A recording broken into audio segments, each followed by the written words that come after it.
Welcome. You're listening to the X22 Report. Clinton corruption files released. Trump is in the process of constructing the new America. Let's get into the economic collapse, political and geopolitical news.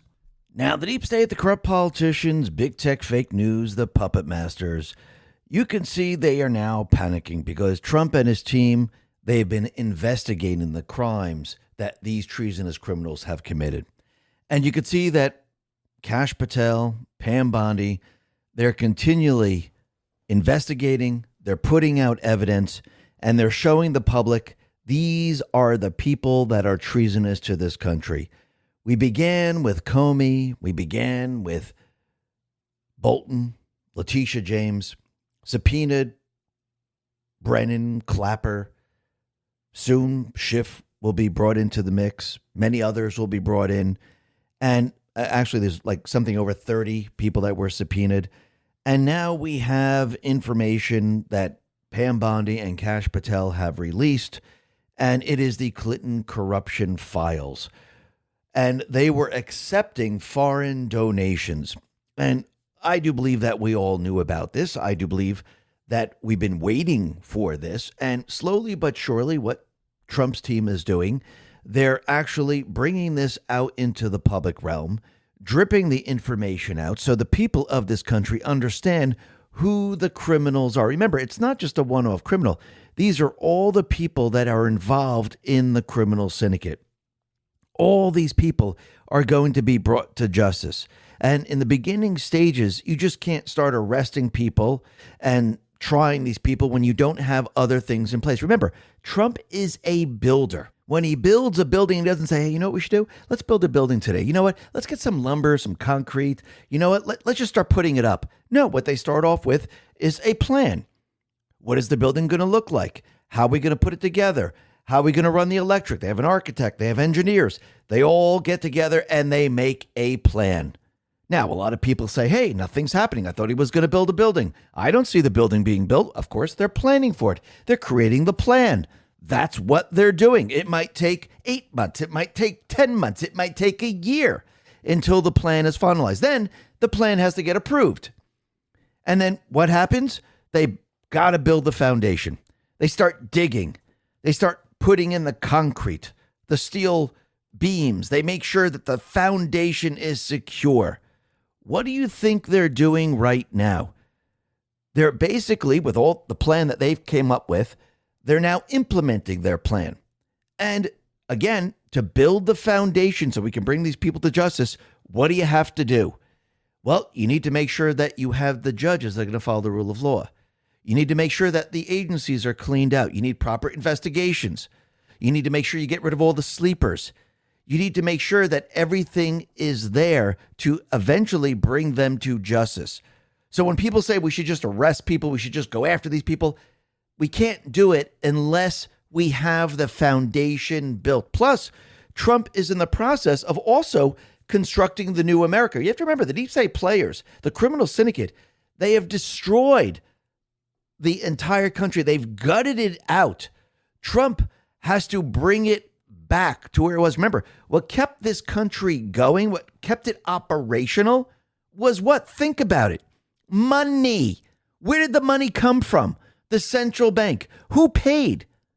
Every single day. The people of this country.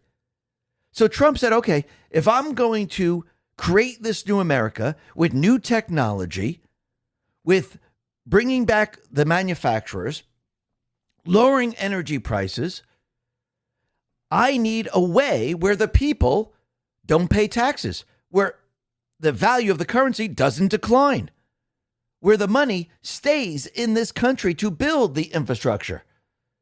But again, since they gutted this country out, since over a very long period of time, our children, they've been brainwashed, the education system is crap, we don't have the ability now or the training to do what needs to be done, which means we're going to need certain assistance from the outside.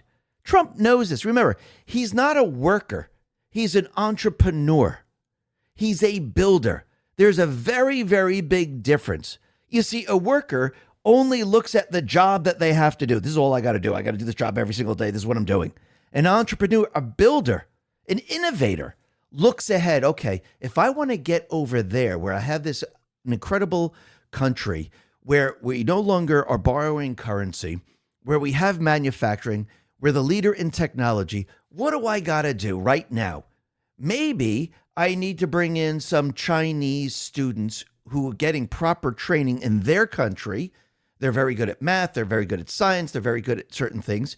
Have them come into this country and actually maybe teach the American people how to do certain things as we bring manufacturers back to this country. Remember, a lot of the manufacturing was pushed out of this country into other countries. They've been getting the training. They know how to do things. Remember, he's not thinking today. He's thinking 10, 15, 20 years down the line. How do you build the foundation? Because with a strong foundation, you can build on top of that. Floor after floor after floor after floor. That is what he's doing. And people don't even understand this. I mean, when he mentioned that we're going to be bringing in the Chinese into this country, into the colleges, he's saying because the colleges would actually go bankrupt. Well, that's actually true. And we'll explain that a little bit later. Plus, he's looking down the line. Yes, there might be Chinese spies, but I do believe that Cash and all the rest, they're going to be vetting them, making sure that they're on the up and up. But as a whole, the majority of students that are brought into this country, people don't even realize what they have done in this country and how they helped the industry in this country.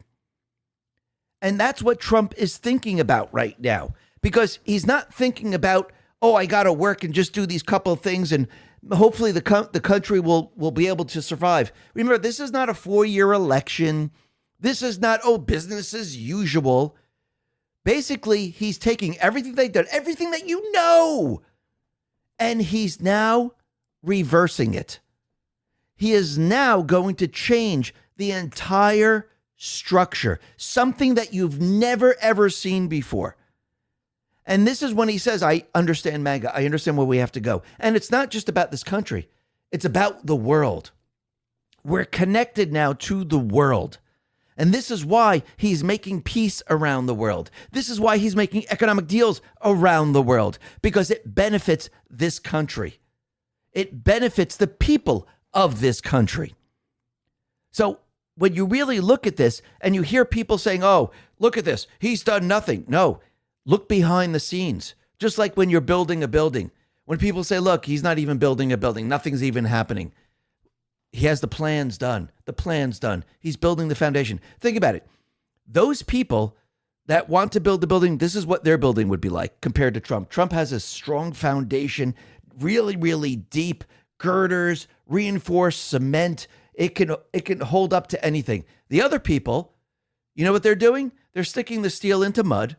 They're building on top of that going, look, our building's going up. He's got nothing. You see, I'm the person that knows what they're doing. I'm building the building. It's going up really fast. Doesn't it look great? But you know what's going to happen later on? The whole thing is going to collapse because it's fake.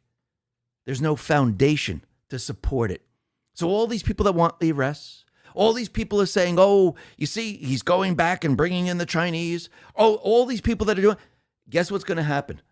That building is going to collapse. Trump's building, that's taking a little bit longer because he wants to make sure the foundation is strong.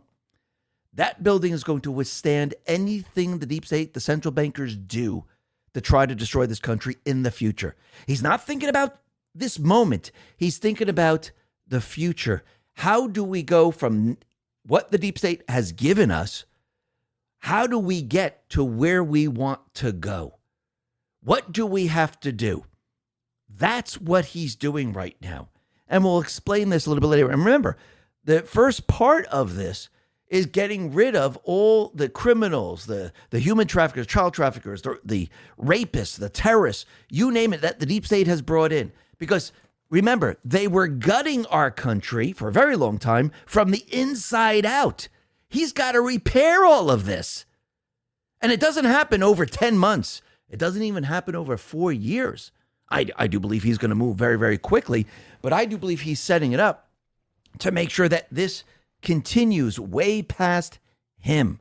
He's thinking way, way into the future because this is what innovators, entrepreneurs do. He's not a worker. You see, a lot of people have worker mentality. I go to work, I answer my emails, I do my everyday job. I'm not saying it's a bad thing, but they're not innovating anything. They're just going to work. I completed my task. I feel good. There's a very, very big difference compared to completing a task and creating something brand new that was destroyed. Think about that for a second. That is what Trump is doing right now. And a lot of people can't understand this because when you look at the tariff system, when you look at what he's doing with energy, see, right now with all the energy and all the oil that's under our ground, Trump has been preparing for the drilling. He's preparing for all this with the leases, the regulations, and everything like that. That's why he said in 2026, you're going to see fuel prices really start to come down. Now, he helped it out by having OPEC actually produce a lot more oil. But as we drill here in this country, energy prices are going to go down, which means prices are going to go down for everything. Because lower energy prices equals lower prices. And that's what he's doing right now. Yes, we're going to have accountability. Yes, but certain things have to be done way before this. And this is exactly what Trump is doing right now. We'll be talking a lot more about this. But first, let's talk about the illegals that Trump is now removing. And actually, this is really going to pick up speed once 2026 is, because the one big beautiful bill really goes into overdrive. The funding comes out, and we're going to have over 200,000 people applying for the job to get rid of all these illegals. Bill Malugin put this out and said, ICE Los Angeles has arrested a Moldovan fugitive illegal alien convicted in her home country of premeditated murder with exceptional cruelty after she tortured and threw her victim out of a 9th-story window. DHS said Victoria Sorosian fled to the U.S. to avoid a 17-year prison sentence and was arrested by ICE during the first Trump administration in January of 2020. Per DHS, after her 2020 ICE arrest, she used various legal tactics to avoid deportation, including filing multiple appeals before ultimately being released into the U.S. During the Biden administration in 2022, she is now back in federal custody after being arrested by ICE in Los Angeles last week. This person should have never been let into this country.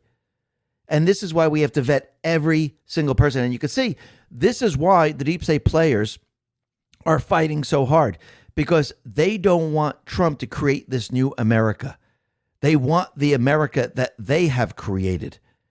And this is why they're attacking ICE law enforcement. This is why they're attacking the CBP. This is why they're going to be attacking the National Guard. Homeland Security put this out and said, no retreat.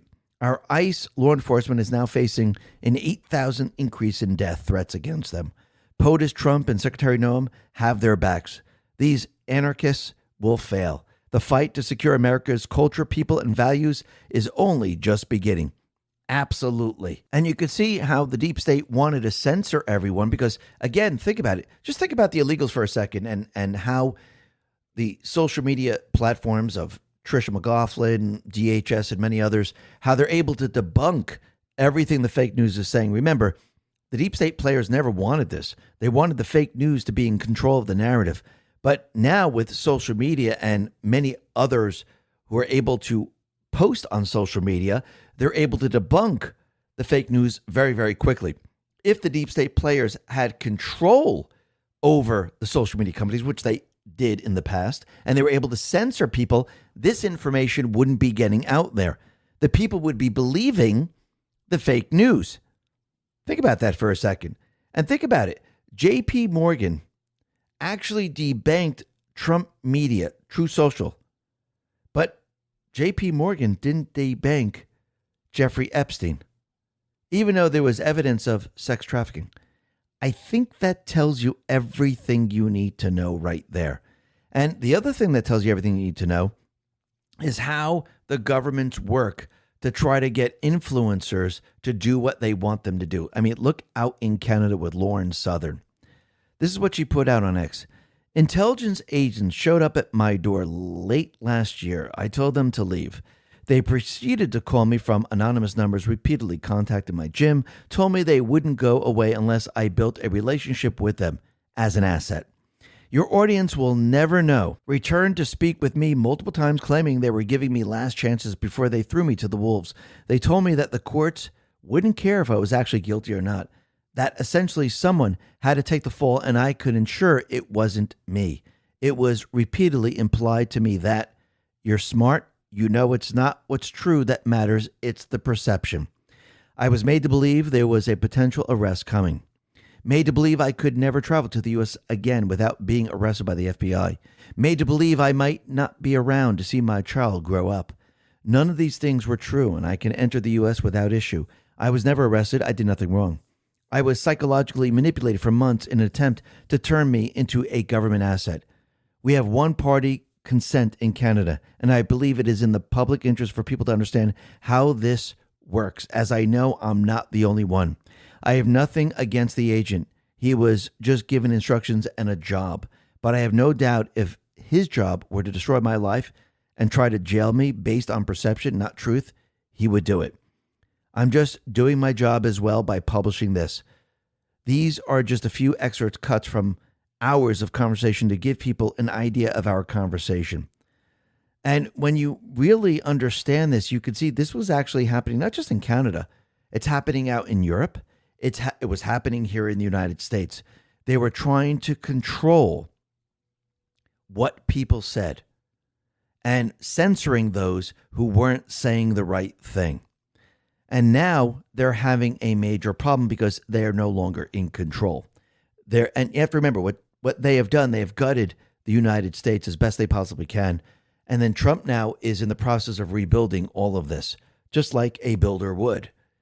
And think about what they tried to do. They tried to basically remove the weapons from the people. Actually, if you look at New Zealand, you look at Australia, you look at the UK, many of the European countries, they took the weapons away from the people. And look at Canada, our next door neighbor. They said, oh no, we're only going after assault weapons. Eventually, what did Trudeau say? You will no longer allowed to have a pistol.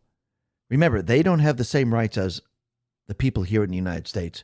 We're born with the rights. We have the right to bear arms, which means to carry any weapon. And I do believe that we do not need a concealed carry.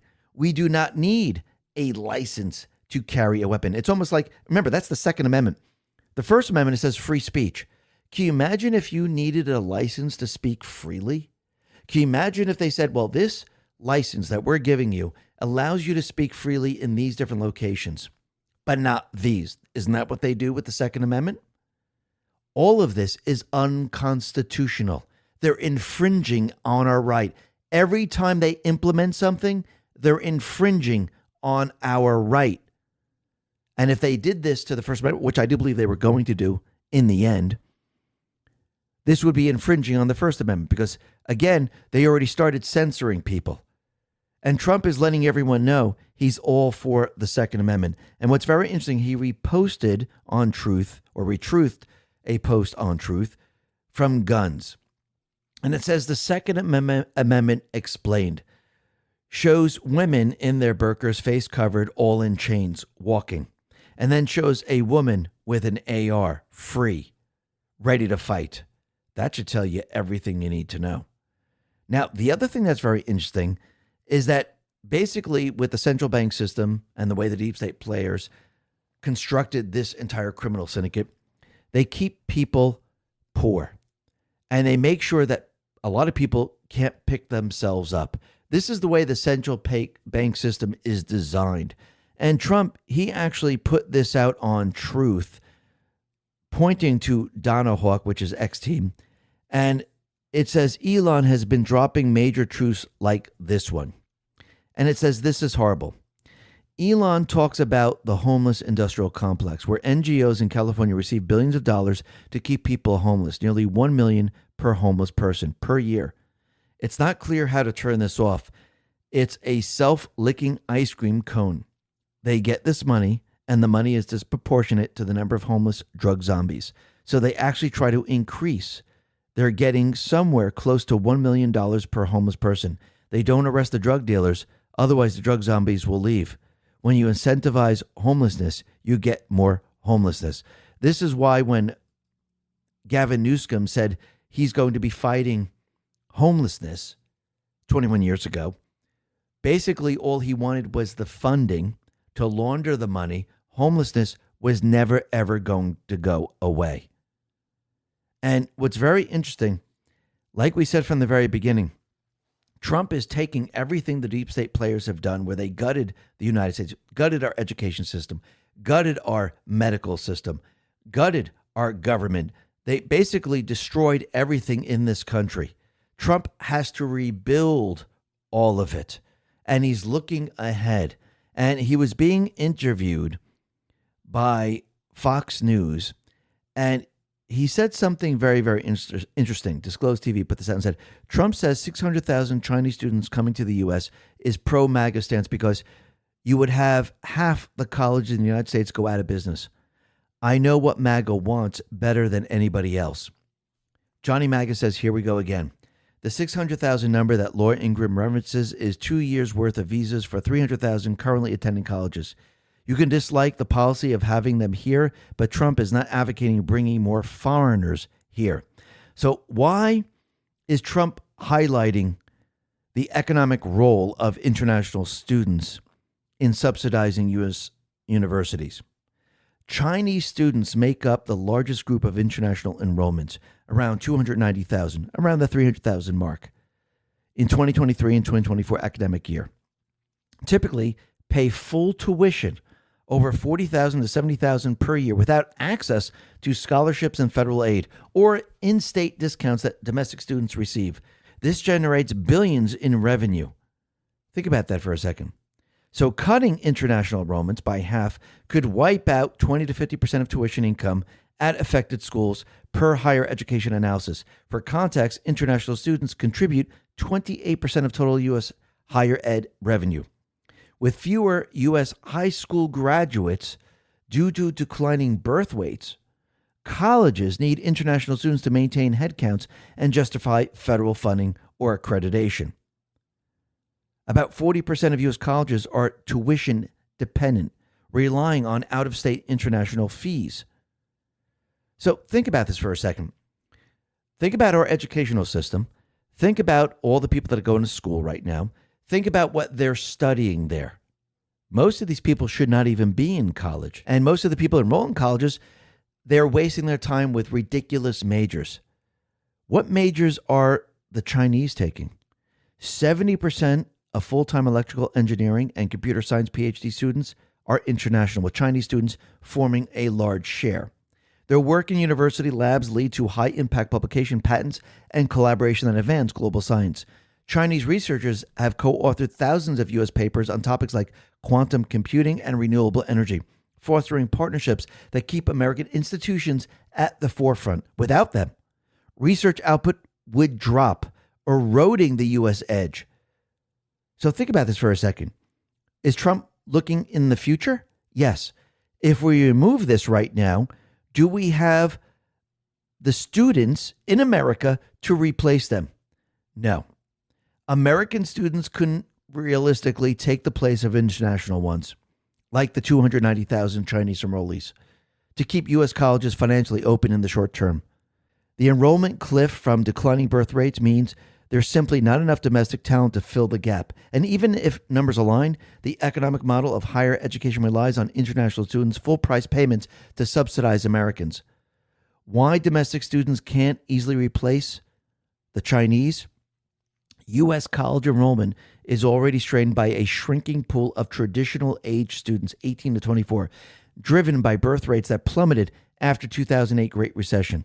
High school graduates peaked at 3.8 to 3.9 million in 2025, but are projected to drop to 13% by the early 2030s, with overall undergraduate enrolling declining 7 to 15% through 2030.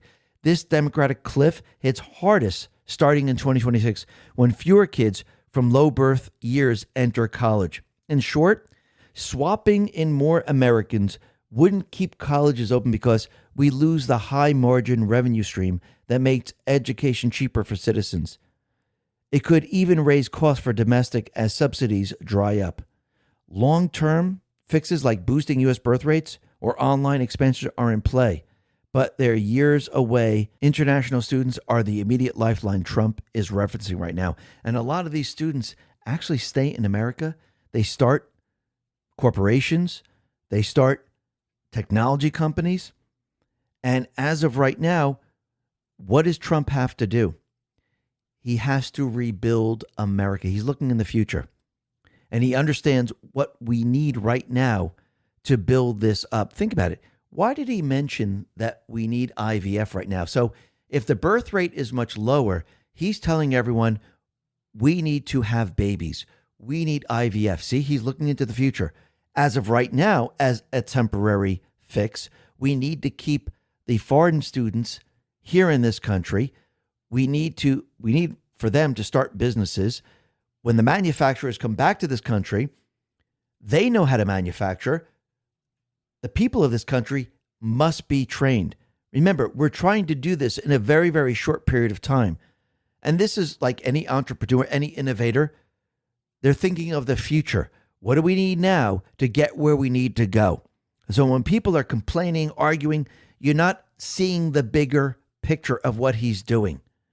You're not seeing that he needs to do this right now so we can get back up on our feet. Because think about it. When Charlie Kirk went to all the colleges and said colleges are a waste, they are a waste. Because most of the American students, what are they taking? Gender fluidity studies or whatever they're taking? What job are you going to get? There are no jobs. This is why they're angry. This is why they're pissed off. They're not really getting an education. It's a waste of time. They're not taking the same courses. They're not taking courses that are going to be beneficial to this country. This is what we have to shift. Why do you think he got rid of the Department of Education? Think about all this for a second. He's building a new America, an America the deep state players do not want. And you can see the deep state players, they're panicking, especially out in Europe. Right now, the EU, Ursula von der Leyen, she is now setting up a new intelligence unit. Remember, she's not elected by the people. And she's setting up an intelligence unit. Why? Because they want to spy on everyone. They want to know what everyone is doing. They want to spy on every single country. And this means that the countries of the European Union, they're going to be very, very angry with this. So senior officials within the EU Diplomatic Service, which manages the bloc's existing intelligence situation center, are reportedly opposed to this idea. They argue that von der Leyen's initiative would duplicate existing functions and undermine the current structure. Moreover, the plan has not been officially communicated to all 27 member states, though it envisions drawing staff from national intelligence services. So basically, they're actually taking the power away from the 27 member states. This is exactly what they want to do. And they want to expand what they have because they're panicking and they want to keep an eye on every single country. This is what their new one world government is actually going to be. She is going to run, or anyone else that comes into power, they're going to run the other countries. This is really what they're trying to do in the end. You could see by doing this, they're actually panicking right now because they're starting to realize that there are certain countries like Hungary that might be moving away from what they're planning to do here. They might not be on board. And you can see this is why, in the end, I do believe all of these leaders who are hanging on by a thread like Macron, Starmer, Merz, and many others, this is why they're going to try to start World War III. And this is why they're continually keeping the war going. And this is why Germany is now boosting Ukraine's defense with a $3.4 billion aid package for 2026. And remember, Trump is no longer giving them aid. Trump right now is making them purchase the equipment. He's selling it to NATO, and then NATO can do whatever they want. Most of the time, they're going to sell it to Ukraine. They can't just keep giving it away for free because NATO would run out of money and it would be a complete and utter disaster. So they have to get aid from other places. So now you see Europe and other countries in Europe like France and Germany and UK, they're all getting involved in funding Ukraine because they don't want the war to end. They need a major, major distraction in the end. And you can see Trump is on the opposite side. They're building war. He's doing what? He's building peace. That's what he's doing. That's why he continually says he's the peacemaker. And he just met with the new president of Syria, and he said it was an honor to spend time with the new president of Syria, where we discussed all the intricacies of peace in the Middle East, of which he is a major advocate. I look forward to meeting and speaking again. Everyone is talking about the great miracle that is taking place in the Middle East. Having a stable and successful Syria is very important to all countries in the region. And yes, the deep state players, they were trying to take over Syria. They wanted to use Syria and transit all the oil through Syria. And once again, we could see Trump is doing now the opposite of what they were trying to do. Remember, they were using the oil out in the Middle East to continually prop up the petrodollar. Trump now is drilling oil here in this country, bringing energy prices way, way down, and we're going to be independent. And it looks like the Marines, they are now celebrating their 250th birthday. And Trump, he put this out and said the following: "Happy 250th birthday to our incredible United States Marine Corps, from its founding at Tun Tavern in Philadelphia to the sands of Iwo Jima, Korea, Vietnam, and the Middle East, and every fight since then. The U.S. Marines have always led the way and crushed their enemies' peace through overwhelming strength. And today is Veterans Day, and happy Veterans Day to all those who served, and thank you for your service." Now, the other thing that has come out is that HHS and RFK Jr., they have now reported that there's been a lot of misinformation over the last 20 years. And this has to do with the misleading black box warnings on hormone replacement therapy to help women through menopause. Now it's starting to make sense of what the deep state players are trying to do. They were holding this back from the women. And when you look at all the Karens out there, I think it's now starting to make sense of why they're unbalanced. And the Trump administration has officially moved to end 2 decades of fear-driven misinformation about hormone replacement therapy. Health and Human Services Secretary Robert F. Kennedy Jr. announced that the FDA will remove misleading black box warning placed on HRT medications in 2003, warning that discouraged millions of women from receiving life-improving treatment during menopause. For years, women were warned based on flawed and fear-mongering 2002 study that HRT could increase the risk of breast cancer and heart disease. Yet, the Women's Health Initiative data, now reanalyzed, shows those risks were statistically insignificant and misapplied to women far older than the typical menopause patient. The FDA's action followed a comprehensive scientific review, an expert panel in July, and months of public comment. The announcement also included the approval of 2 new drugs, a long-awaited generic version of Premarin, which will make HRT more affordable, and a non-hormonal treatment for women who cannot or choose not to use hormone therapy. RFK Jr. says it has been found to reduce the risk of cardiovascular disease and mortality by as much as 50%, Alzheimer's disease by 35%, bone fractures by 50 to 60%, as well as reducing cognitive decline and all-cause mortality. In other words, extending lives by as much as 10 years.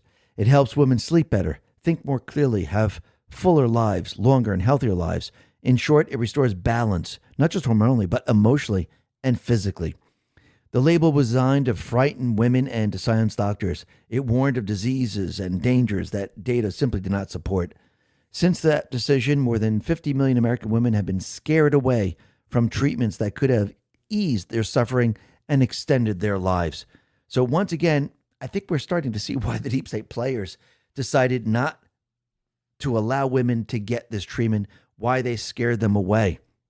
Because I think they needed them in the state that they were, where they couldn't think, where they broke down or they got crazy. I think this was one of the reasons. And now we could see RFK now is reversing all of this. Now, the other thing that we could see is that Antifa is basically doing what they do best. And it looks like Turning Point was having an event at US Berkeley in California. And it looks like it turned into a complete and utter war zone. Munitions are being lit on fire by Antifa while attendees are rushed into the venue. And when you really look at the video, it really does look like a war zone. And this is why Trump and the Patriots, this is why they're pre-positioning the National Guard across the country, which we'll be talking about in just a sec. But first, Trump, he retruced something which is very, very interesting. And he retruced government gangsters, and it's pointing to C3, and it says, Chris Wray had 13% of all FBI employees working on January 6 cases, 5,000 out of 38,000, hunting people down all over the America that were just in D.C. on January 6. But he couldn't identify the pipe bomber that lived and worked in D.C. It was an inside job.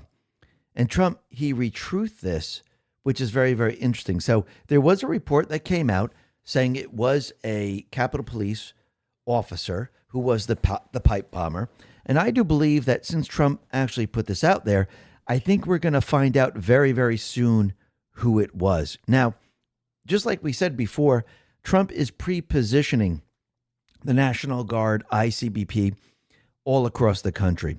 And this is for a specific reason, because he knows eventually what's going to happen as we get closer and closer to the midterms. The deep state players, they're going to try to push an insurrection.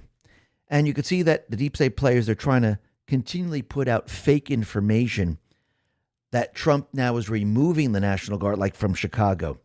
Camelia Montoya Galvez says the Trump administration has made plans for Border Patrol official Gregory Bavino and many of his agents to leave Chicago as early as this week.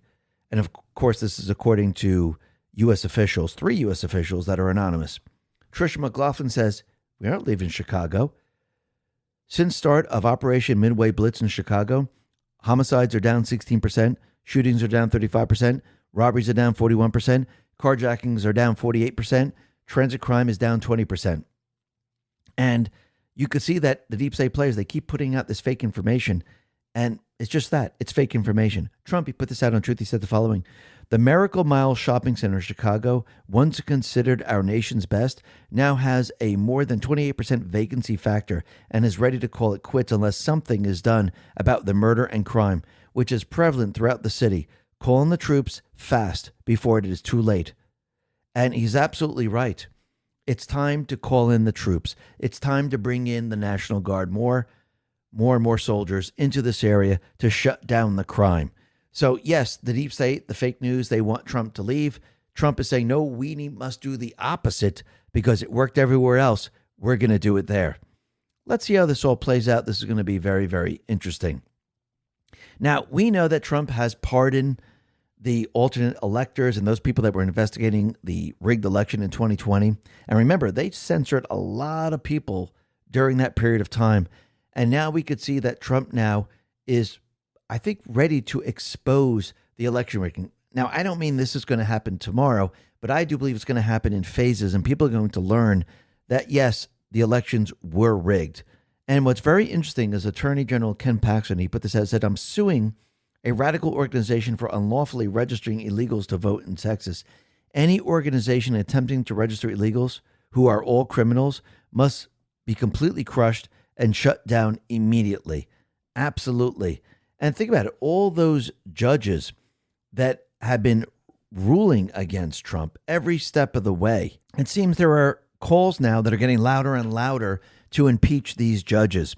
We already had impeachment filed against Boasberg, and now we have Matt McPherson said, I have opened a bill to file articles of impeachment against Judge Gibson for gross abuse of power, violating the separation of powers, and failing to uphold her oath of office to the Utah Constitution. So basically, the Utah State Rep Matt McPherson filed the impeachment papers because the Utah court ruled against the legislature's congressional map and enacts a plaintiff's map. So this is very, very interesting in what is happening right now. And you can see that these judges, they're not judges that follow the rule of law. These are judges that are activist judges. And I think every day that passes, Trump and the Patriots, they could see this very, very clearly, because I think in the end, once we have the power in the House and the power in the Senate, and we have the ability to impeach all these judges, I think it's going to be very, very easy and very, very clear on who we need to impeach. Now, the other thing that we could see is as the cases ramp up against the Russiagate probe, as they look into Comey lying to Congress, as they look into Letitia James, John Bolton, and the rest, we could see that there are certain individuals that do not want to be part of this because they're part of the criminal syndicate.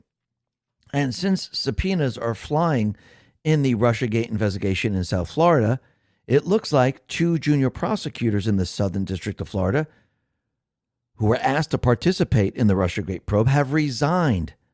So that is very, very interesting. They're saying they felt like there was something they could not take part on because it would violate their ethical responsibilities. So that's very, very interesting. So the criminal syndicate, they're now jumping ship because they don't want to be part of this. Very interesting.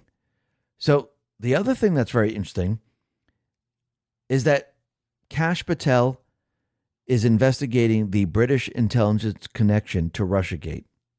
And the spooks, they are terrified right now. Remember, just because you don't see things happening, and remember, when you're having an investigation, you don't blurt it out and saying, hey, by the way, this is what we're investigating. I'm going to tell everyone everything. No, you don't do that. Who does that? In any investigation, in a police investigation, in a government investigation, you never do these things. So all these people are saying, we must know. No, you don't have any right to know until the investigation is done. You have no idea what they're doing in the background.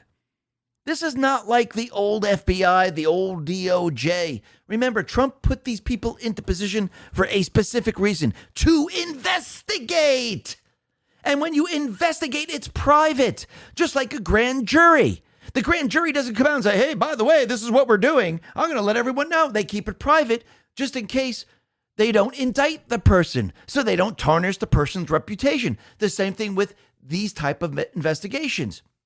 What happens if they investigate and there's nothing there? I mean, we know there's a lot there, but you don't want to tarnish their reputation. So once again, they're investigating in private. That's the way it works. Svetlana Lokova put this out and said, all is not well in the special relationship. Buried in the New York Times article is the real story. Director Patel is investigating the British intelligence connection to Russiagate, and the spooks are terrified. In 2016 to 2018, Haspel, Brennan, and Obama's orders ran Russiagate out of U.S. Embassy in London using FBI and CIA in London with MI5, MI6 cooperation. And if you ever watched Kash Patel's movie Government Gangsters or read the book Government Gangsters, Devin Nunes and Kash Patel, they were investigating all of this behind the scenes. Not many people knew that they were doing this. They were putting all of this together, and they were doing it in private. Actually, Kash knows a lot more than people realize, and he already knows what to look for. He already knows what they've done, and when all this comes out, you're going to see that these people are completely and utterly guilty, just like Hillary Clinton and Bill Clinton. So Attorney General Pam Bondi and FBI Director Kash Patel have produced to Congress a new cache of documents showing how Bill and Hillary Clinton's foundation collected donations from foreign and domestic interests seeking influence, raising fresh concerns that such evidence was kept from federal prosecutors who tried to investigate pay-to-play allegations against the former First Family a decade ago. Documents were transmitted to the Senate Judiciary Committee in recent days and detail numerous instances of foreigners and even U.S. defense contractors seeking to curry favors with the Clintons through donations to their family charity, including when Hillary Clinton served as Secretary of State. The officials said some of the evidence was flagged by whistleblowers who claim such evidence was kept from corruption investigation that was being conducted in 2015 by the Little Rock, Arkansas U.S. Attorney's Office before it was shut down by the Obama administration Justice Department. The documents will make clear that there was an effort to obstruct legitimate inquiries into the foundation by blocking real investigation line-level FBI agents and DOJ field prosecutors and keeping them from following the money. Officials said they have been gathering evidence for weeks and have dubbed the documents the Clinton corruption files. Kash and Pam Bondi hope to make the documents public as soon as the end of this week, once they work through some issues protecting whistleblowers' identities. So once again, they're producing information. Remember, this is about educating the public right now, because if you're going to have trials and you're going to bring these people to justice, you need the people to understand the crimes that they've committed. And this will be brought out over the span of time, over and over again, and it will build upon each other, and it will bring all the players together. Now, the other thing we could see, Trump now is actually going to the Supreme Court to throw out the E. Jean Carroll sex abuse case. And once again, we could see that there was corrupt judges that were ruling on this. And I do believe once this goes up to the Supreme Court, they're going to look at all the evidence and say, okay, this is a disaster. I can't believe the judge actually ruled in favor of E. Jean Carroll. Because again, during the case, Trump's team was not allowed to present the evidence. The judge blocked it. So I do believe that this is all going to be reversed. And you're going to see that E. Jean Carroll, she's a liar. And I think we all know it. And I think the world is going to see it. Now, we know that the Senate, they voted yesterday to open up the government. Now it goes to the House. I do believe they're going to probably go ahead and say it's good. Maybe they'll change a couple things here and there. Then it'll go to the president. The president already said he's all on board. We're going to open up the government. And the bill passed with a vote of 60-40. Now, remember, this only brings us, I think, to January 30th. And yes, we're going to have to go through all of this again. And yes, the Senate is going to have to vote on the ACA subsidies, I think in December. But I do believe that Trump did all of this to expose Obama, Obamacare, and where all this money is actually funneled so people understand what was really going on. And during this period of time, you could see that the airline, the air traffic controls, they were hit very, very hard. A lot of flights were canceled. We know the private flights, they have been shut down. Right now, I do believe maybe it's to keep a lot of these individuals in this country as the subpoenas come out, as the evidence comes out, so this way they can't run. But what's very interesting is that Pete Buttigieg, he decided to go after Secretary Sean Duffy, and he said the president wouldn't last 5 minutes as an air traffic controller. And after everything they've been through and the way this administration has treated them from day one, he has no business shitting on them now. Secretary Sean Duffy said, give me a break. You are basically AWOL at the Department of Transportation. I spend my whole day dealing with the neglect and cleaning up your messes.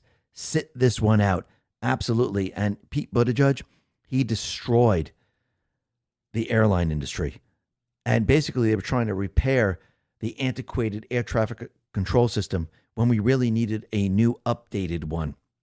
And that's what Secretary Sean Duffy is now bringing in.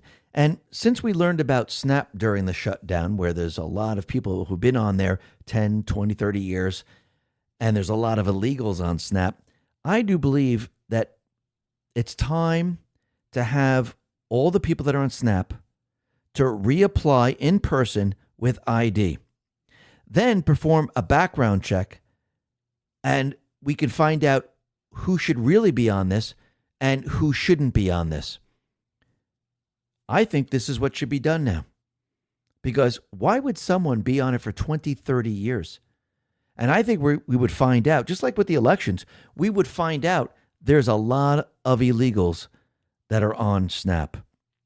And I do believe that this has to be done, because this is one way to clean it all up.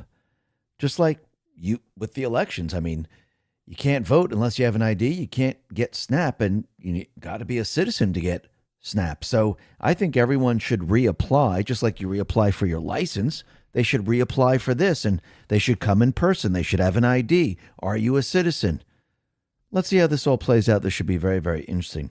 Now, the other thing that I do believe is that everything that we saw with the shutdown leads to Obama. All roads lead to Obama.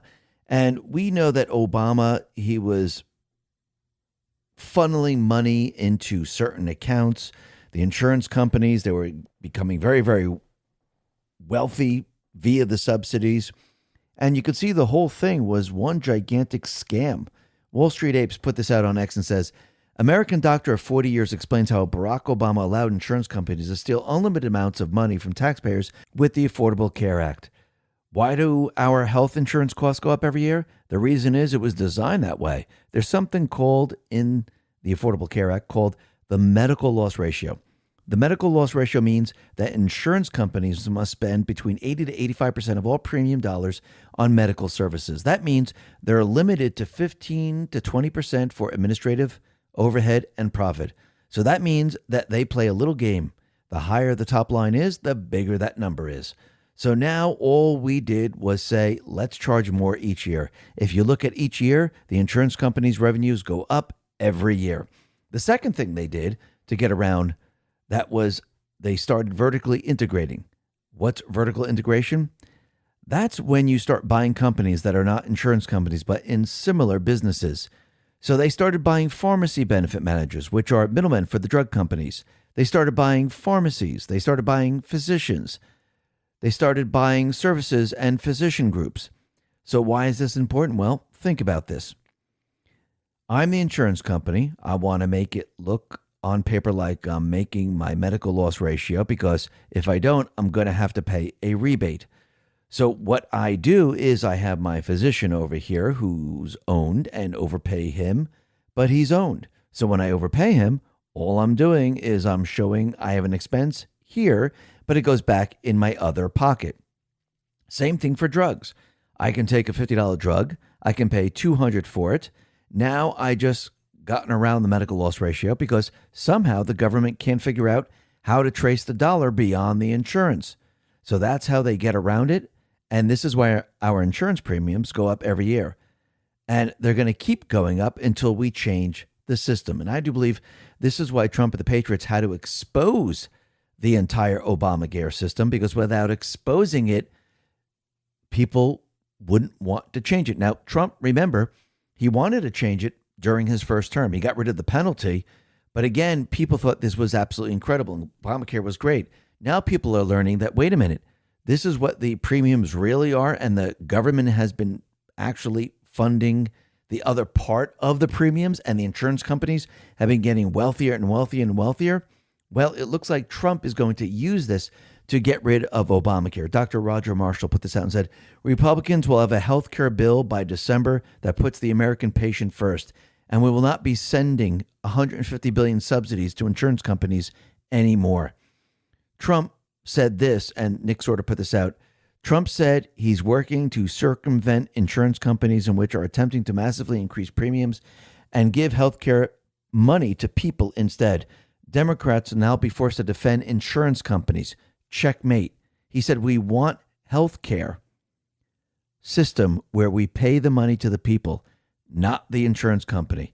And that reminds me of paying the parents and the student and allowing them to spend their money in the school that they want to go to. It's pretty much the same exact thing. And Trump, he put this out on Truth. This is from Just the News. The Obamacare secret at the heart of the shutdown. Insurers made billions at taxpayer expense. The whole thing was a gigantic scam driven by Obama. And yes, Obama profited from all of this. And think about it. Let's see, Obama spied on Trump, used Russia, cheated in the 2020 election. I do believe he was probably part of the assassination attempt, indicted him all throughout his entire presidential race. So I do believe that all of this leads back to Obama. Now, let's not forget about the infiltration in this country, trying to bring this country to war, trying to gut the country from the inside out. So I do believe when you start to look at this, everything revolves around Obama.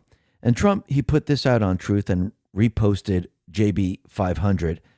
And it says, nothing is more dangerous than an insane, mortally wounded animal. When Obama just said the country may not survive the Trump presidency, what he was really saying was our treasonous coup will not survive the Trump presidency. Obama is running around trying to shore up his fellow insurrectionists, traitors, because he knows better than anyone what treasonous crimes have been committed by him and his cronies. Democrats are in an all-out, anything-goes battle for survival. They're exposed and mortally wounded, and there's nothing more dangerous than an insane, mortally wounded animal. Absolutely. And then there's a meme under that says, if President Trump can be impeached and indicted for the fake Russian collusion story, then Barack Obama should go to prison for creating it. And that's absolutely true. And we can see that all roads are leading to him. And I do believe what Trump is doing right now, he's educating the people. Cash, Pam Bondi, they're going to be bringing out more and more evidence. Remember, those people that have been following this very, very closely, they know what's going on. Most of America, they have no clue. And I think Trump, he wants America on his side. He wants them to understand, no, these people are truly treasonous to this country. People might be saying, oh, yes, I don't like Hillary Clinton. I believe that she did this, that, and the other thing. Or Obama, I didn't like him. But he really wants everyone to see every step of the way the crimes that they have committed. And I do believe he's starting with Comey, starting with Bolton, starting with James, starting with all these people, because again, these are open and shut cases. And remember, if we don't have a judiciary that follows the rule of law, bringing all these people to justice is kind of meaningless. So I do believe in the end, Trump wants the American people to understand who these people are. And you have to remember, this is not about just, hey, let's just throw people in prison. This is about waking the people up and actually showing the people how they committed these treasonous crimes against America. Because remember, he's not thinking about a 4-year election. He's thinking about basically bringing back the America that we once had and removing all of these treasonous criminals. And the only way to do this and prevent it in the future is to actually show the people who they truly are by bringing out the evidence. Because I think in the end, the people are going to demand justice. And it's not just a couple of influencers on social media platforms. The people of this country, I think you're going to see the polls go way, way up saying, okay, we've seen enough. These people are treasonous. We must have trials. And people are going to demand trials and accountability. And the only way to have trials and accountability is you need judges that are going to follow the rule of law. So I do believe in the end, Trump is building this all up, just like he did with Biden. Yes, they overthrew the election. He could have marched in with the military. We could have had a coup. We could have had a civil war. But Trump, he didn't want blood on the streets. He didn't want people fighting, other Americans fighting Americans. So he let the people see what it looks like when you have the overthrow of the United States government, when you have the overthrow of a duly elected president. The people saw what happens when this occurs, and they saw the agenda of the deep state. Remember, when Biden first came in, a lot of American people were for open borders. They were all for it. Remember, when Trump was building the wall, a lot of people were against it. Not everyone was with him. And when Biden first came in, people said, yes, let's bring in the dreamers. They must have the same chance that we had. And then as time went on, all of a sudden, people started to change their mind. I mean, look what happened in Martha's Vineyard. Illegals were set up there. They called in the National Guard. And they brought buses in to get rid of them. Because once again, when people experience the truth, well, you can't unsee it. So when people started to see what was happening, people started to see it. They started to experience it. They started to feel it.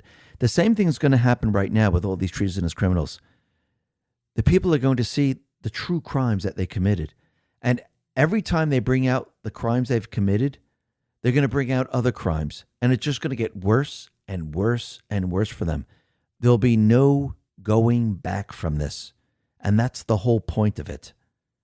It's not just having a trial. It's about the people taking control and understanding what happened to our country. They're learning the history as we go through all of this. And remember, Trump is thinking about the long term. He's not just thinking about today. He's basically building the foundation, building the building, and the people, they're all part of this. And you can see that he's building the new America, the people's America. Elon sums up the central bank's slavery, energy prices equals lower prices, golden age coming into focus. They are now panicking because they see that Trump's system is growing and growing and growing, and they know they have to stop it any way they possibly can before people recognize that his system is now basically overshadowing the central bank system. And when people start to realize that the system actually benefits the people, the central bankers are going to have a major, major problem. And this is what they're most afraid of, and this is what they're going to try to stop. And this is why they are bringing Trump to court. This is why they're trying to stop his tariffs that he's implementing right now. Because as his parallel economic system, as it grows, people are going to start to realize, well, wait a minute, it didn't cause inflation. I'm getting $2,000 dividend. Remember, it's not stimulus, it's a dividend. And when people start to recognize that this new system is now competing with the central bank and Trump is weaning us off the income tax, the people are going to go, holy crap, look at this. This is absolutely incredible. You have to remember, Trump is building the new system from the ground up, which means he dug the hole, he's putting in the foundation, and eventually he'll build the building. They're trying to stop him at the foundation phase. And this is not going to work because Trump and the Patriots, they have the upper hand. And this is the only system that will compete with a central bank. Because remember, we need to fund the government. Of course, a much, much smaller government, but we still need the funding. How do you fund a government? You need income or you borrow currency. Well, Trump rather bring in the income because the people are then not on the hook. They don't know anything. Plus, you're not creating currency out of thin air, which means you're not adding to inflation. And the people don't have to pay anything back. You don't have to collect taxes from the people to fund the government. See, when you borrow currency from the central bank, there's interest attached. Someone's got to pay it back. Where do you get the funds? Now, of course, the central bankers, they don't want the tariff system in place because that would fund the interest on the borrowing. And the people wouldn't have to pay it. That's why they always get rid of the tariff system. Yes, they leave a couple tariffs here and there to use it for leverage. But overall, the tariff system is really non-existent. And they want the people to be enslaved. And actually, Elon Musk pretty much sums it up and explains to everyone why this system continually enslaves you. And it gets worse and worse and worse as time goes on. And Trump now is breaking us out of this enslavement. And he's created this new system. And at every turn, the deep state, the central bankers, are going to try to stop him. Now, what's very interesting is that as time goes on, people recognize and they experience and they see that his system does not harm the people. The system assists the people. And this is something the deep state players do not want anyone to see. And he already has Fed Moran in position. He's pushing for another rate cut. He's looking for a half a point, saying, okay, we could go for a quarter point, but he'd rather have a half a point. Now, we're going to be talking about Fed Moran because he also talks about the stable coin. He also talks about how this could be used later on. And we'll be talking about that a little bit later in this report. But like we've been saying, Trump knew the only way to counter the central bank inflationary system was to bring down energy prices. This would counter the higher prices that everyone is experiencing. So as soon as Trump came into office, he actually spoke to OPEC. OPEC decided, you know what, we're going to start producing a lot more oil. Oil prices started to come down. He prepared and got the oil leases ready. He removed a lot of the regulations. He knew it was going to take time for the oil companies to put everything into place. But now as 2026 is approaching, we could see that the oil companies are ready to go ahead and drill, which means energy prices are going to come way, way down, which means that is going to lower prices. And as long as Trump keeps the inflation steady the way it is, 1%, 2%, yeah, it'd be great if you could bring it down to 0%. That means as energy prices continually drop, people are going to have more and more currency in their pocket. If they have more and more currency in their pocket, they say, hey, inflation went away. This is pretty good. Inflation really didn't go away because remember, it's cumulative. But Trump was able to mitigate the inflation. He was able to keep it steady. And by lowering energy prices, the price of production, the price of transportation, the prices of food at the market, the airline tickets, everything all of a sudden starts to drop. And people see this as a really good thing. And people think inflation is dropping. Now, of course, inflation hasn't really dropped because inflation is created by what? By the private central bank. As they put currency into circulation, it dilutes the currency and it creates inflation, which is the devaluation of the currency. And I do believe in the end, Trump will eventually go after the central bank. But you have to remember, he needs to set everything up. He needs everything in place before he goes after the central bank system. He needs to make sure that his parallel economic system is running and countering everything the central bank is doing. He needs to make sure that it's strong. He needs the ruling from the Supreme Court. So this way, the deep state, the central bankers, they'll have nothing to fight back with, except maybe one thing, maybe some type of cyber attack on the financial institutions, because when they see there is no hope and he's winning and people are starting to see it, people are starting to experience it, and they can't use the argument, oh, you're going to see inflation, oh, it's going to be terrible, Trump is ruining the economy. Remember, Trump is bringing us out of this recession that Biden/Obama brought us into. Yes, I do believe in the future you're going to see the government go back a little bit in time saying, actually, we were in a recession. It started in the year of 2024, probably in the beginning of the year 2024. And Trump, with all his policies, everything he was doing, he brought us out of the recession. And I don't think the central bankers actually believe that he'd be able to do this quickly. But you could see that as energy prices come down, people are really going to start to notice. Rapid Response 47 put this out and said, and this is coming from Secretary Burgum, we're going to continue to see a downward pressure on energy prices because of abundance, because of the increase in supply. When you lower the price of energy, then you lower the price of everything. And that's exactly what Trump and the Patriots were going for. And what's very interesting is that we've been in this slave system. I mean, think about it. All these people talk about slaves. Everyone's talking about, back in the day when black people were brought to this country, they were slaves down south. People don't even realize that they're slaves right now. All they did was change everything up. All they did was they figured out a different way to enslave you in a different system. And Elon Musk pretty much summed up the modern slavery in one sentence. And he says, you work, you get taxed. You buy something, you get taxed. You own something, you get taxed again. It's a loop of control. And basically, you're enslaved in their system. You can't escape. It's very, very difficult to escape. Take a listen to what he says here. On what you own, you get taxed on what you buy, and you get taxed on what you own. And it's like, okay, this is taxes, and and then what does it get spent on? A bunch of the stuff it gets spent on you don't even agree with. So that's why we need to reduce the size of government and just spend less money and let the people keep a lot more of their hard-earned money. So. Brian Cates responded to this and said, now add in the hundreds of billions of dollars these same people that created the vile taxation system have been laundering and sending to themselves once it reached the U.S. Treasury.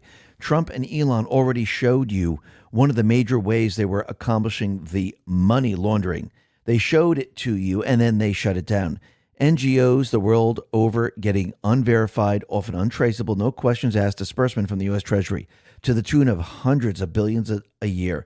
This was on top of the billions they were sending to Ukraine and about 60 other countries as foreign aid. They extract a massive amount of wealth from the American public yearly, around $2 trillion. I think then they use the U.S. Treasury payment system to disperse over $100 billion per year to their NGOs around the world to launder that money to themselves. This was probably one of the biggest revenue streams they had, and it was the first one Trump and Doge boys cut earlier this year. When this was happening, you had the lawmakers in Congress and former presidential administration officials screaming at Trump and Bissent to turn the USAID and other NGO disbursements back on. You don't hear much of their whining anymore. They know it's not going to happen. Trump got the U.S. federal government to a surplus in 2 of the past 10 months. I guarantee you none of the rat bastards who carefully constructed taxation and theft system he's destroying saw this coming a year ago. And that's the beautiful thing.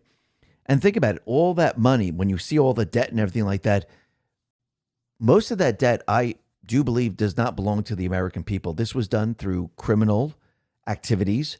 The criminal syndicate was laundering this money across the globe, and the people should not be on the hook for any of this.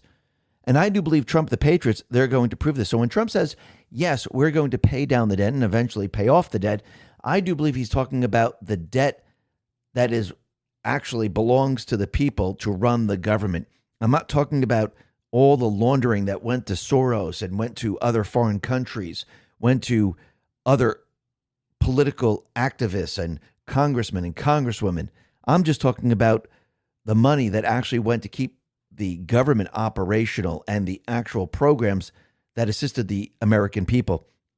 I think that debt is going to be much, much lower. And I do believe we will have a chance to actually pay all of this off. And like we discussed yesterday, when we pay all of this off, you know what happens? Your buying power comes back to you. It's almost when you go back to 1971. When we came off the gold standard, everyone saw inflation, the devaluation of the currency. So everything had to adjust, except everything that was fixed. So you had a fixed car payment. Wow, that car payment got really cheap because my wage just went way up. Hey, look at that. My housing fixed mortgage, my wage went up, and that seems a lot cheaper now. It's going to work the opposite way. Since the value of the currency has declined so much, like 98% or so, when we go back to sound money, all that buying power that they stole from you, that's what they did. They stole it from you. It is then returned. So when Trump pays it off, that 3,000% inflation is wiped out, which means the value of the currency is then returned. So anyone with fixed payments, fixed mortgage payments, fixed car payments, anyone that's holding gold, silver, Bitcoin, all of a sudden you have incredible buying power. And this is why Trump is developing and creating and pushing the tariff system, because this system allows him to compete with the Federal Reserve. This system allows him to return us back to sound money. This system allows us to return back to the Constitution. Remember, Trump is a builder. He's building a new system, and they're trying to stop him every step of the way. And they most likely are going to try to force him to return the money. Now, I don't think they're going to win, but I do believe this is what they're trying to do. Now, think about it. If he has to return the money, what effect do you think this is going to have on the economy? Remember, they're trying to destroy the economy. They're going to destroy it if Trump was in office or not in office, because that was their plan. They told you back in March of 2020, the plan was the Great Reset. The plan was to bring us into the central bank digital currency. The plan was to bring us into war. This was always their plan. So if they could do this and they can get the Supreme Court to rule in their favor, it would wipe out and destroy this economic system. Trump knows this. And I do believe he will win in the end. And once he gets the ruling, they're screwed, which means they're going to have to do something else to try to stop Trump. But this is what Trump put out on Truth. The U.S. Supreme Court was given the wrong numbers. The unwind in the event of negative decision on tariffs would be including investments to be made and return of funds in excess of $3 trillion. It would not be possible to ever make up for that kind of a drubbing. That would truly become an insurmountable national security event and devastating to the future of the country. Possibly non-sustainable. Yes, it would implode the entire economic system. It would crash the system, and then the rest of the world would crash. Yes, this is the plan of the central bankers, the deep state players. This has always been their plan. Their plan was to destroy their old system and try to bring us into the new system. And that's what they're trying to do right now. But you know what people are noticing? The people are noticing that Trump's tariff system is actually pretty darn good. They're noticing that they're not seeing inflation. Remember, the inflation that everyone's experiencing is the inflation from Biden. That's what they're experiencing. Yes, you experience it a little bit in the very, very beginning, but later on, you experience the full force of that inflation a year to 2 years later. That's what people are experiencing. So when the fake news is out there saying, oh my God, this prices are up, yeah, blame that on Biden / Obama. They're the ones who created all this. Actually, if you go back in time, every single president, every single Congress created 3,000% inflation. Remember, if they keep telling you we're going to go back to 0% inflation, we go back to 1971 prices. Have we? No, we haven't. Because, again, that inflation stays. It doesn't go away. But people are seeing that the tariff system is working. They're seeing that it's not causing inflation. Secretary Scott Bessent was being interviewed by an MSNBC panel, And he was explaining how tariffs have actually helped Americans. Eric Doherty put this out and said, tariffs help consumers because we brought down the budget deficit. MIT came out with a study that said that 42% of the great inflation was caused by the big deficit spending. So as you bring down deficit spending, inflation will come down. Right now, we've taken the substantial tariff income over time that will rebalance as the factories move to the U.S., and that will become the corporate income or wage income. And by bringing down the budget deficit, we are bringing down inflation. And you can see that he's setting them straight. And you can see that everything is now being reversed, everything the central bank, the deep state players have caused. And I do believe we're going to see a lot more of this. See, they're losing the narrative already because remember, they told us we'd be seeing incredible inflation right now. They said that Trump was going to destroy the economy. The actual opposite is happening. What do you think is going to happen when the people all of a sudden get their $2,000 dividend from the new economic system? You think the people are going to return it? I mean, remember, they're going to be getting it from Trump. So do you think all the liberals and all the far left people, you think they're going to say, you know what, I don't want this money?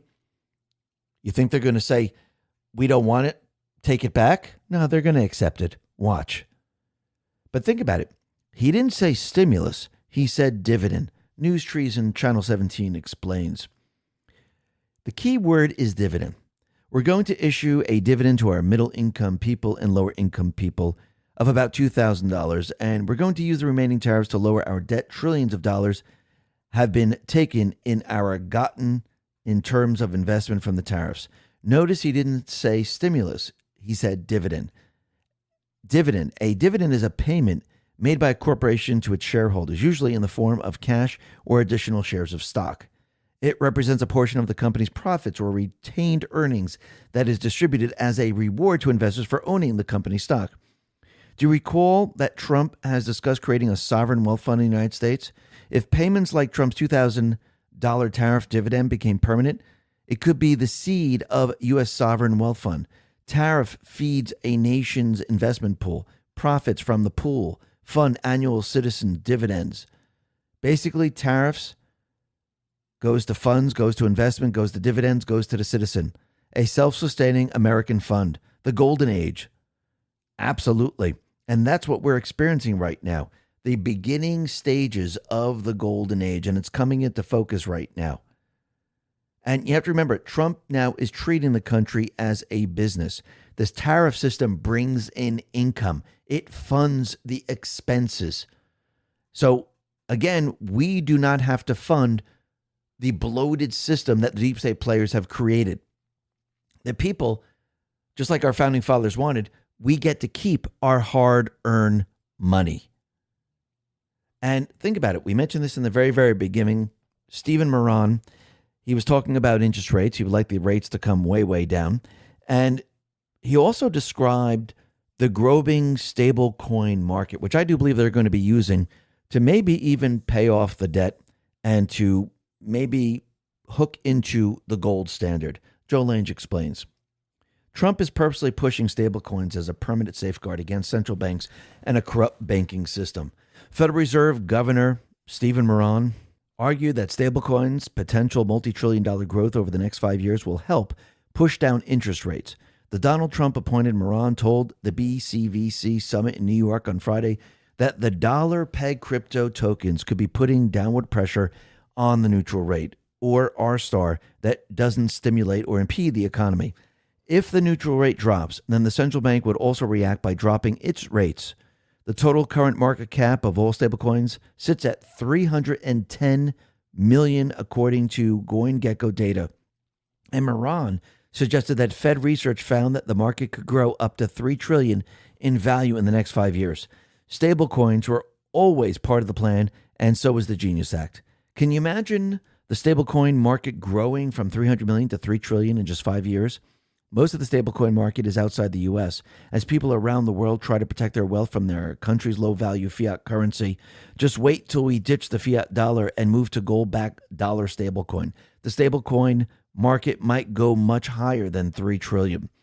The cabal banking system is panicked. They can see what Trump is doing but cannot stop it. My thesis is that stablecoins are already increasing demand for U.S. Treasury bills and other dollar-denominated liquid assets by purchasers outside the United States, and that this demand will continue to grow. Stablecoins may become a multi-trillion-dollar elephant in the room for central bankers. Organizations, including the International Monetary Fund, have warned that stablecoins pose a threat to traditional financial assets and services as they potentially compete for customers. U.S. banking groups have also urged Congress to tighten oversight of stablecoins, with Yield arguing they could attract would-be bank users. Did you catch that key word? Compete. Yes.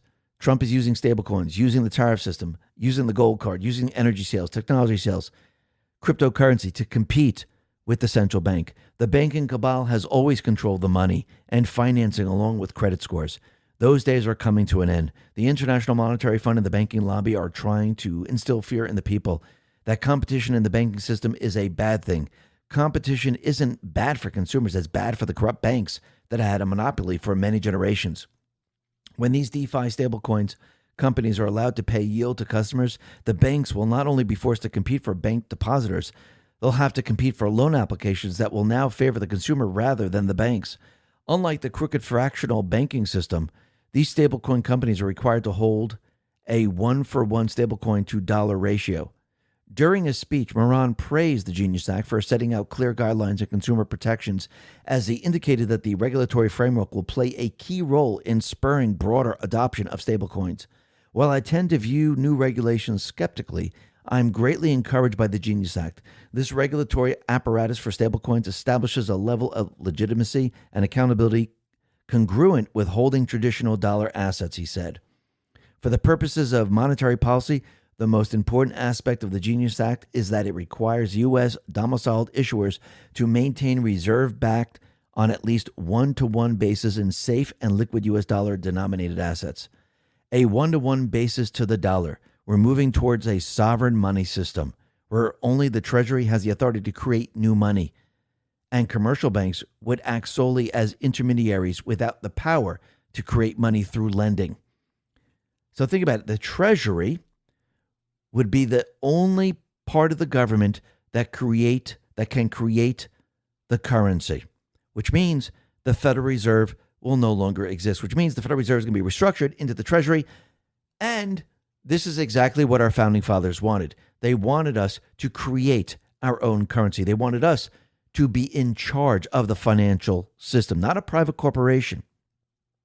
Trump is setting everything up. He's building the foundation. The foundation is almost complete, and he's going to start building the building. When you have a very, very strong foundation, the building goes up quickly, it's sturdy, it could withstand quite a bit. And that is what Trump is doing right now. Yes, the golden age is coming into focus. And when you look at gold, when you look at silver, when you look at Bitcoin and other crypto assets, you can see all of these are going to go up because, again, when you return the buying power back to the people, what happens? Well, gold has buying power. Crypto has buying power. Right now, they're showing you right now that the fiat currency is worth absolutely nothing. That's why gold is going to continually move up. If you notice, gold is moving up once again. I do believe gold is going to get to a point where we're at $10,000, $15,000, $20,000. Because what is Trump going to do in the end? He's going to audit Fort Knox and other gold holdings, and he's going to revalue gold to support the new system.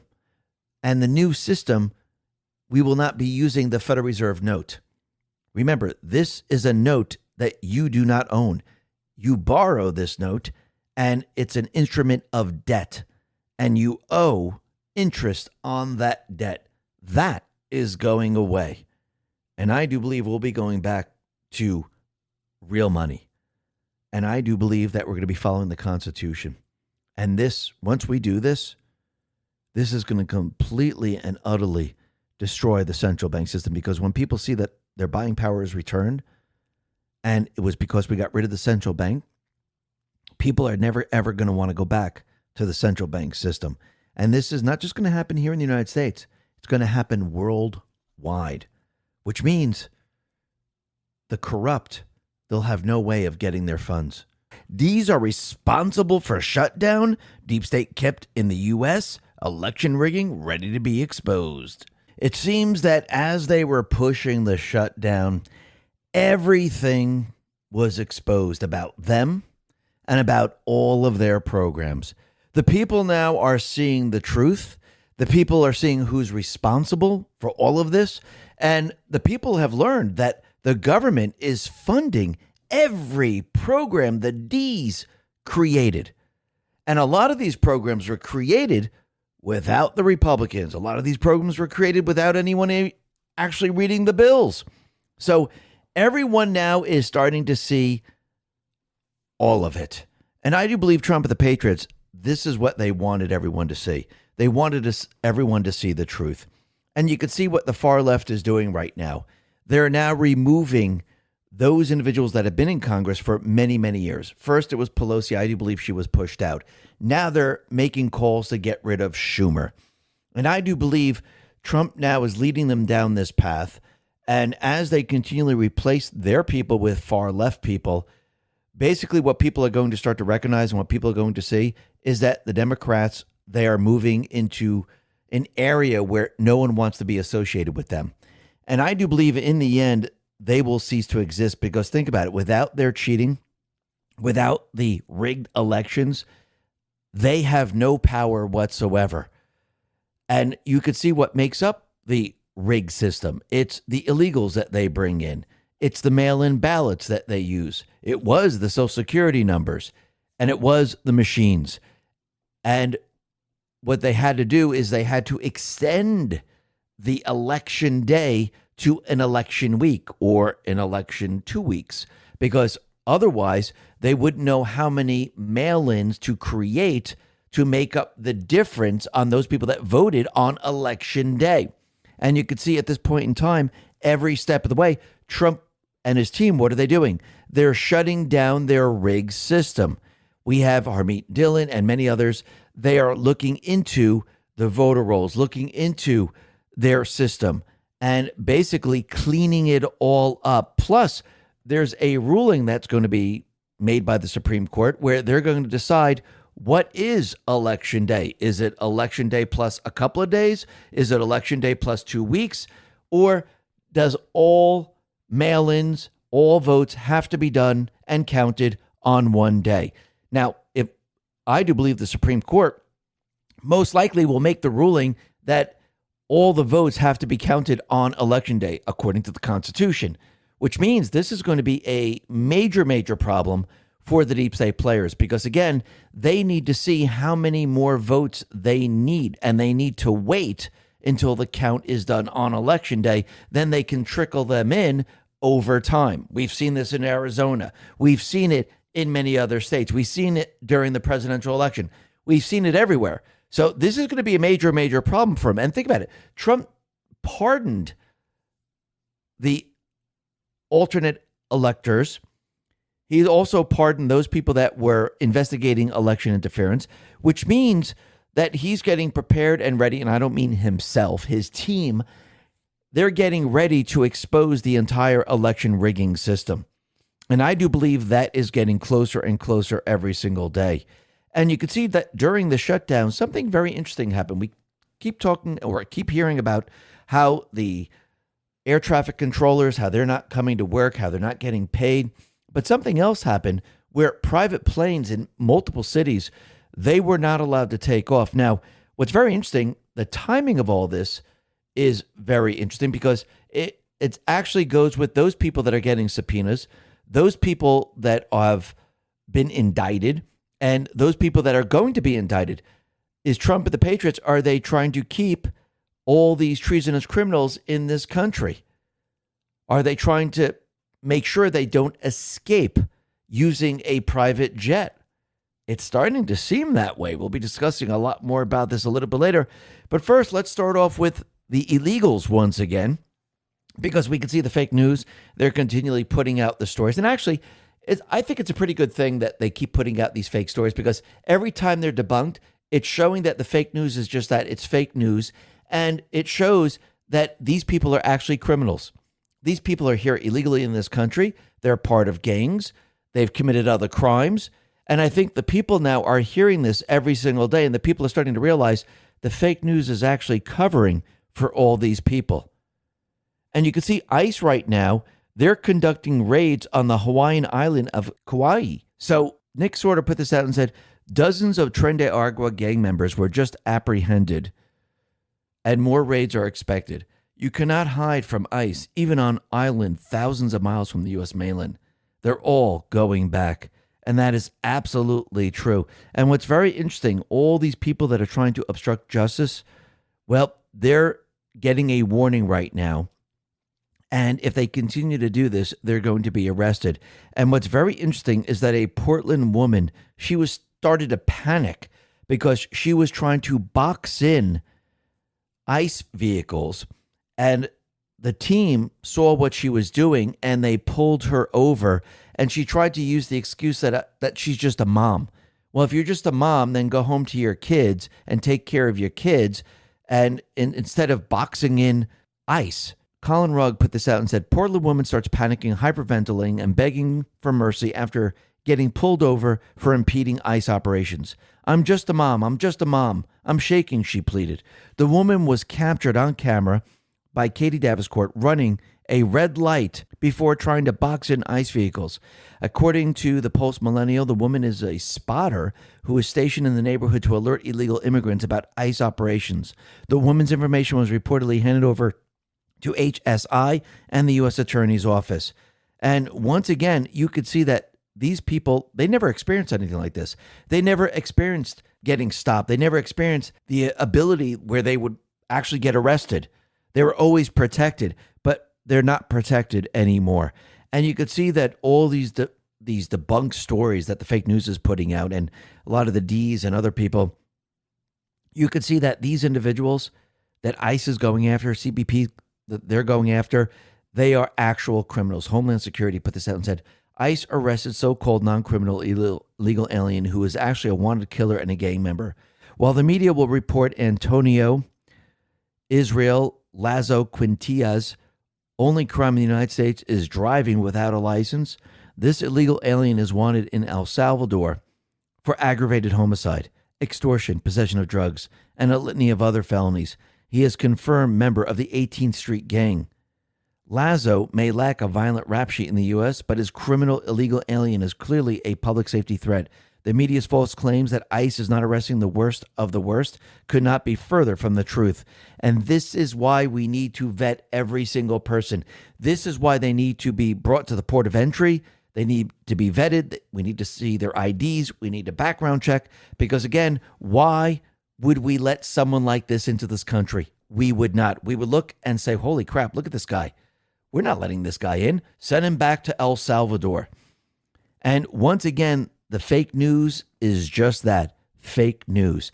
But the people of this country, they are now completely and utterly on board with deporting all the illegals. And you have to remember, when 2026 rolls around, what happens?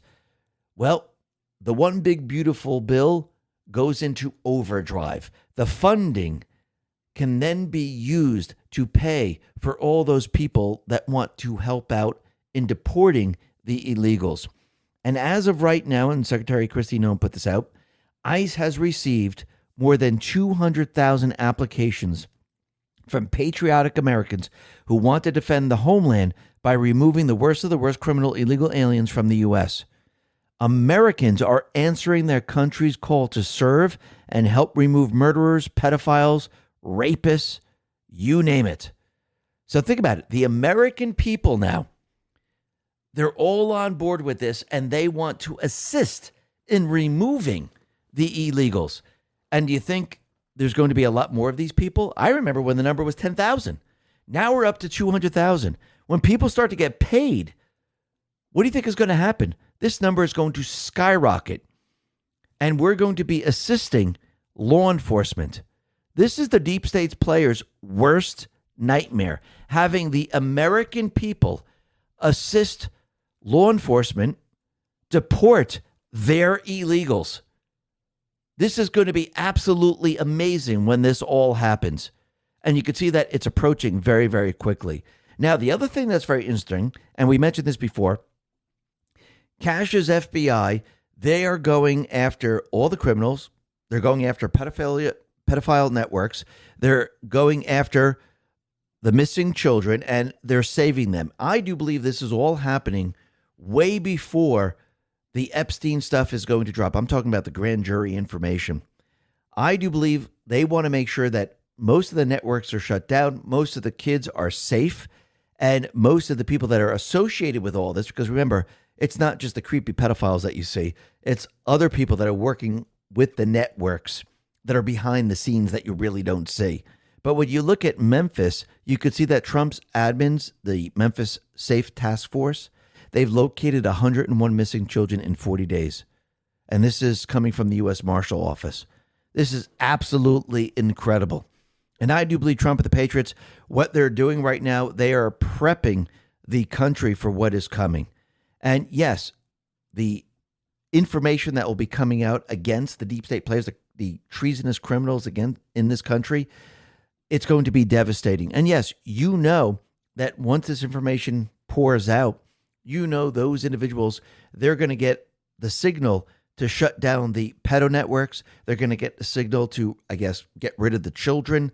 They're going to get the signal to wrap it up and move operations. And I do believe this is why Cash and team and others, this is why they're going after them right now. So this way, there's not that many pedo networks, and the signal, well, it's going to go to no one.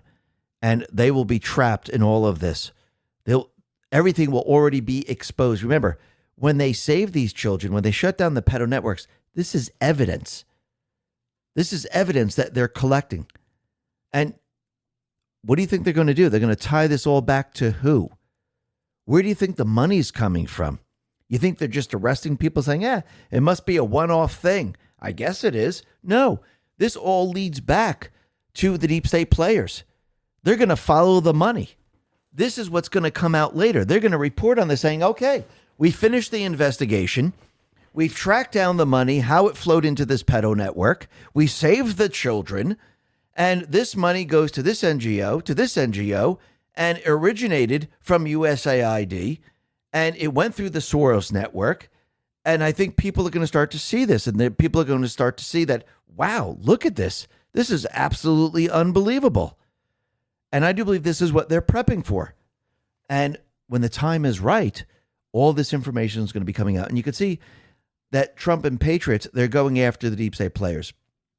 They are now subpoenaing certain individuals. They're indicting certain individuals. Looks like Adam Schiff is next up. I do believe he'll be indicted very, very soon.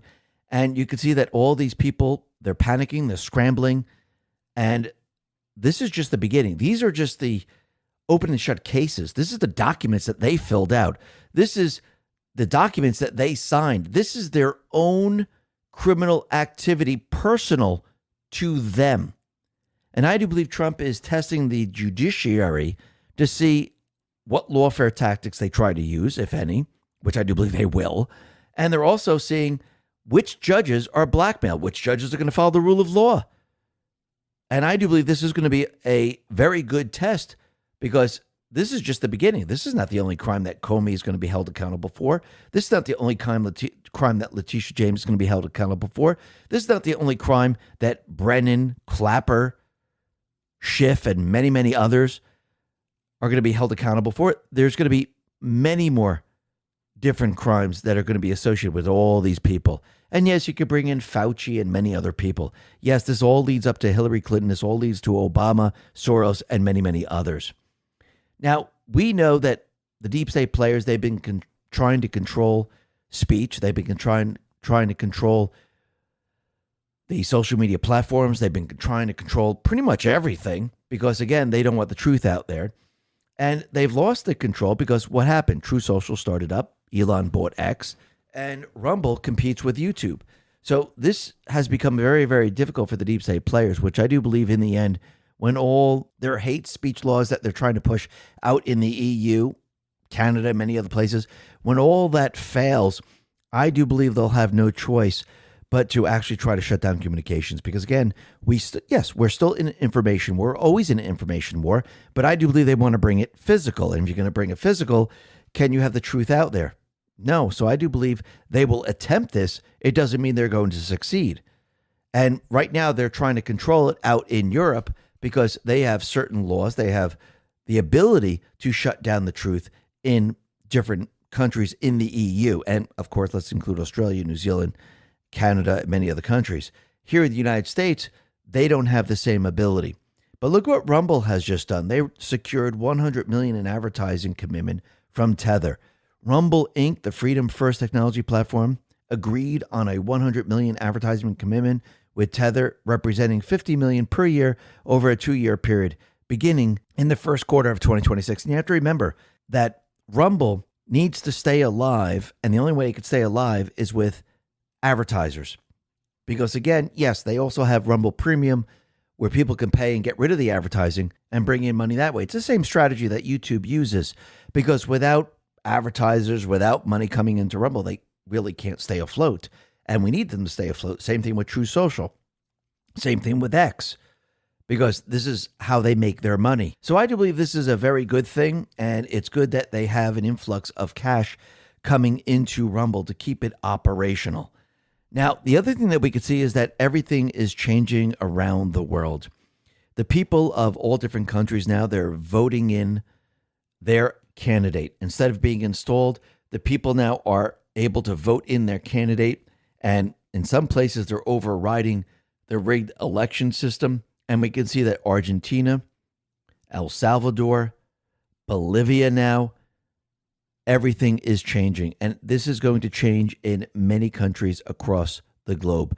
We can see that France, they are on the precipice of ousting Macron. The UK is on the precipice of ousting Starmer. Germany is on the precipice of ousting Merz, and this is going to continue. And it's going to happen throughout the world. George put this out and said, the new right-wing president of Bolivia immediately got to work by eliminating all socialist symbols from the country's flag and coat of arms. He also promised to start capitalist revolution in the country. We're going to put Bolivia in the world and let the world come to Bolivia. Capitalism for everyone. Capitalism to produce. Capitalism to have resources. And I wonder if Trump is going to be making a deal with Bolivia very, very soon. Most likely, yes. Now, out in the UK, we could see that Nigel Farage, he is making huge gains in the UK. And you can see that Starmer's polling numbers, they're down in the dirt. And Nigel Farage says he is strongly in favor of British people having the right, through petition, to call a national referendum if they feel the political class are out of touch with them substantially on major issues. So he's already building the narrative right now to what, oust the ruling class? I do believe that's exactly what he's doing. And you can see that the ruling class, the deep state players, they're now panicking over all of this because they see change coming, and the change is not in their favor. And I do believe this is why, in the end, they're going to be pushing this information war that we've been in for quite a while into a physical war, because, again, they need a distraction of all distractions. And this is part of their 16-year plan to bring this country and the world into war so they could stay in power. The problem with all this is Trump has already set up the narrative that he is the peacemaker. So this is not like other presidents that we had in this country. Trump is not going to go along with the war. He's not going to fall for the false flags. He's not going to bring troops into other countries to have regime change. Trump, he's going to usher in peace. So basically, we now have an individual that is going to counter everything the deep state players are going to try to do in respect to war. When they push war, he pushes peace. You see, in the past, when the deep state players push war, the presidents of not just this country, but other countries went along with it. They fell for the false flags. Trump is not going to fall for it. And in the end, he's going to usher in peace. Now, of course, what he's doing right now, he's bringing the deep state players down this path because he's going to need the people behind him, not just in this country, but around the world, to usher in peace, because I do believe they're going to try to push a nuclear war. But the other thing that's very interesting is that Pete Hegseth, who's the Secretary of War, and I think that's an incredible name because, again, we're not defending anything, if something happens across the globe, we're going to war. And when people hear this, they're saying, well, you know what? Maybe I don't want war. Maybe we shouldn't be heading into war. Maybe we need to think about this. But Pete Hegseth, he delivered a pointed warning at the National War College in Washington, declaring that most significant threat to America's strength comes not from abroad, but from within its own defense establishment. For decades, the Pentagon has evolved into one of the most complex bureaucratic systems in the world, employing over 750,000 civilian workers and managing a budget exceeding $850 billion. Yet, despite record spending, much of it vanishes into administrative overhead, delayed contracts, and consulting fees rather than directly enhancing defense capabilities. It also goes to money laundering. According to defense auditors, nearly $220 billion of the Pentagon's budget each year cannot be properly accounted for, a figure larger than the entire defense budget of most allied nations. Programs designed to modernize military hardware routinely face years of delay as they pass through layers of committees and contracting offices. Basic equipment orders can require signatures from dozens of different officials. Routine upgrades often cost taxpayers millions before a single prototype reaches the field. The result, he says, is a defense establishment that consumes vast sums of money while producing less and less real-world capabilities. And remember, going back to 9/11, weren't they looking for trillions of dollars? And Donald Rumsfeld was talking about it, and then the next day, all of a sudden, we had 9/11? Yes, that was part of the agenda to distract. But think about it. All this money has always gone missing because it's the deep state criminal syndicate system. It's a money laundering system. I mean, not to know where $220 billion is absolutely ridiculous. And yes, this whole thing has to be shrunk down. Cuts have to be made. And once again, Secretary of War is telling us that we're fighting an enemy from within, just like Trump told the troops when he brought them all in. Now, the other thing that's very interesting is that the deep state players are losing their grip on their entire plan. And you can see what their plan was.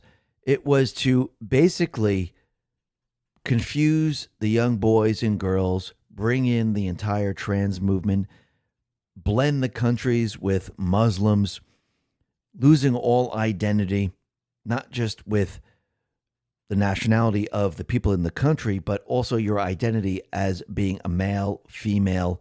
And you can see that they've been setting this up for their world that they wanted to create. And you could see they were trying to push men into women's sports, men into women's bathrooms, and men were taking over.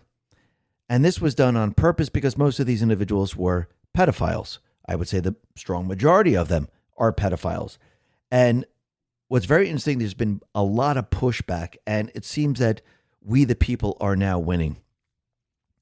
The transgender athletes are now going to be banned from female competition at the Olympics following a review of evidence about the sporting advantages of being born a male. I mean, really? The new policy may also bar female athletes with differences of sex development, possibly including boxers like Emain Kalof. And once again, this wasn't really that difficult. Everyone knew it. Everyone was continually saying this. And the Olympic Committee, who deals with physical exercise, athletes, they couldn't figure this out. Of course they knew. They knew the entire time. They were gaslighting the people. And now everything is changing. And you can see the deep state players, they're very, very angry because you have to remember, for a very long time, they've been trying to keep the population of the white people way, way down.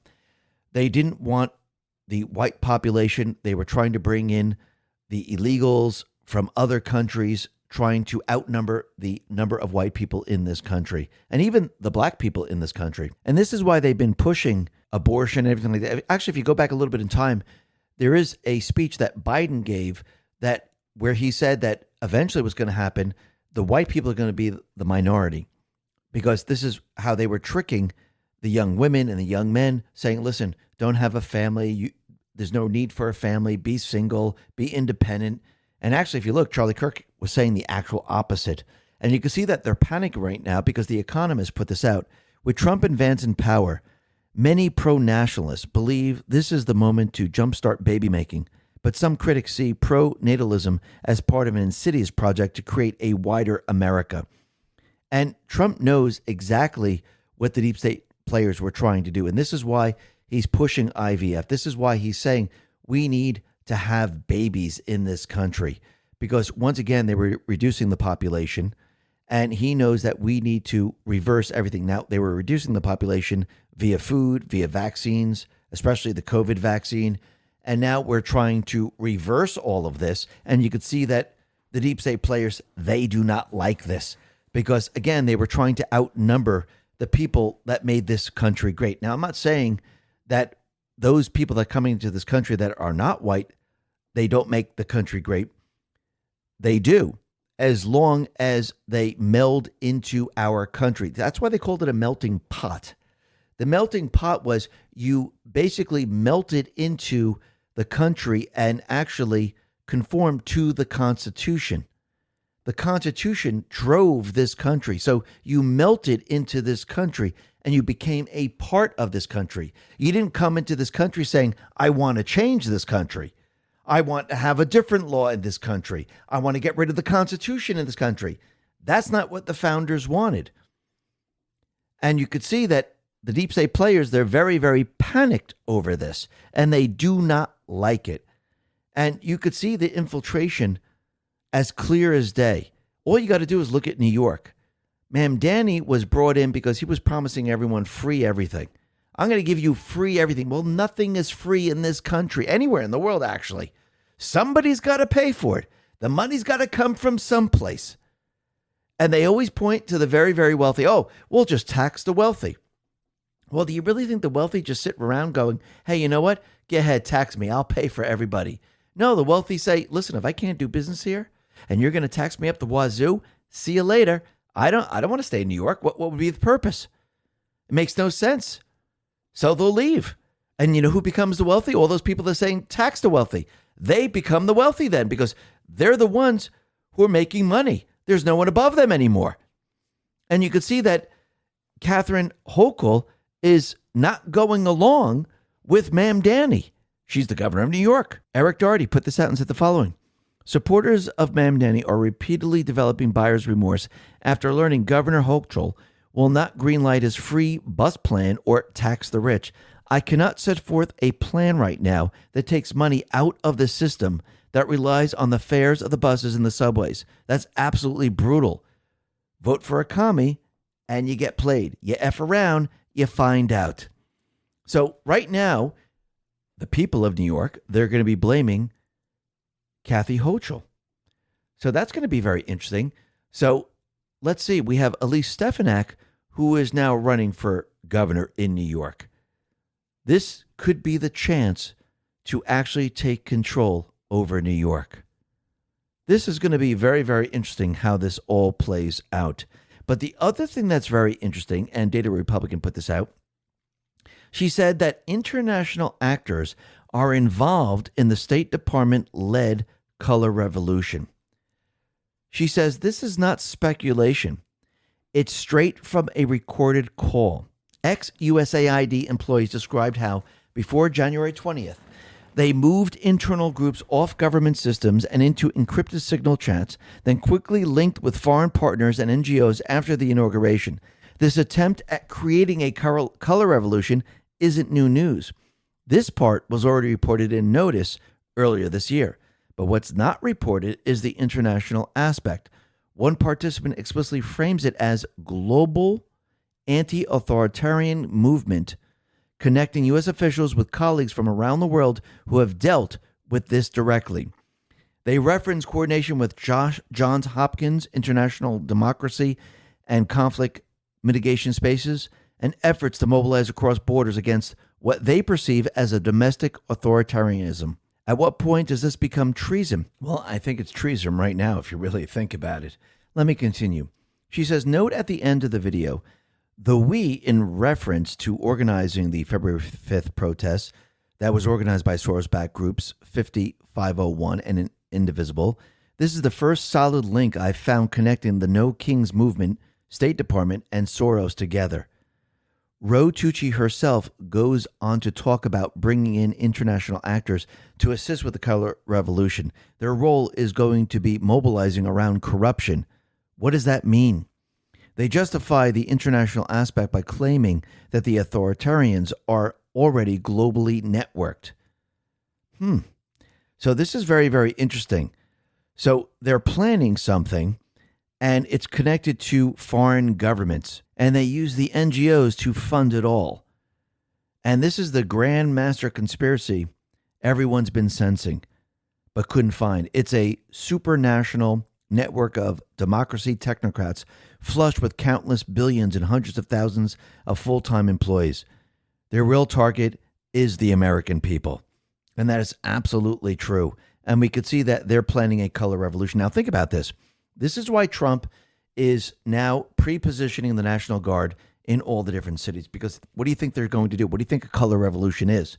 Color revolution is basically an insurrection on this country. So basically, you could see these people, they're planning for this. They are the insurgency that are going to actually push the insurrection. And Trump, the military, and we the people are the counterinsurgency.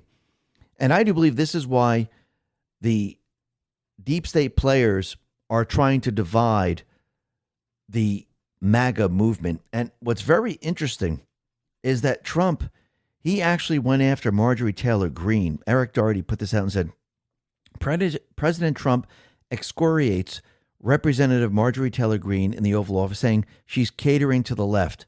When somebody like Marjorie Taylor Greene, who's now catering to the other side, I guess she's got some kind of act going, but I'm surprised at her. When she makes statements like that, it shows she doesn't know. So that is very interesting. And we can see that there has been a change in her, and something's very, very odd. And so far, Trump has not endorsed her whatsoever. Now, I do believe there are rumors that she wanted to go into the Senate, and Trump said you didn't have the vote, so I'm not going to endorse you for that. She got very angry and pissed off. And now Trump is saying, listen, something's going on here.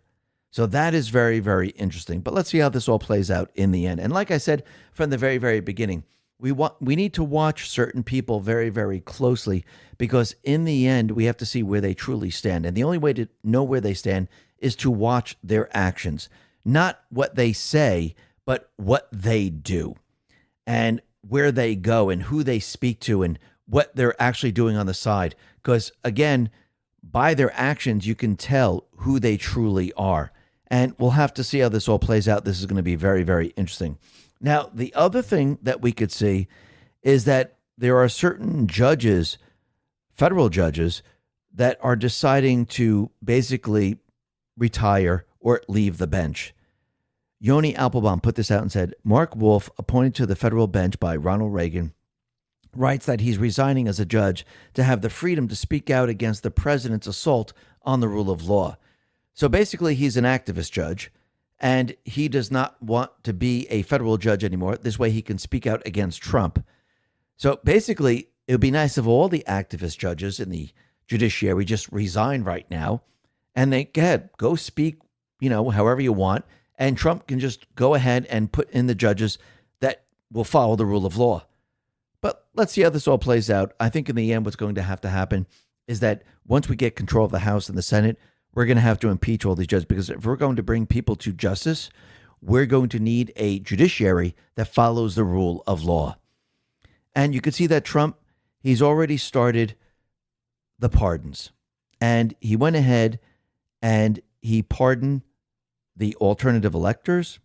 He pardoned those individuals that were involved in investigating the 2020 elections, which means this is probably leading up to exposing the election rigging.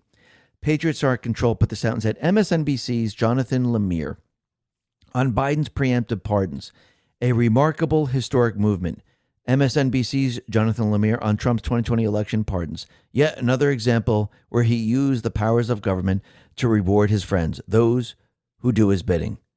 How does anyone take these people seriously? I mean, really, it's okay for the Democrats, but not okay for President Trump. And I think everyone can really see this now. ALX put this out and said President Trump issued pardons to Rudy Giuliani, John Eastman, Mark Meadows, Tyler Bauer, Christine Bobb, Boris, Jenna Ellis, Sidney Powell, Jeff Clark, Kelly Ward, and many, many others. And Ed Martin put this out, and Trump has pardoned the 2020 alternative electors. And basically, you could see that all these people are protected against federal charges, not state charges, but federal charges. But it looks like Trump has done this because it looks like the truth about the 2020 election is about to come out. And this is coming from Monica Crowley. And I do believe this is setting the stage for all of this. This is going to be absolutely unbelievable. Now, remember, Trump, he would like to get control of the House and Senate. Actually, he would like to get rid of the filibuster. So this way, the Republicans can just vote and get rid of the cheating. And once we usher in and pass the laws for voter ID, paper ballots, one-day voting, no mail-in ballots, the D's won't be able to win an election ever again. But again, we're still dealing with certain rhinos, and it looks like they're not going to actually end up doing this. Trump's going to keep forcing them to do this, but he also has another plan. He's actually cleaning up the entire election system. He shut down all the Social Security numbers. They're actually looking at the voter rolls in all the different states. Actually, he wrote executive orders now shutting down a lot of the mail-in ballots. Now, it's not going to be everywhere. And it looks like the Supreme Court right now is going to be looking at what Election Day actually means. So the Supreme Court has taken up the decision to count ballots when they arrive past the deadline. States run presidential elections, but federal law sets the standards that must be met. And that specifies that the election day in America is the Tuesday next after the first Monday in November of even-numbered years. So can states arbitrarily say they're going to have an election week, accepting ballots that arrive after the election day deadline? Well, that's before the Supreme Court right now. It is Watson versus Republican National Committee out of Mississippi that the court is reviewing. That law allows state officials to count ballots when they are mailed and received up to 5 days late. The RNC sued the state, charging that Mississippi is in violation of the federal statute that designates Election Day as the single day on which elections are held. The RNC contends that means ballot collection is done that day. And that, I do believe, is absolutely true. Why would the founders put that in there then? Saying that this is the day that you have elections. It didn't say this is the election day, but it goes on for another couple of weeks as long as you get the ballots in there. When would be the deadline? There is no deadline because that's what happens. If you look at Arizona, when you saw the race for the Senate between Kerry Lake and Ruben Gallego, they just kept it going until they have enough votes where Ruben Gallego won, which means they cheated. So when does it end? Could it go on for a month saying, oh, we're just waiting for a couple more mail-in ballots because I think we're almost there? No, it has to be on Election Day. If the ballots aren't there, they're not counted. But why do they need the extra time? Because they need to see how many votes they need. And once they see how many votes they need, this is when they print them up. This is when they bring them in. And this is what they've been doing for a very long time. Actually, it went completely crazy during 2020, 2022, and 2024. So the Supreme Court is going to decide what Election Day actually means. And I do believe what they're going to do is they're going to rule that Election Day means all ballots are in on that day. That is the day that you count. That is the Election Day, period, the end. And what is that going to do to the deep state players? That's going to actually put them in a difficult position because they will not be able to see how many ballots they need. Because first they see on Election Day, and then they trickle them in afterwards. This is going to be a major, major problem for them.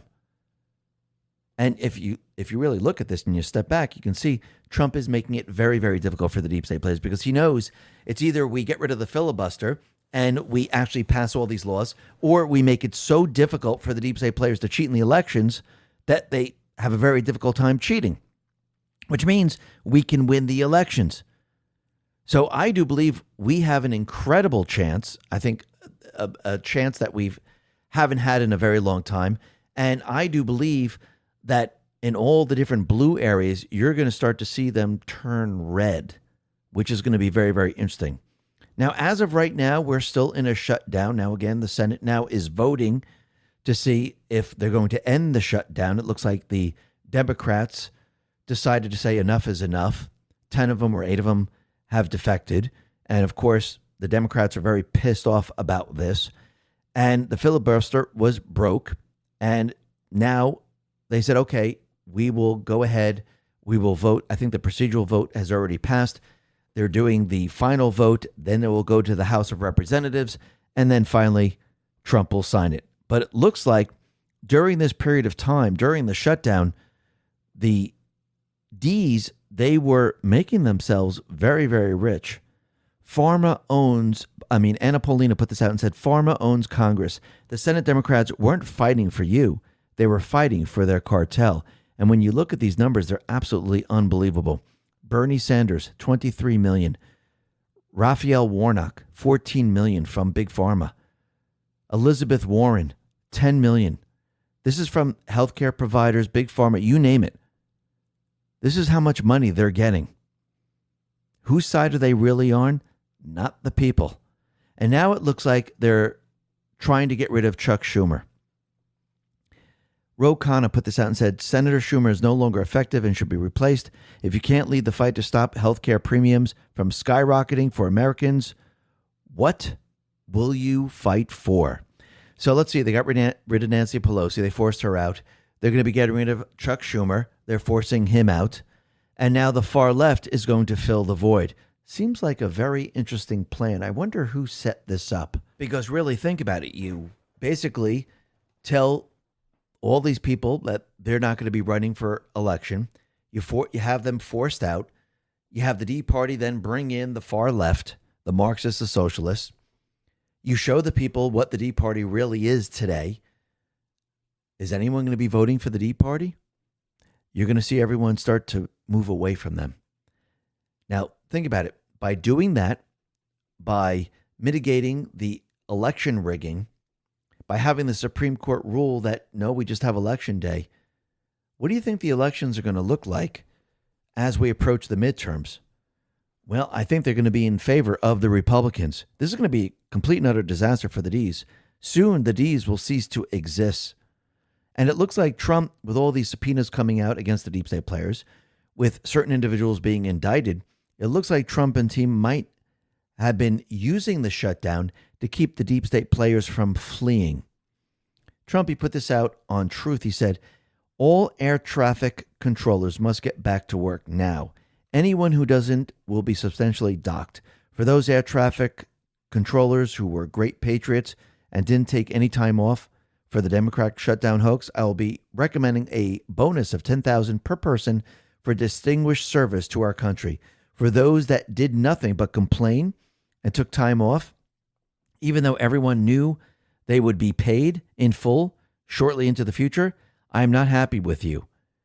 You didn't step up to help the USA against the fake Democrat attack that was only meant to hurt our country. You'll have a negative mark, at least in my mind, against your record. If you want to leave service in the near future, please do not hesitate to do so with no payment or severance of any kind. You will be quickly replaced by true patriots who will do a better job on the brand new state-of-the-art equipment, the best in the world, that we are in the process of ordering. The last administration wasted billions of dollars trying to fix antiquated junk. They had no idea what they were doing. Again, to our great American patriots, God bless you. I won't be able to send you money fast enough. To all others, report to work immediately. God bless America, President Donald J. Trump.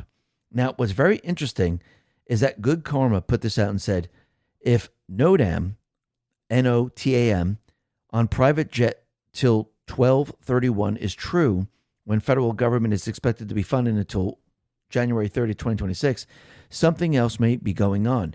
Prevent deep state like Hussein, George Soros, Hillary Clinton, pencil neck, etc., escaping via private jet. Well, the Federal Aviation Administration issued notice to air missions, effective immediately as of midnight on November 10th, prohibiting general aviation and non-scheduled business jet operations at Ronald Reagan Washington National Airport and 11 other major U.S. airports through December 31st, 2025, unless canceled earlier. These restrictions are direct response to reduced air traffic controller staffing amid the ongoing federal government shutdown, which has furloughed thousands of FAA employees. The 12 airports under the full GA non-scheduled ban include DSA, Boston, Harry Reid in Vegas, Los Angeles International Airport, Chicago O'Hare, John F. Kennedy, LaGuardia, Newark Liberty, Philadelphia, San Francisco, Seattle, Tacoma, Miami. So that is very, very interesting. So they're not allowing certain planes to leave. Karma Patriot put this out and said the following. Okay, now I'm starting to realize what the drawn out dramatic shutdown and flight crisis narrative might really be about. The Federal Aviation Administration will limit business jets and other private flights to some of the country's largest airports to ease strains on air traffic personnel. Indictments and subpoenas can't escape justice without a plane. Drop 1. Passport approved to be flagged effective 10:30, 12:01 a.m. Expects massive riots organized in defiance and others fleeing the U.S. to occur. U.S. military will conduct operations while National Guard activated. Proof check, locate a National Guard member and ask if activated for duty. 10:30 across most major cities. Drop number 5. Why did Soros' son have several meetings with Canadian Prime Minister, and how is that related to Clinton's? Can you rely on being able to board a plane and fly away? Drop number 4. Focus on military intelligence, state secrets, and why might that be used versus any three-letter agency? Drop 6. What is Pelosi's net worth by way of one example? What coincidentally is her memory apparently going? Cover for possible future indictment to plead what? Very interesting. Drop 11. Military intelligence versus FBI, CIA, NSA. No approval or congressional oversight. State secrets upheld under Supreme Court. Who is the commander-in-chief of the military? Trump. Under what article can the president impose military takeover investigation for three-letter agencies? What conditions must present itself? Why is this so very important? Who surrounds POTUS? They lost this very important power, the one area of the government not corrupt and directly serves POTUS. Drop 13. Now think about the timing of POTUS traveling to China, South Korea. I've said too much. God bless, patriots. Drop number 2. What is military intelligence? Why go around three-letter agencies? What Supreme Court case allows for use of military intelligence versus congressional assembled and approved agencies? Who has ultimate authority over our branches of military without approval conditions unless 90 plus in wartime conditions? Drop 3. Why is the National Guard called up across 12 cities? So it looks like they might be keeping certain people here. And you could see that subpoenas are being issued, indictments are being issued, and other investigations are going on. Very, very interesting. And think about it. The Dems, they spent the last month squealing about how Trump is responsible for the shutdown. Clint Essen put this out. Now they're upset the Senate Dems caved and are willing to reopen the government, meaning they were full of shit the entire time and everyone knew it. All they know is deceit. So let me see. If now there's Democrats saying, let's open it up, they were always in control of opening opening the government and shutting down the government. So they were always in control of this. And actually CNN kind of tipped their hat saying they're the ones who are responsible for all of this. Unseen One put this out and said, did you see the play this week? Democrats plan for a big win in elections through hook or crook. They tried parlay that went into forcing weak-kneed Republicans to cave on the shutdown. The lying legacy media tried to help the Dems by pushing fake news stories about the GOP caving. Seemed to be working somewhat, and then Trump came in. Trump pushed the filibuster to end the shutdown. He pushed ending Obamacare and giving the money to the people. Trump admin allowed just a small amount of pain to come through the airplane cancellations and no SNAP benefits. Dems unable to capitalize on their win on Tuesday and faced with increasing political pain and a direct threat to two of their favorite things caved. Trump checkmated Schumer. The Schumer gambit was defeated. Absolutely. Observing Consciousness says this is bigger than some realize. Let's tease this out some. The government reopened on terms that end the old spending machine. The Democrats agreed to a structure that forces every hidden funding channel into daylight for all to see. No omnibus bundled foreign aid, no automatic renewals of the network that operated in the dark. The pressure is now staged across January and February. No, this doesn't end here. It is only starting. Each deadline draws a new layer of the structure into view. This move secured position. The ground shifted toward open visibility. Spending is now traced line by line and vote by vote. The old guard lost their grip. The older order relied on one move, push everything into a single oversized spending package, giving nobody time to even read it. No light, no record, no accountability. Now the structure is finished. This is key. Watch. Funding now moves into two phases, January 19th and February 2nd. These dates function as a pressure gate. The timing itself reveals the network. January exposes defense and national infrastructure. Global projection lives here. Contractors, intelligence routing, foreign stationing, cyber and space build-out. Once viewed directly, the pattern is clear. February exposes the domestic operating system, border flow coordination, NGO distribution networks, public health command chains, education narrative scaffolding. Follow the funding, and the architecture stands in full view for everyone to see. No bundled foreign aid entered this agreement. No border trades. No quiet Ukraine channels. Every request now stands alone before the public. Every vote carries a name. We see you. Continuity moves through design. Power shifts when the flow of authorization changes. Recognition arrives through sequence, not announcement. The laddered CR keeps government functions alive while preventing the old channels from rebuilding themselves. Operations continue. Concealment does not. Signals now forming. Border funding posture in January. Funding, foreign aid separated into single issue floor votes. Treasury alignment inside defense appropriations. Audit triggers embedded in February agency text. Track the pattern. The awareness rises layer by layer. We see the system clearly now. The Republican returns through exposure and integration. January begins the next movement. The shift is in motion now. Stay observant and hold position. We see them, and they know we see them. Absolutely. And you can see everyone can see everything. It's all exposed. MJ Truth Ultra says, now that the government shutdown is over, well, it's actually not over. The procedural vote was passed, but as of this report, they haven't voted yet. Maybe they will. But let's just look at the different size.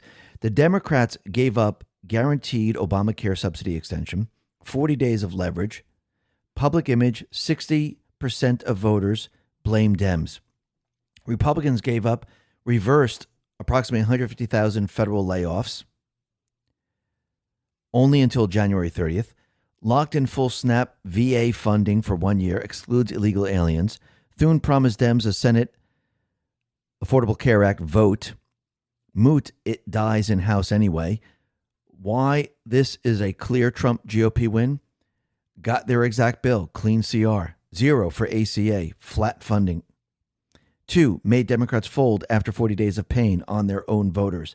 3, next showdown, January 30th, 2026, with bigger GOP majorities and total control. 4, prove shutdowns are Trump's superpower again. Longest ever, mission accomplished. Final score, Trump 1, Dem 0. So once again, the Ds, they do not have the lead.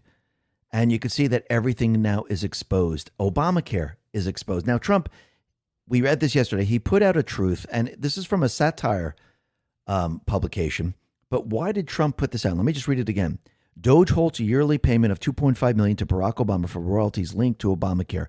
Obama has collected this payment since 2010 for a total of $40 million in taxpayer dollars. And Trump said, wow. Now, this is from a satire publication. People are saying, hey, yeah, that's what this is from.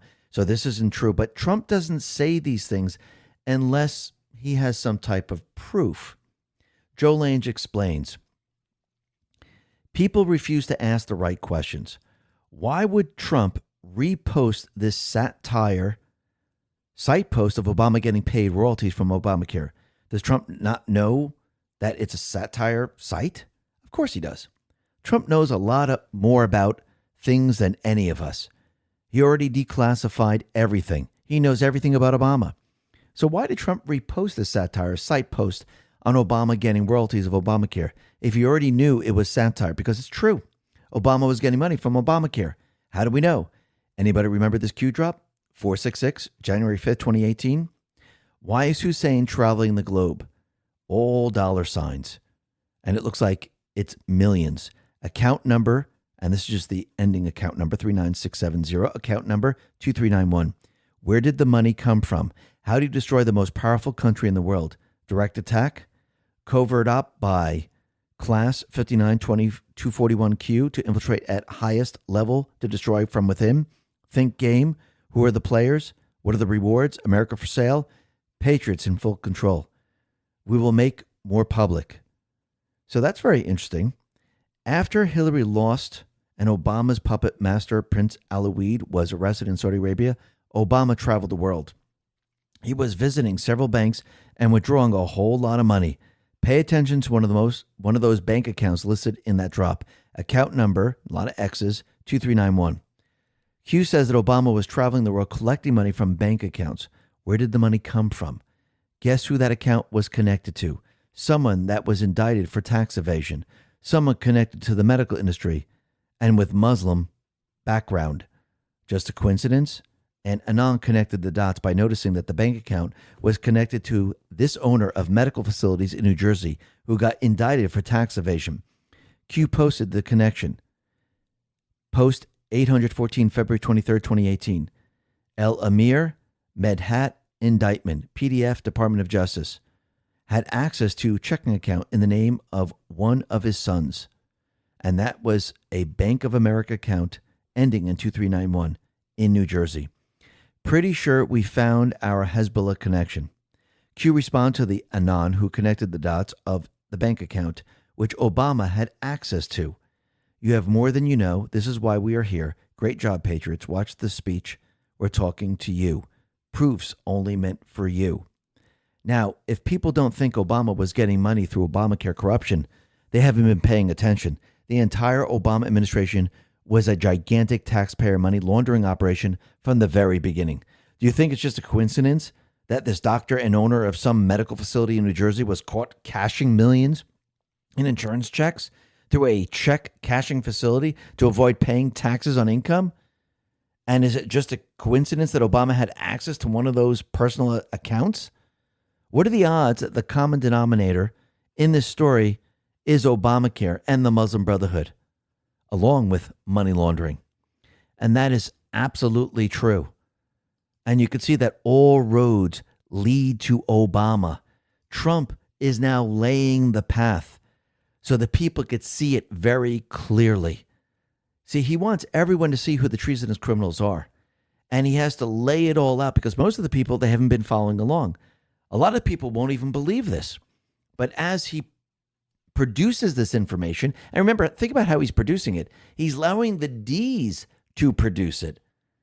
And as this information gets out there, and you see who the treasonous people are, and think about it, they're starting very slowly with these open and shut cases where Comey lied to Congress, Letitia James lied on her form, Adam Schiff lied on his real estate form. This is all being done on purpose. Think about John Bolton. He kept classified information. Other people have been subpoenaed. Trump now is building the treasonous case in front of America. Once people understand that these people are liars just on these open and shut cases, they will accept everything else after this. Plus, he's testing the judiciary along the way. Because eventually what's going to happen, once we take complete and utter control, we're going to have justice. Deep state central bank agenda, crash the economy. Do you know what happens when your buying power returns? You can see their main agenda is to do what? It's to crash the economy. Remember, when Biden / Obama, when they were in office, they were working with the Federal Reserve, and they were preparing the economic system to crash. Now, the problem is Trump, he decided, you know what? I'm going to counter all this. I'm going to create a parallel economic system.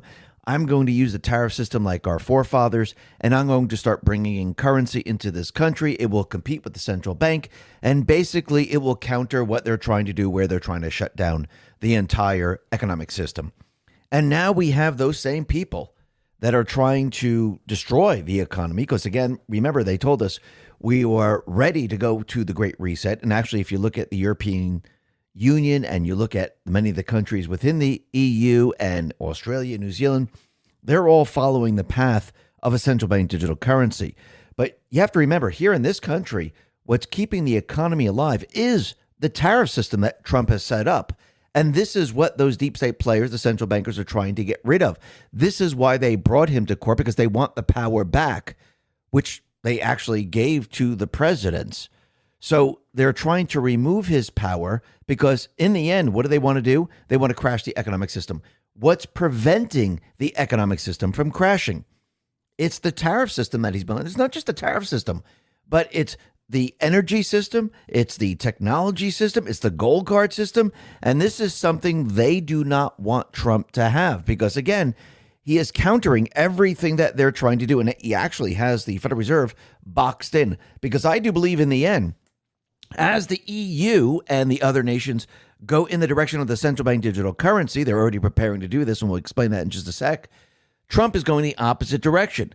He's getting prepared to remove the Federal Reserve and actually restructure it into the Treasury, which will then return the buying power back to the people because, just like he said yesterday, he's going to pay off the debt. What happens when Trump pays off the debt? What happens when all the currency that is in circulation, what happens when that currency goes back to the owner of the currency? Well, all of a sudden, the buying power for the people, it returns. The inflation disappears. And what happens when the buying power comes back to the people? Well, we'll be explaining that in just a bit. But first, let's start off with what's happening with the EU. Now, Shanaka Anselm Pereira put this out. Some of it's correct, some of it isn't, but I just wanted to lead off with this, and then we'll make the corrections as we go along. It says cash dies in 847 days. Europe just legislated the end of the financial freedom, and nobody noticed. January 2027, every euro above 10,000 becomes illegal tender. Every Bitcoin needs government permission. Every transaction becomes a data point in Brussels surveillance grid. Now, this is kind of right, and this goes on a little bit further, but you get the gist of all of it, where the EU now is moving away from the fiat currency and moving into a central bank digital currency. That's really what's happening. So basically what's really happening here is that cash over 10,000, what happens to it? Well, starting in the summer of 2027, there will be an EU-wide limit on cash payments for goods and services, no more than 10,000 per transaction. This applies across all 27 member states, though countries can set lower thresholds if they want. Some already have limits around 1,000 to 3,000. The goal is to curb illicit cash flows used by crime. Now, I thought it was just Bitcoin that did this. So now they're admitting that criminals use this currency. But again, this is the cover story. You have to remember that. Oh, we're trying to protect the people because criminals are using the currency. Well, does it really become illegal? No, not really. They're just limiting the amount that you can have, which I guess in certain respects it is kind of illegal, but they're not saying this is illegal to have. So you can still hold unlimited euros in cash, withdraw it from banks, or use it for smaller payments without issue. The restriction is only on using cash to pay for things above the limit. So you couldn't buy a $15,000 car in cash without switching to a wire transfer or card. So basically, they're going to limit the amount of fiat currency that they are going to hold because you don't have to give that out. So then that means they're moving towards more of a digital type of currency. Now, let's talk about Bitcoin, for example.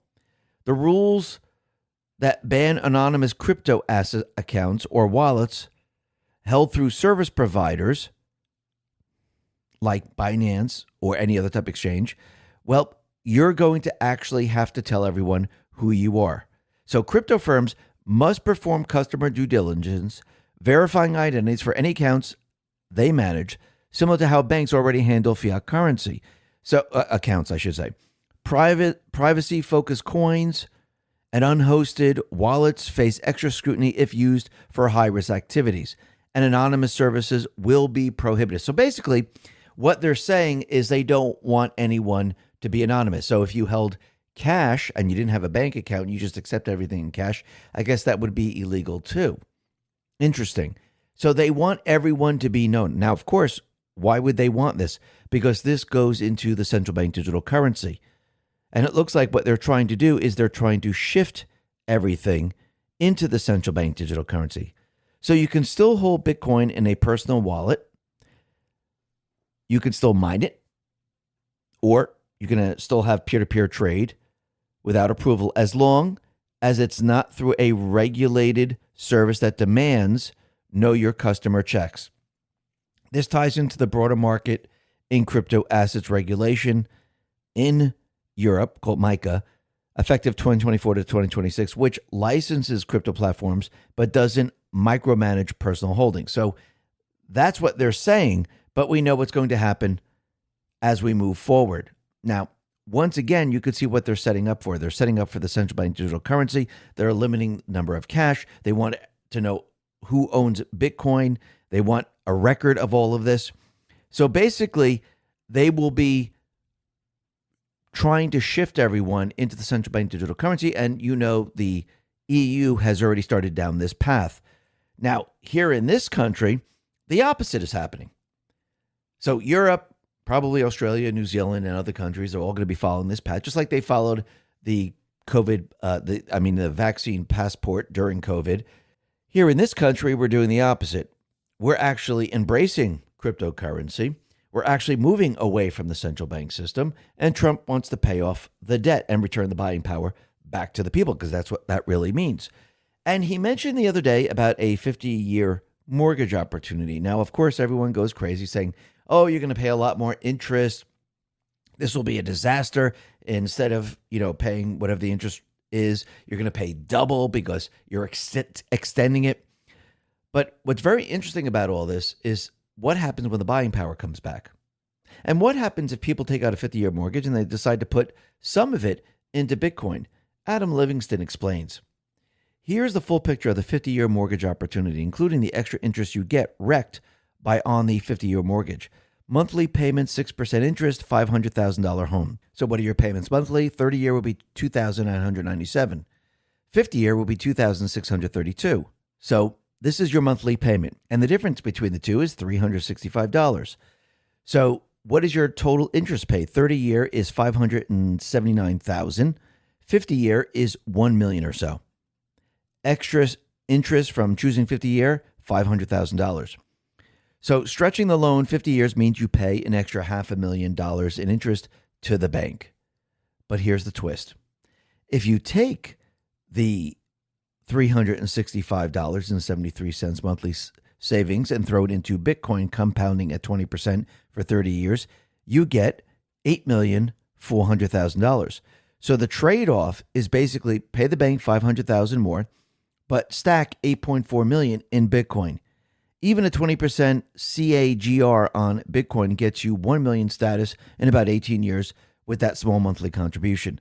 But remember, this is a 50-year mortgage instead of 30 years. You keep stacking 365 into Bitcoin, compounding at 20% annually for 50 years. Your final stack becomes $445 million. Yes, $445 million off the mortgage payment difference. This is why the 50-year mortgage discourse is hysterical. So, yes, there are certain people saying, well, you're going to pay a lot of interest, you're going to do this. But I do believe what Trump is doing, he's trying to spur the real estate industry.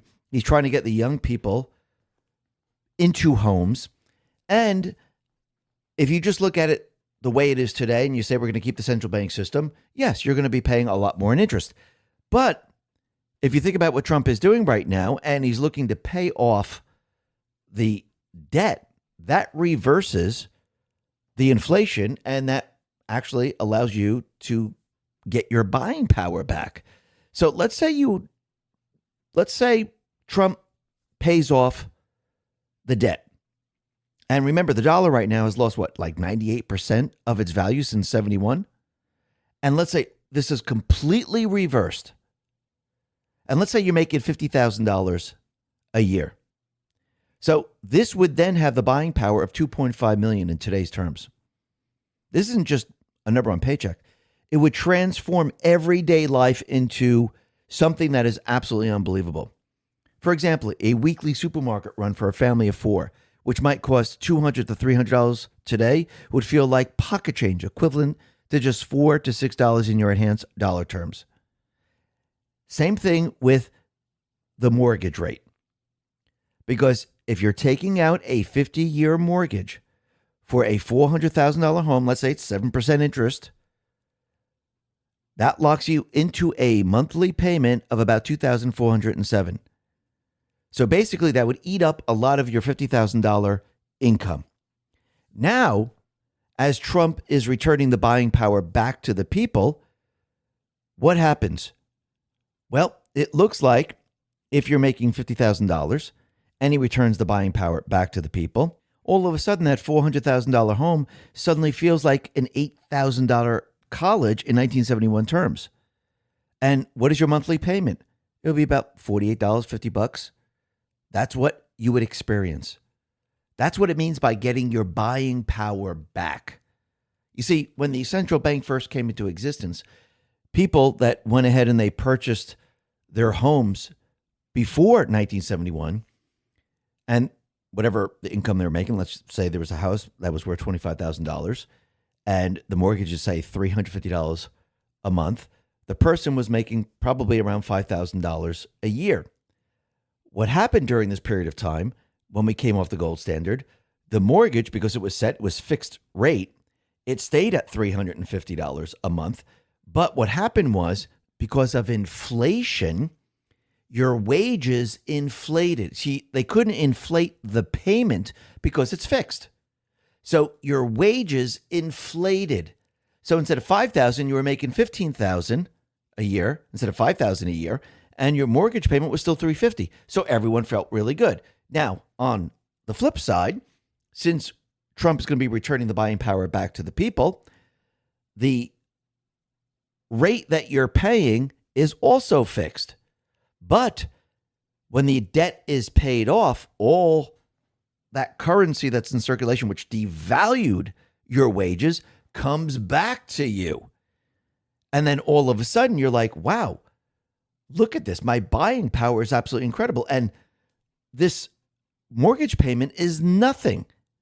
So when people complain about 50 years, and they're saying, look at the interest rate. Oh my God, this is going to be ridiculous. You're going to be paying a lot. They're looking at it in today's illusionary economy. I don't think Trump is looking at it in today's illusionary economy. Now, yes, if we move into a 50-year mortgage, we're still playing within the central bank illusionary economy. Will this allow younger people to get into the housing market? Will this spur construction while he's going after the Federal Reserve? Absolutely. What do you think these people are going to feel when all of a sudden the buying power returns to the people? Are they going to be very happy that they own this house? Absolutely.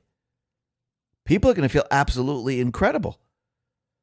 So he's looking down the road. He's looking, hey, when we pay off the debt, when we get rid of the Federal Reserve, when we return the buying power back to the people, the economy, the buying power, what people are going to feel is something they've never, ever felt before. It's almost like when you talk to maybe your parents or your grandparents going back to 1971, what did they feel like when they purchased their house in the 60s and then all of a sudden we came off the gold standard and everything started to inflate away, which means the value of the currency devalued, and then all of a sudden people's wages had to keep up, so they raised the wages. How did they feel when they had that fixed mortgage payment? I'm going to say most of them said this was the most incredible time because absolutely incredible. Now, I'm not talking about the part when we came off the gold standard and we're moving into the petrodollar system and people didn't have jobs. I'm talking about those people that still had their jobs, that had a house. All of a sudden, everything got much, much easier. And I think this is what people are going to feel here, but we're not going to have the recession that we had going back to 1971. It's going to be very, very different. And this is what the deep state players, the central bankers, are trying to stop. They don't want Trump with the tariff system because this counters everything that they're trying to do. They're trying to down the economy. That's basically their entire agenda here because they want to bring us into what Europe is doing right now. And Trump knows this. And this is why he's trapping them in everything that they're doing. Trump, he put this out on Truth. He said, the payback numbers are being quoted by the radical left lunatics who would love to see us lose on tariff because of how bad it would be for our country are much higher than those being stated by our fake opposition. Opposition mainly from foreign countries that would do anything to be allowed to charge us tariffs without retribution. The actual number we would have to pay back in tariff revenue and investment would be in excess of $2 trillion. And that in itself would be a national security catastrophe. Those opposed to us in the United States Supreme Court are giving low numbers so that the court will think it is easy to get out of this terrible situation that these anarchists and thugs have put us into. Of course they're giving low numbers because they want this backed out. They want the economy to fail. They want it to crash it. This has been their agenda from the very, very beginning. But like we said yesterday, Trump is kind of trapping them on all this because once again, he's saying we're bringing in all this currency and he wants to give each person $2,000. So if there is a family of four, you're going to get $8,000 from the tariffs. Do you think the people will be on Trump's side? Do you think this is going to be very, very difficult to basically have everyone give back that money? Yeah, this would be absolutely terrible for the central bank, for the deep state players. Trump, he put this out and said, all money left over from the 2000 payments made to low and middle income USA citizens from the massive tariff income pouring into our country from foreign countries, which will be substantial, will be used to substantially pay down the national debt. Thank you for your attention to this matter, DJT. So right there, that tells you everything you need to know. You could see what he's doing. He's countering what the deep state, what the central bank is trying to do, where they're trying to get rid of the tariffs. They do not want Trump to have the power of the tariffs because the power that he has is creating this incredible, powerful, parallel economic system that competes against the central bank. Remember, the central bank right now is the only way we can fund the government. There's no other real income coming in except for Trump's tariff system. Yes, we had tariffs before, but it wasn't nowhere near enough to pay for anything.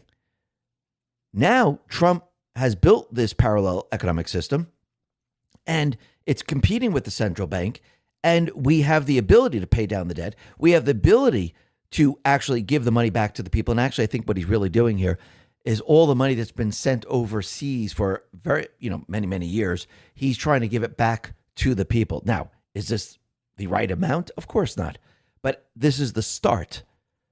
And you could see the deep state players, they do not want this to happen because, once again, if we have income coming in externally, do we really need the central bank? No, we don't. This is what Trump and the Patriots are trying to do right now. They're planning, they're prepping to remove the private West Central Bank. It will be out of business. It will be restructured into the Treasury. And as we pay down the debt, I don't think the debt is much as what everyone thinks. I think Trump is going to show that we don't owe the 37, 38, 39, because I think a lot of it was done illegally. So I think the debt amount is going to be much, much lower. And I think what's going to happen is we're going to probably end up paying all of this back, probably via stable coins or other methods, and also tariff money and oil money and gold card money. And once this is paid back, what people are going to experience is that the buying power continually comes back to the people. And is he going to pay it off at once? Maybe. Or is he going to pay it off over the next 2 years? So basically, you're going to feel the buying power continually come back because I think as he pays it down, he's going to be able to actually then wean us off of the income tax. And as he weans us off the income tax, we're going to see two things. We're going to see the buying power coming back from the money that they've been taking us via the income tax. And you're going to actually experience the buying power coming back because as you pay down the debt, the buying power comes back to the people, and the people, they get their income becomes stronger and stronger and stronger. So I do believe when you put all this together, what do you see? You see something completely different than what the central bank has done to this country, and not just this country, but the world. And I do believe that everything is about to change, a change that no one would ever could imagine, a change that is going to change the entire structure of this country and every single country. Because once you get rid of the private with central bank, everything changes. I think you're going to see new technologies. I think you're going to see infrastructure that you cannot believe. I think you're going to see cars, planes, everything is just going to become so much more advanced, because you're going to have the ability to pay for the research. You're going to have the ability to expand and move forward. You see, the central bank has kept us back, and they didn't want any country, especially the U.S., to expand and to experience what it's like to have an incredible infrastructure, to have incredible buying power. Trump has trapped the D's in the shutdown. It's all being exposed. Power is being restored. They are now being exposed every step of the way. They decided to shut down the government, and you can see that they're trying to push their shutdown again for the elections that we just had. Plus, I do believe they're trying to cause pain on the American people, and they are trying to keep all their programs operational. And you could see it's failing every step of the way. And what is happening right now is Trump and his team, they are exposing the deep state players. They're exposing the D's, and they're exposing SNAP. They're exposing Obamacare. They're exposing everything the D's have done in the past. And when you start to really look at this, all roads lead to Obama once again, because you have to remember, Obama lied to the American people. He lied about Obamacare. He's a very good snake oil salesman. And Trump now is just exposing all of this every step of the way. And you can see the D's, they're trapped in all this. Actually, there was one point where Bernie Moreno was basically having discussions with Schumer. And when Bernie had more questions, Schumer decided, I'm just going to leave, which is absolutely ridiculous. Plus, they didn't want to put anything in writing. So basically what you're seeing right now is Trump is showing the American people what the D's have done. Every single program that they have implemented needs subsidies, needs government funding, because they do not work whatsoever. They are gigantic failures. And all they have done right now, especially Obamacare, they have basically laundered that money. They made the insurance companies very, very wealthy, and the people have been paying the price ever since. Just like with everything else, when you look at the EV market, it's the same exact way. And you can see without the government subsidizing their programs, there is no demand. That the people don't want this. The people have been pushed into it, and they're saying this will be good for you. Again, this is something the people do not want. And what Trump is doing right now, he's returning the power back to the people. He's restoring the power back to the people. And that's what this is all about. But you can see the D's, they're going to try to keep the government shut down. Now, there is talk that there are certain Democrats that are willing to negotiate. They're willing to vote on the clean CR, and they're willing to open the government up, because every step of the way, the people are starting to realize that it is not the Republicans, it is the Schumer shutdown. And people are starting to realize, wait a minute, is Obamacare that bad?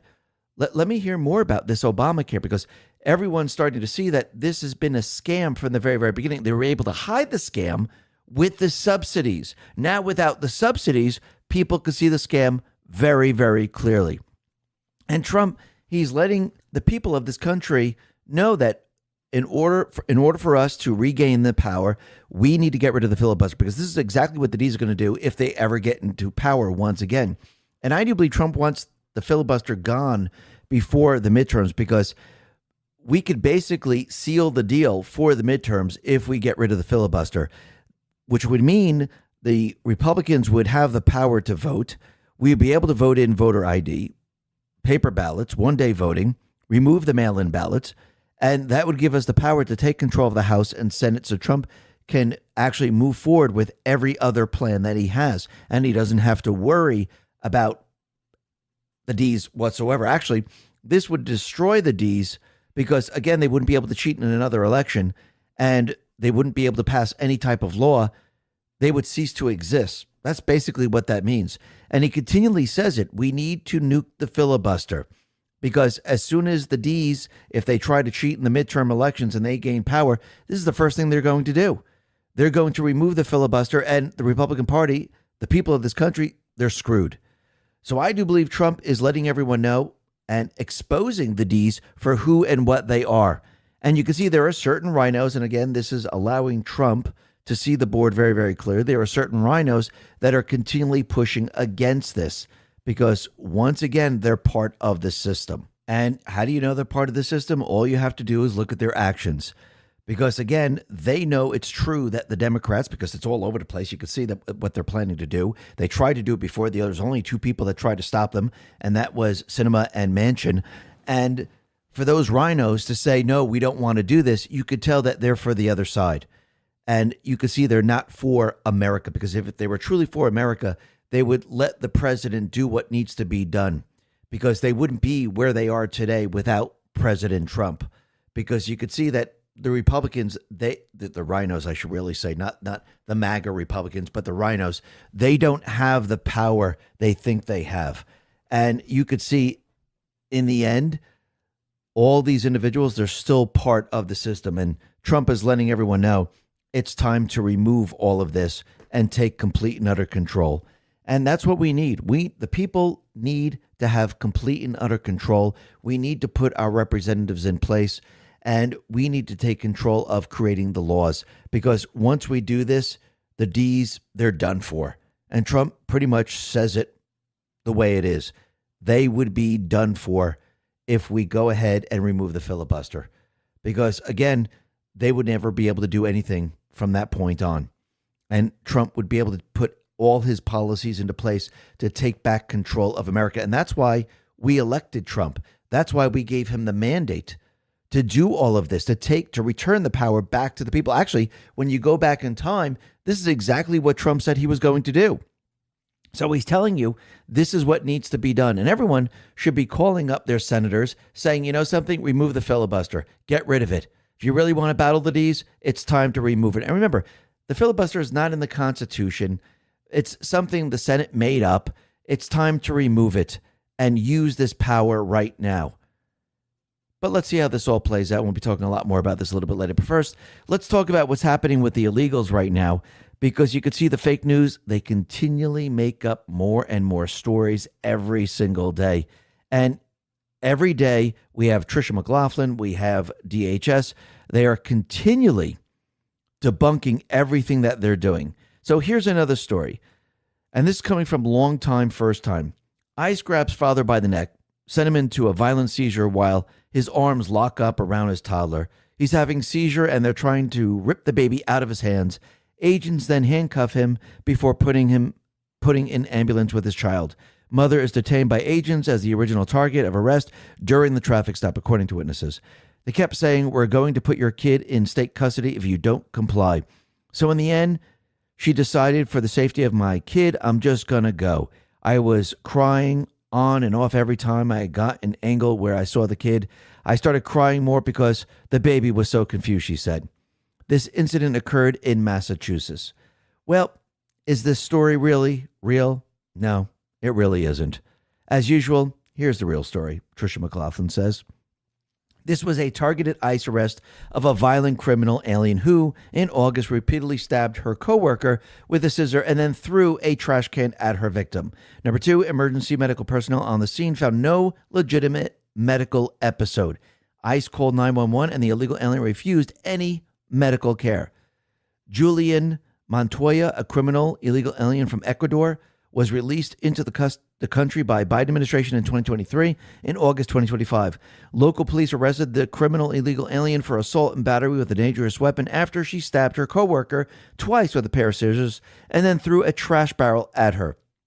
During ICE's targeted vehicle stop of Montoya, her child and husband were in the car. The target threw the child into the arms of her husband while he purported to have a medical episode, though refused medical help and displayed absolutely no signs of medical concerns just moments later. agitators attempted to impede the arrest, Fitchburg police responded to the scene to help with crowd control. So once again, you could see that these people, I mean, think about this for a second. Let's just think about this for a second. These people are criminals. They came into this country illegally. The criminals are going to try to protect themselves. So what do criminals do? They lie, they cheat, they fake things. They are criminals in the end. And every day that passes, it's proven that they are criminals. And the people that obstruct justice, they are criminals. I mean, think about it. If you were on the street today and the police were arresting someone and you decided to trip the police officer, then throw a rock at the police officer as he was chasing the criminal down the street, what do you think would happen to you? You'd be arrested. It's the same thing with ICE or CBP. If anyone obstructs them arresting a criminal, they will be arrested. And you can see that these individuals who are obstructing justice because they're criminals themselves, they're becoming more brazen. Homeland Security put this out and said the following. Today, U.S. Border Patrol was conducting immigration enforcement operations near 26th Street and Kenzie Avenue in Chicago, Illinois, when an unknown male driving a black Jeep fired shots at an agent and fled the scene. An unknown number of agitators also threw a paint can and bricks at Border Patrol vehicles. Chicago Police Department was called for assistance and cleared the scene. The shooter and vehicle remain at large, and this is a dynamic situation. This incident is not isolated and reflects a growing and dangerous trend of violence and obstruction. Over the past 2 months, we've seen an increase in assaults and obstruction targeting federal law enforcement during operations. These confrontations highlight the dangers our agents face daily and escalating aggression toward law enforcement. The violence must end. It won't, because the deep state players are pushing this, and you can see what's going to happen in the end. This is why Trump is pre-positioning the National Guard, because he knows eventually what's going to happen. The D's, Soros, Obama, they're going to become so desperate, they're going to tell their people to go all out and become extremely violent. Use your weapons, use the guns, go after these people. This then will be an insurrection. That's what this is all leading up to. And this is why an Obama-appointed judge has restricted Trump's use of tear gas and other anti-riot measures in Chicago. So basically, an Obama-appointed U.S.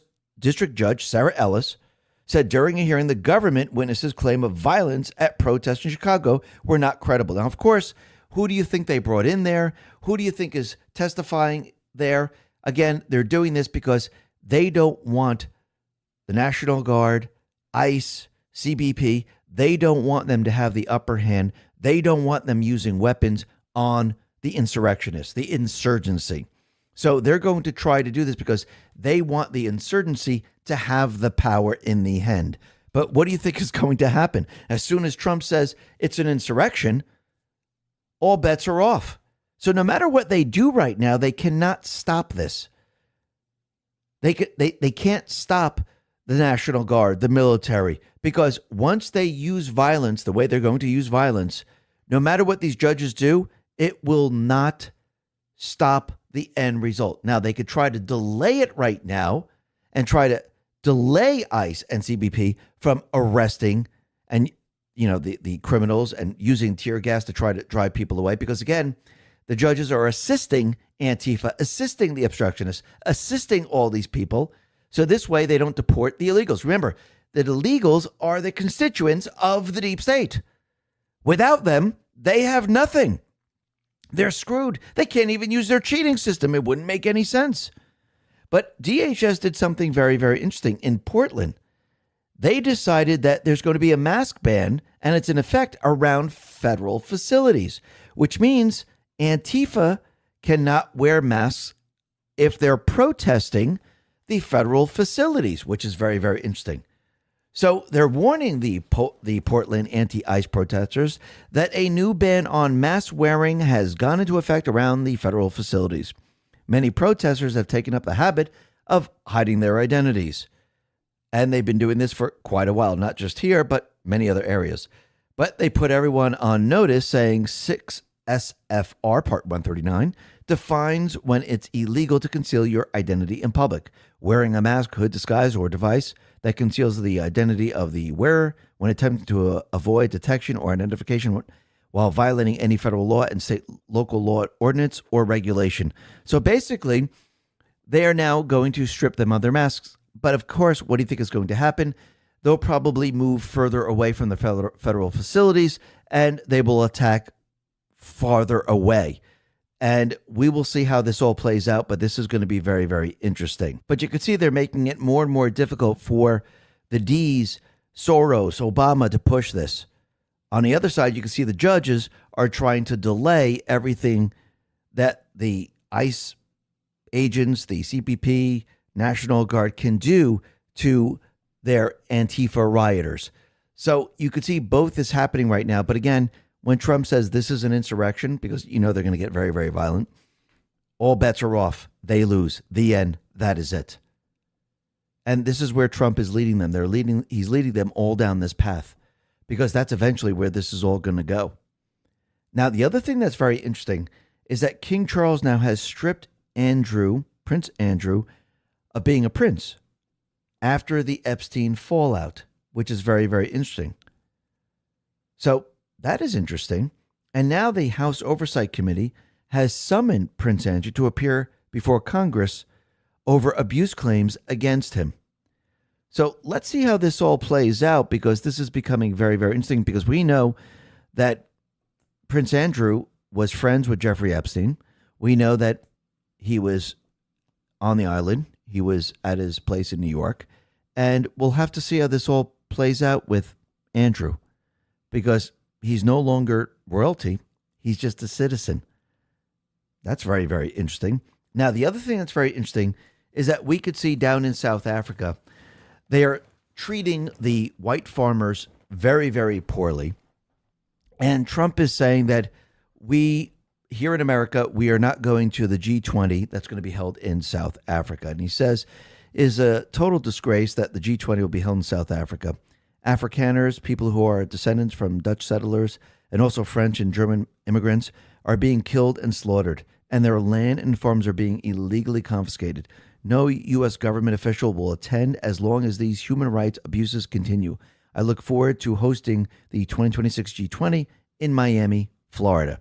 So as of right now, it looks like nobody's going. But you can see Secretary of War Pete Hegseth, he is continually destroying and killing the narco-terrorists. And remember, this is being done in international water. We are not bombing Venezuela. We're not bombing Colombia. We're not starting World War III with any of these countries. And every single day, they're making it very, very clear that they're doing this in international waters. So this is not being linked to any country whatsoever, even though the drugs are coming out of the country.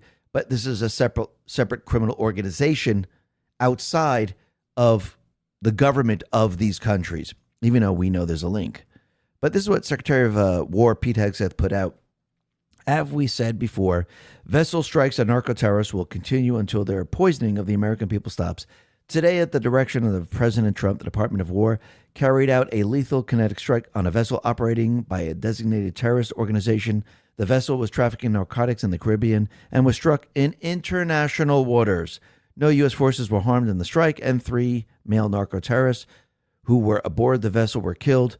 To all narco-terrorists who threaten our homeland, if you want to stay alive, stop trafficking drugs. If you keep trafficking deadly drugs, we will kill you. And we could see that right now we have the USS Ford. It is outside of Venezuela. And basically, Trump is not telling the armed forces to go into Venezuela because he knows that this would kick off World War III. And Trump is not here to kick off World War III. He's not going to invade a sovereign country. He's not going to overthrow the government in a sovereign country because, again, that happened to him. See, that's what the deep state players, that's what they do. Remember, they overthrew the United States government. They put in a puppet government. They did this across the globe. Trump is not going to do that. He's not going to start war with a sovereign country by invading the sovereign country. This is what the deep state players want him to do. This is what they would do, because we could see from the past, this is exactly what they've done. Trump is not going to do this. but he's going to shut down the cartel systems that the deep state players are running in Colombia, in Venezuela, and many other countries. And you could see that the deep state, they're becoming more and more desperate as time goes on. Now, the other thing that's very interesting is that Viktor Orban, he was visiting the White House, and it looks like Hungary is getting its badly needed Russian energy exemption. And you could see that basically they're landlocked and it's very difficult for them to get fuel. And I do believe in the end, Trump is putting pressure on the EU itself, putting pressure on the UK, France, Germany, Brussels, Zelensky, because again, they're the ones who are trying to start World War III. Is Viktor Orban trying to start World War III? I don't believe so. But Trump, I think he knows that all these other countries, they would like war. They would like World War III. And this is why they haven't been talking about peace. This is why they're striking into Russia, going deep, deep into Russia.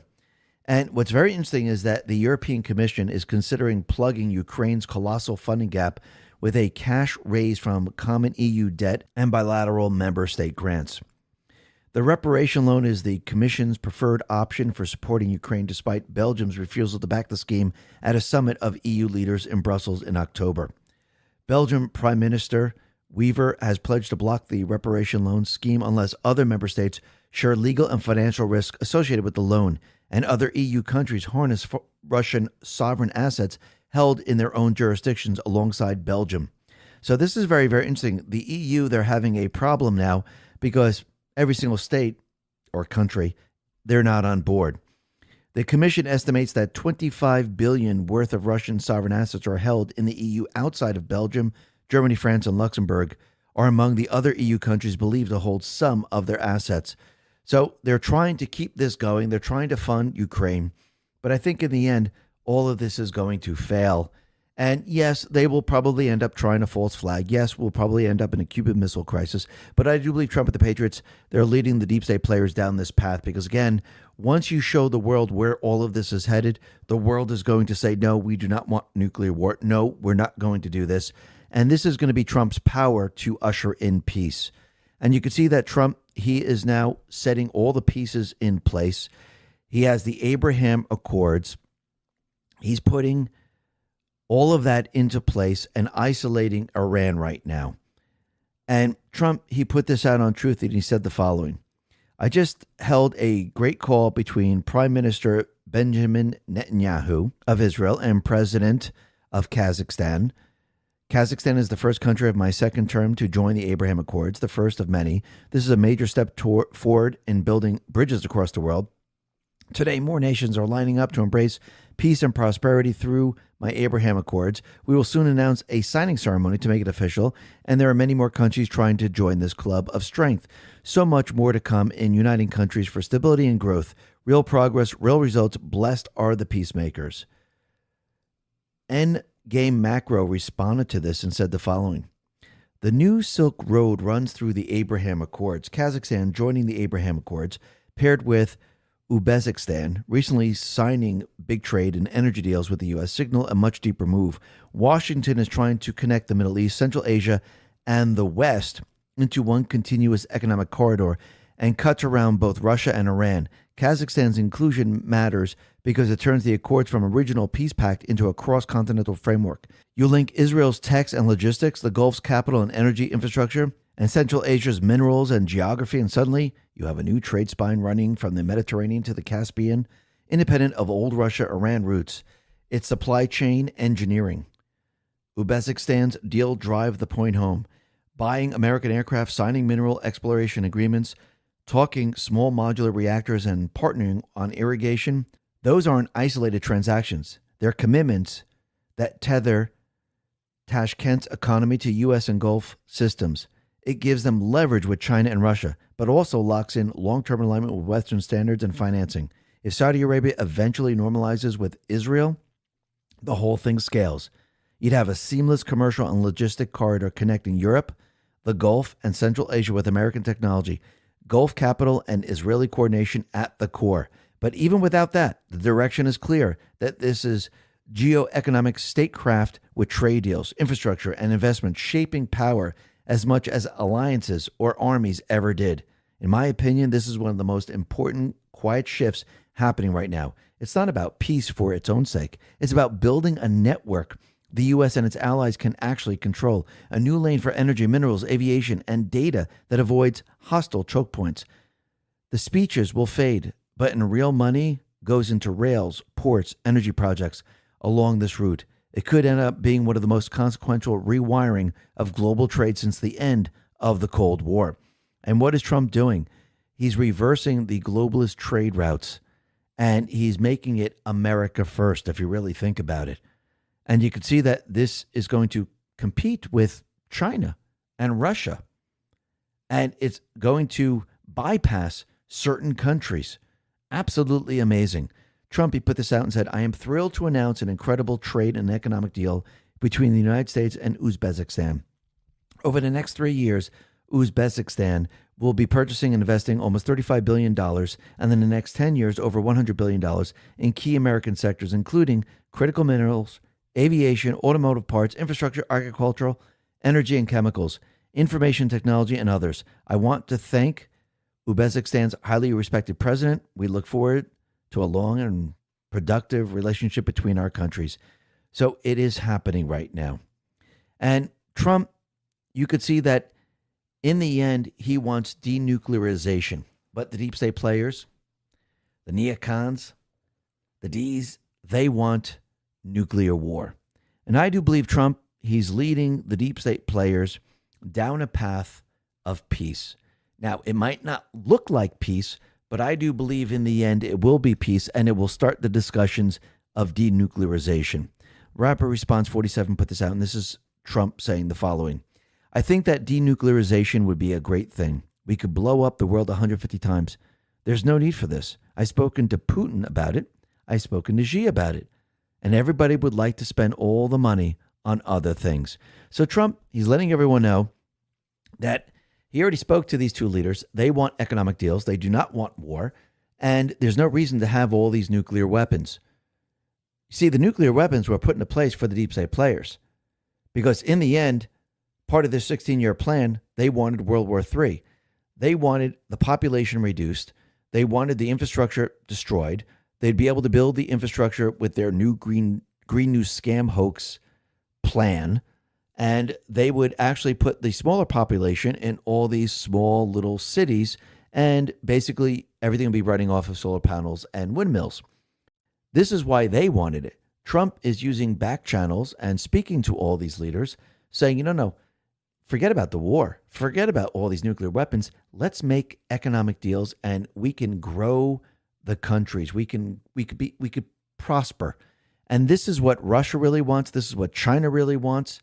And I think Trump, in the end, he's going to be coordinating all of this. And all of a sudden, we're going to see the economic system grow like we've never seen before. Because think about it. Everything the deep state players have tried to do to us, well, the truth is coming out. And everything that they have done to try to push us into the Great Reset, into World War III, has completely failed. And the next phase of what they're trying to do, nuclear war, that will also fail. But think about it. Go back to March of 2020. We had Klaus Schwab, at the time Prince Charles, telling us that this is the perfect time for the Great Reset. And they basically unleashed a virus on the people of this country and the world. And of course, they had to get rid of Trump, so they had to cheat in the election. They used it for that. But they also used it to reduce the population with what? Their bioweapon. And they used a fake test to convince the public that this was a real pandemic. Well, there's been a peer-reviewed study, and it shows only 1 in 7 positive PCR tests in Germany corresponded to an actual COVID infection. The findings of the new study stand in stark contrast to the statements made by the German government. The PCR test, and the guy that created the PCR test has always said it doesn't work. It gives you false positives. But the deep state players, they knew this. They wanted the false positives. Why? It convinced you that the pandemic was real. The whole thing was rigged.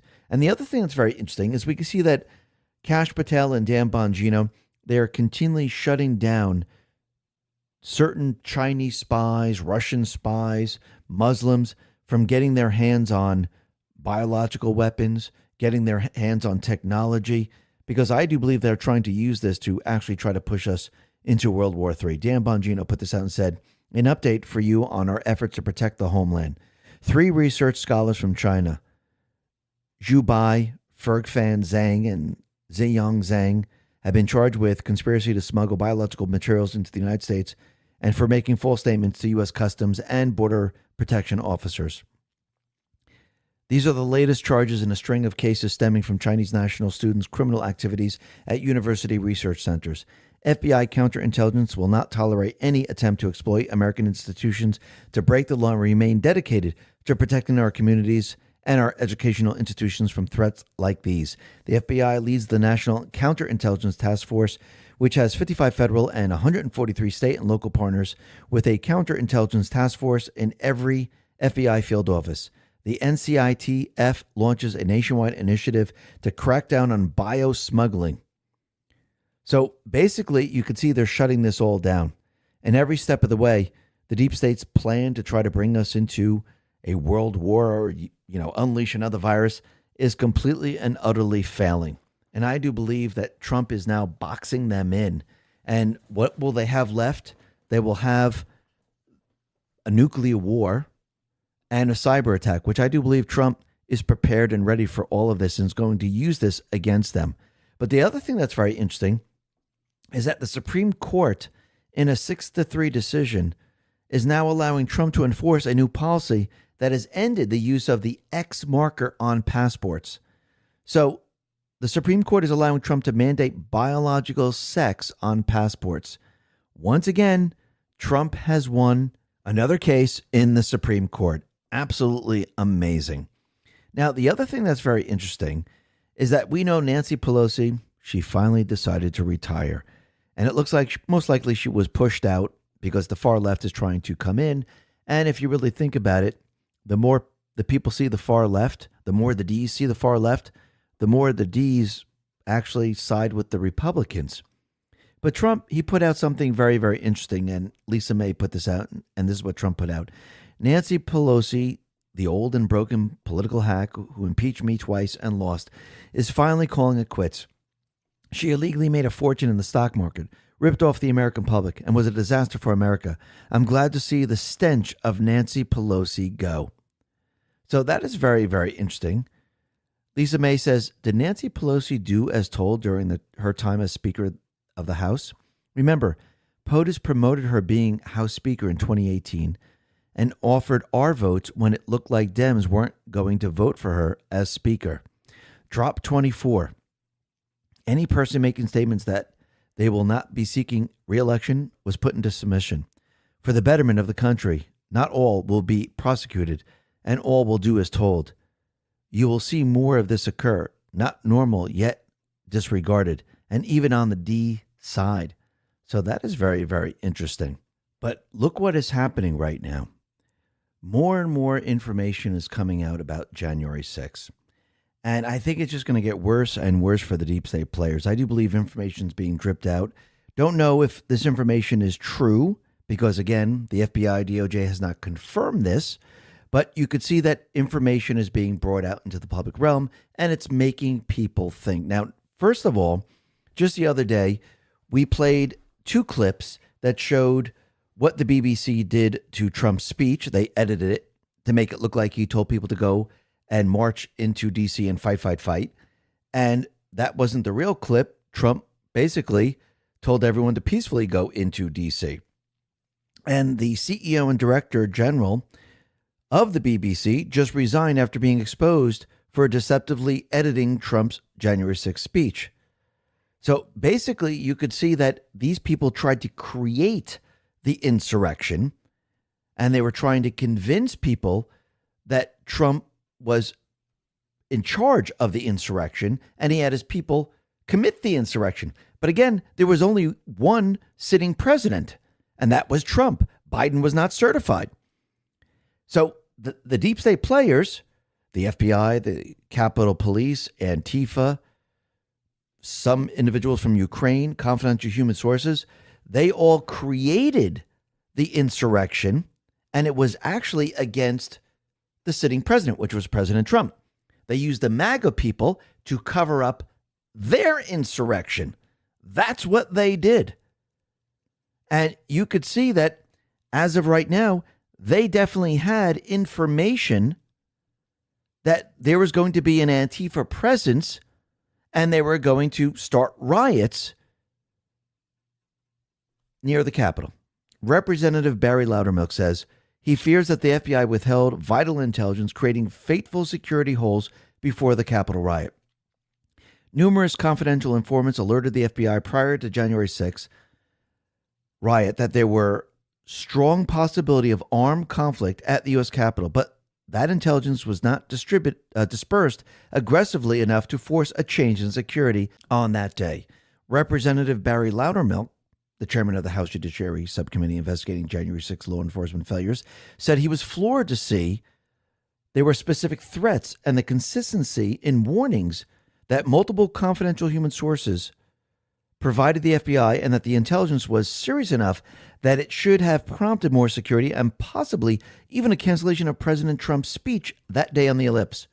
Loudermilk said the intelligence report came weeks and days in advance of the Capitol riot from about 24 informants embedded in the radical groups around the country, and that many of these informants came to the Capitol to keep assisting the FBI. He says, I was surprised that we found the significant intelligence that was derived from these people embedded in these organizations. There's no way that at least the Washington field office or the FBI headquarters was not aware that they were elements, not the entire crowd, they were elements of people coming to Washington, D.C. with the intent of attacking the Capitol of the United States. So yes, they were warned about Antifa. They knew exactly what was going to happen. But what do you think happened? They were told to stay quiet. Now, what's very interesting is that Steve Baker is saying that he identified the pipe bomber. And they're saying that it is a Capitol Police officer, Kirchhoff, and she fits the build of the pipe bomber.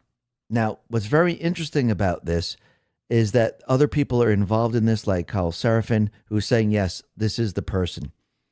Kaneko the Great said the 94% gate match to Shawnee Kirchhoff looks far more damning when you realize the FBI traced the pipe bomber to the house right next door to hers just within days of January 6th.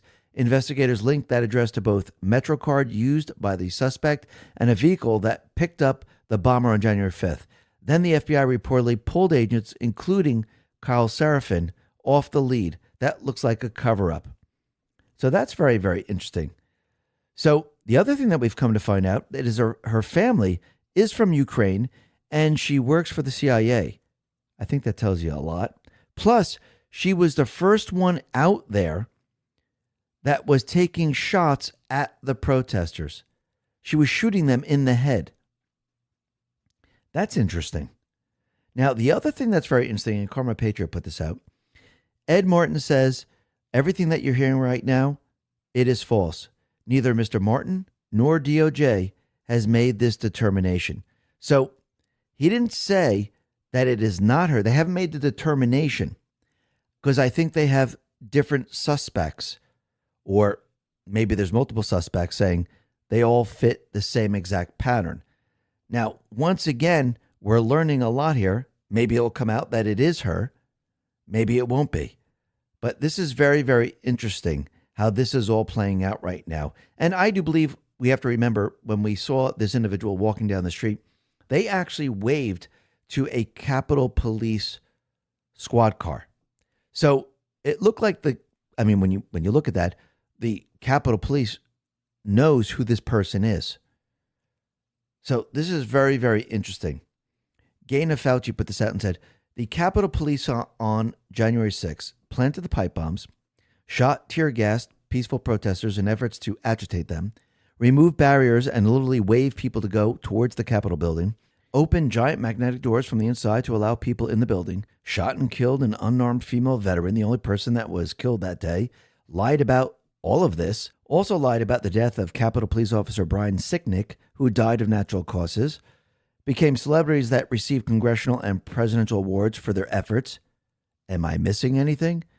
It was all staged from the very, very beginning. And that's what people are starting to learn. And I think in the end, I think what people are going to learn is that it wasn't we, the people, that did this. It was the deep state, because they cheated in the election and they needed a way to cover it up. They needed an emergency event. So this way, Nancy Pelosi could take control and no one could object to the election results. And that's exactly what happened, because this was the completion of the overthrow of the United States government. And that's when Trump became completely and utterly in control, commander-in-chief, and actually was controlling the country while allowing Biden to be in the White House. This is why when Trump says, I might have had 3 terms already, I do believe the 4 years was to wake the population up, because without that, the people would not be awake. And this is what allowed Trump to win the election, because we're able to override the rigged elections and actually gave him the mandate to go after the deep state players. Remember, he needs the people in the end. Now, the other thing that's very interesting is Senator Tom Cotton is urging the Justice Department to open investigations of a far-left group called Code Pink. And he says these organizations are funded by the Communist China and support terrorist groups, shouldn't influence the U.S. public policy. I'm urging Pam Bondi to investigate Code Pink, and they should be investigated, because most of these groups, they're funded by China, funded by Soros, and many other foreign governments. So yes, they should be investigated, because again, if you're going up against the United States, going up against the people of this country, going up against the president, once again, this is infiltration from within. But it looks like Trump and team now, they are now going after the treasonous criminals of this country. And this is just the beginning, by the way. Clandestine put this out and said, a federal grand jury in the Southern District of Florida just subpoenaed former Obama CIA director, along with former Obama FBI official Strzok and Page, with a lot more coming. These subpoenas are related to the grand treasonous conspiracy case. Justice uploading. So basically, they're going to be issuing more than 30 subpoenas, and this is coming from Stormers Arrived, tied to the false claims of Trump-Russia collusion that were propagated by the U.S. intelligence community and federal law enforcement in 2016 and beyond. So basically, Trump now is going after, not him himself, of course, his team. They're going after all of these people, and they're building the cases. Remember, to actually have trials, we're going to have to swap out the corrupt judges, which is coming. But you can see the deep state players, they are panicking. Svetlana Lukhova put this out and said, deep state in deep panic. Mueller attack dog Andrew Weissman, a likely recipient of Florida grand jury subpoena, wakes up to the reality of Florida justice. With Judge Aileen Cannon, your lawfare BS does not work. You are going to jail. And yeah, when you have a judge who follows the rule of law, lawfare falls apart. And the other thing that's very interesting, and Clandestine pointed this out, the prosecutor overseeing the grand jury in the Southern District of Florida is Trump's first appointment U.S. attorney this term, Air Force Reserve Lieutenant Colonel Jason A. Redding Quinones. Trump hands selected military guy is directing this major criminal investigation. Panic in D.C. Oh, and there is panic. Why?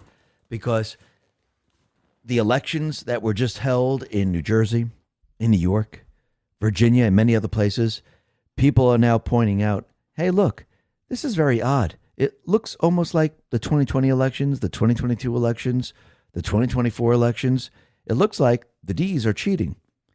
Right Angle News Network put this out and said conservatives are now pointing to inconsistency in the New Jersey gubernatorial race after nearly 500,000 new voters appeared from 2021 to 2025. More than double the state's population growth over 4 years, with almost all of them going to Democrats.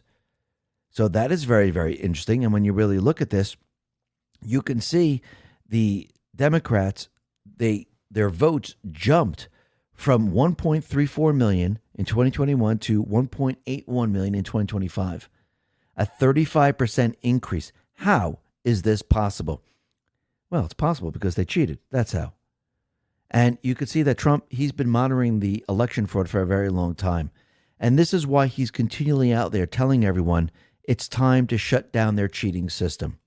And one way to do this is to end the filibuster, which we'll be talking about in just a bit. But let's go out to California, because it's very interesting that as of right now, we've known this, I think, on Thursday, Trump and team, they're investigating California. And they're investigating the fraud with mail-in ballots. Shiloh Marks put this out and said, Trump was known for not wanting to campaign in California because it was a lost cause. Today, the U.S. Department of Justice has sued the California Secretary of State and will get the entire statewide voter database. The White House has announced California is under federal investigation for fraud with mail-in ballots. Furthermore, Trump has been working on an executive order to ban mail-in voting. California is in good hands. We will flip California in 2026. I am more confident of that than I have ever been. Thank you. And most likely, with everything that Trump is doing, without ending the filibuster, where we can, usher in voter ID, paper ballots, one-day voting, get rid of all the mail-in ballots, I do believe he's trying to mitigate it as best he possibly can, because, again, we need to win the midterm. So if the Senate doesn't go along with nuking the filibuster, and we don't have the ability to bring into law voter ID, one-day voting, paper ballots, and no mail-in ballots, he must allow the election system to work properly as best he possibly can, and to mitigate the cheating that they're going to try to do. And I do believe this is what he's been doing this entire time, because, again, he needs to make sure, and he needs two paths just in case. Yes, getting rid of the filibuster would be great. That would be the ultimate way to go. But if that isn't done, he's trying to make sure that the voter rolls are clean, make sure that we're not using mail-in ballots, they're not using social security numbers, the machines are on the up and up. And this way he can give we the people a fighting chance in the midterms. So he has both paths right now. And if you actually look at all the cases that have been thrown at Trump, he's winning them. Chad Mazzelli said, since 1963, 75% of all nationwide injunctions have been against President Trump. 90% of those injunctions came from Democrat-appointed judges. Yet the admin has a 92% win rate at SCOTUS. Trump isn't the one abusing his power. It's Democrat-appointed judges. And right now, Trump has won at the Supreme Court 24 times in 10 months on the emergency docket. We are winning every step of the way. Now, what's very interesting is we know we're in a shutdown right now, and we know that the people aren't getting their SNAP benefits. But very interestingly, over a dozen states outmaneuvered the Supreme Court, and they're taking their full SNAP money anyway. So basically, in the few hours between Trump administration appealing Judge McConnell's decision to take appropriation authority on himself in the Supreme Court, disabusing him of that notion, several states took their full allocation of SNAP benefits and loaded beneficiaries' EBT cards. This is how Solicitor General D. John Sauer describes it in the administration's plea for a stay of McConnell's order. Hours after the district court issued its temporary restraining order last night, and before the government could even seek appellate relief, Wisconsin, one of the plaintiff states, immediately updated its issuance, filed to demand 100% SNAP benefits. The USDA system rejected the file because the government had not yet had an opportunity to comply with the just issue TRO. But the processor moved forward, resulting in Wisconsin currently overdrawing its letter of credit by $20 million. And other states did this. So now what is happening? The Trump administration has instructed states that they must immediately undo any steps that were taken to provide full SNAP benefits to low-income Americans, saying the states that did this were unauthorized. So they tried to pull a fast one. Very, very interesting. And they did it on purpose because they wanted to make it look like that Trump administration was pulling the money back, but they did this illegally. And really, there's no mechanism for the government to get the fund. There's nothing automatic. So this is very, very interesting in what they did here. Now, the other thing that's very interesting is that we could see the Democrats, they're trying to make a deal with Thune, and there are approximately 10 Democrats that are willing to vote to get us out of the shutdown.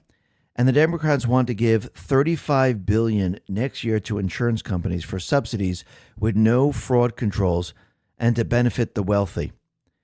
This is a hard no right now. And that is what the Senate Republicans are saying. But what's very interesting is that Bernie Moreno, he was basically speaking with Chuck Schumer on the floor, and he was grilling him, and you could see that Schumer was panicking because he asked him, listen, do you have anything in writing so we can know exactly what you're talking about? Can I see the proposal? And they have nothing in writing. And once again, what are they going to do? They're going to subsidize Obamacare. It's going to go to the insurance companies. It's going to go to the wealthy. That's what they're planning to do right now. And you can see that every time they do this, it's exposing them. It's absolutely unbelievable. Matt Whitlock put this out and said, incredibly important exchange here. Democrats' entire shutdown strategy relies on people not finding out what is in the proposal. It's worse than pass the bill to find out what's in it because they don't even have a bill. So Schumer storms off after being questioned. So they're trying to use the same strategy, but it's not working. And they're being called out on this. And what's very interesting, it looks like all of this is leading up to Obama once again. The Skiff put this out and said, Obamacare subsidies send $40 billion to insurance companies and are exactly why the Democrats shut down the government. They're protecting the insurance companies, not American families. Democrats have cash machine funneling funds to fraud and abortion coverage while your premiums keep going up. It's DC helping the big insurance companies, the insurers, not Americans, and their families. Ryan Race says Democrats created Obamacare. Democrats created COVID subsidies. Democrats created COVID subsidies cliff. Democrats repeatedly failed to extend COVID subsidies cliff when they had full control of government. Democrats, Republicans did this.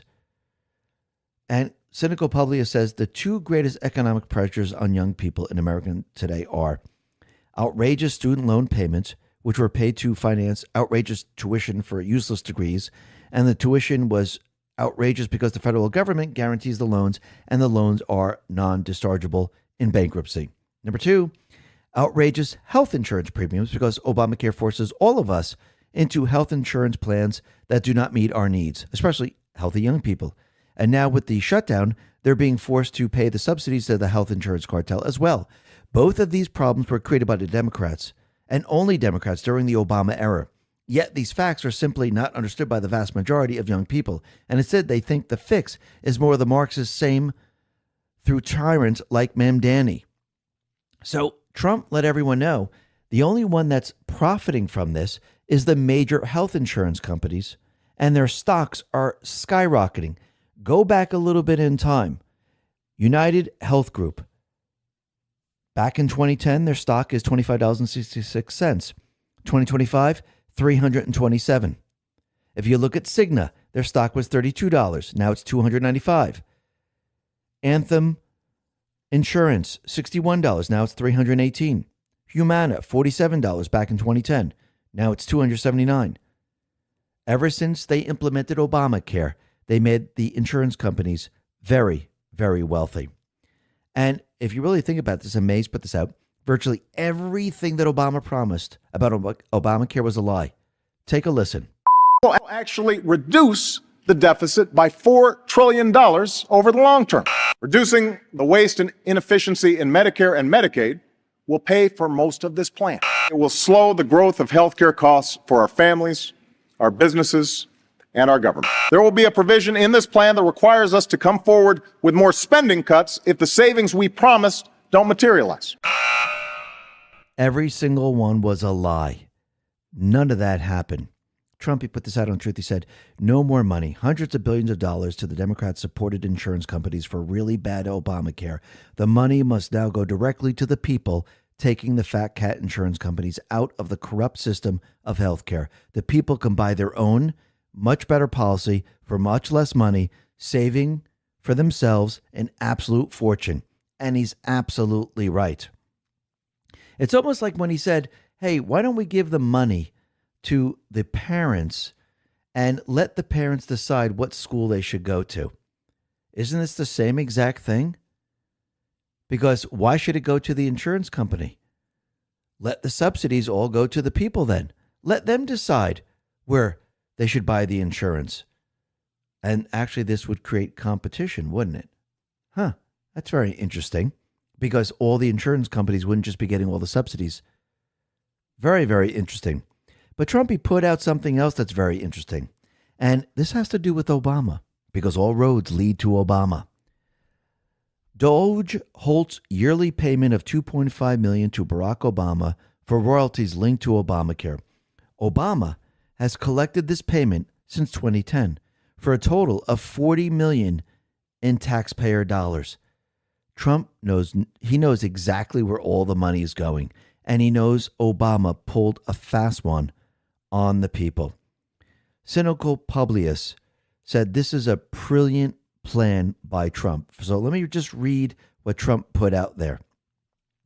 I am recommending to Senate Republicans that the hundreds of billions of dollars currently being sent to money-sucking insurance companies in order to save the bad health care provided by Obamacare be sent directly to the people so that they can purchase their own much better health care and have money left over. In other words, take from the big bad insurance companies, give it to the people, and terminate per dollar spent. The worst health care anywhere in the world, Obamacare. Unrelated, we must still terminate the filibuster. Cynical Publius says, this is why I voted for this man. He's never on the defensive and is always on the offensive. He always keeps the enemy off balance. He is the General George S. Patton of presidents. In this case, he's putting the ordinary American people against the despicable health insurance cartel that wrote the original Obamacare legislation. Sheer brilliance. So what is the D's going to say? No, the people must not get the money. It must go to the wealthy. It must go to the big corporations. They're trapped in all of this. And Dr. Roger Marshall says this, every day the Democrats drag out the shutdown, they make a stronger case for ending the filibuster. Unless someone can guarantee me that they won't scrap the filibuster when they're back in power, we should seriously consider doing it right now. And it should be done. And you could see that the D's, they're going to remove the filibuster because this is the only way they can protect themselves in the end and drive their agendas. Because think about what Trump has done right now. He's reversed almost everything that they have done. And he's going to reverse even more. So to put it all back, what do they have to do? They have to get rid of the filibuster. They have to take control. And then they can create every law that they want. Observing Consciousness says, Signal, the filibuster is the last structural shield protecting the old uniparty status quo. As long as it stands, real change cannot happen. Everything gets sandbagged in endless procedural delay. I feel it is only a matter of proper timing at the point perhaps after 45 days Trump will push the filibuster vote. I do believe we need to get rid of it. And Trump says, Republicans, terminate the filibuster and bring back the American dream. If you don't do it, the Dems will. You'll never see office again. And he's absolutely right. And here's the proof. Bad Hombre put this out and said, Republicans, either you nuke the filibuster or these Senate Democrats will. It'd be stupid not to take them at their word. And then shows all of their posts on X. Richard Blumenthal. The filibuster and procedural tactics must not stand in the way of protecting people's right to vote. It's time, and this is Elizabeth Warren, it's time for the Senate to end the filibuster. Senator Alex Padilla, end the filibuster. Chris Murphy, the filibuster is killing democracy. Bernie Sanders, I happen to think that at the end of the day, to deliver for working people, we have to end the filibuster. Ruben Gallego, same thing. Senator Mazie Hirono, same thing. End the filibuster. They're all on board. They will remove the filibuster, period, the end, that's it, and they win. That's what's going to happen. Trump says, how easy should voter ID identification be to get from the radical left Democrats? There should be nothing easier, right? Well, out of 47 Dems, we don't have even one vote from them. That is for one reason, and one reason only. They want to cheat. They're a bunch of scoundrels, cheaters, psychopaths.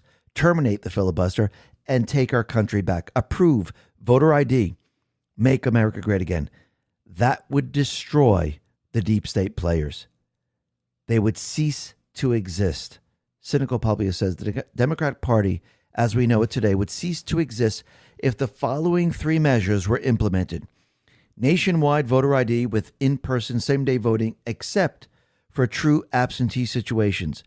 End tax-exempt status for all 501c(x)s, even religious, because if we leave that, they will abuse it. Continue Trump's enforcement of existing immigration laws until we have rolled back all damage done over the last 10 years. Seriously, literally all we need to do is these three things and America will be transformed back into the constitutional republic it was always intended to be. It's just that easy, and it really is. And Trump, he's telling everyone how easy it is. And think about it. Think about what Trump has done since he stepped on the scene in 2016. MJ Truth Ultra put this out and said, look who's gone. Nancy Pelosi, Cheney, McCain, Bush. Their dynasty wiped out. Colin Powell, Andrew Marshall, Pope Francis, Benjamin de Rothschild, Evelyn de Rothschild, Jacob Rothschild, William Rothschild, Nathaniel Philip Rothschild, David Rockefeller, Henry Kissinger, Queen Elizabeth II, Prince Philip, Silvio Berlusconi, Constantine II, Epstein blackmail op, Diddy blackmail op, Nexium, John of God, Peter Nygaard, the Canadian Jeffrey Epstein, Roe v. Wade overturned, constitutional carry protected, religious freedom secured, affirmative action overturned, climate change agenda halted, West Virginia versus EPA, Ohio versus EPA, cleaner and safer streets, federal power weakened, SEC versus Jarkessi, fourth branch of government destroyed, Georgia Guidestones destroyed, Space Force created, Planned Parenthood being dismantled, mainstream media mocking media exposed, big tech exposed,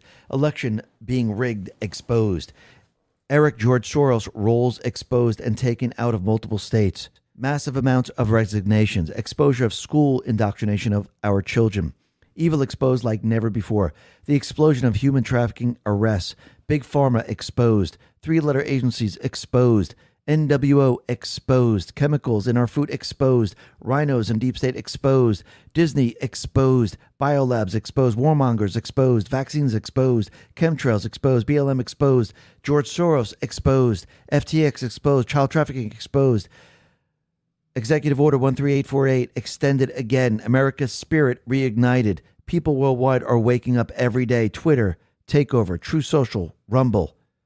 We have the upper hand.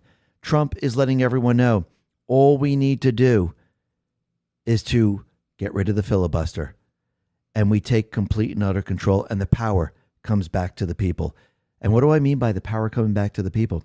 If we get rid of the filibuster, which I do believe Trump is going to keep pushing for this, we remove their cheating system because we go to voter ID, we go to one-day voting, we go to paper ballots, no mail-in. They lost all the power of cheating, which means the people then call the shots. The people actually elect their representatives. Trump is telling everyone it is time to do this. We're heading towards the midterms. Let's make it a clean sweep. Make it so we win every single time. This is one of the most important elections of our lifetimes because for Trump to complete his plan, we need control of the House and Senate.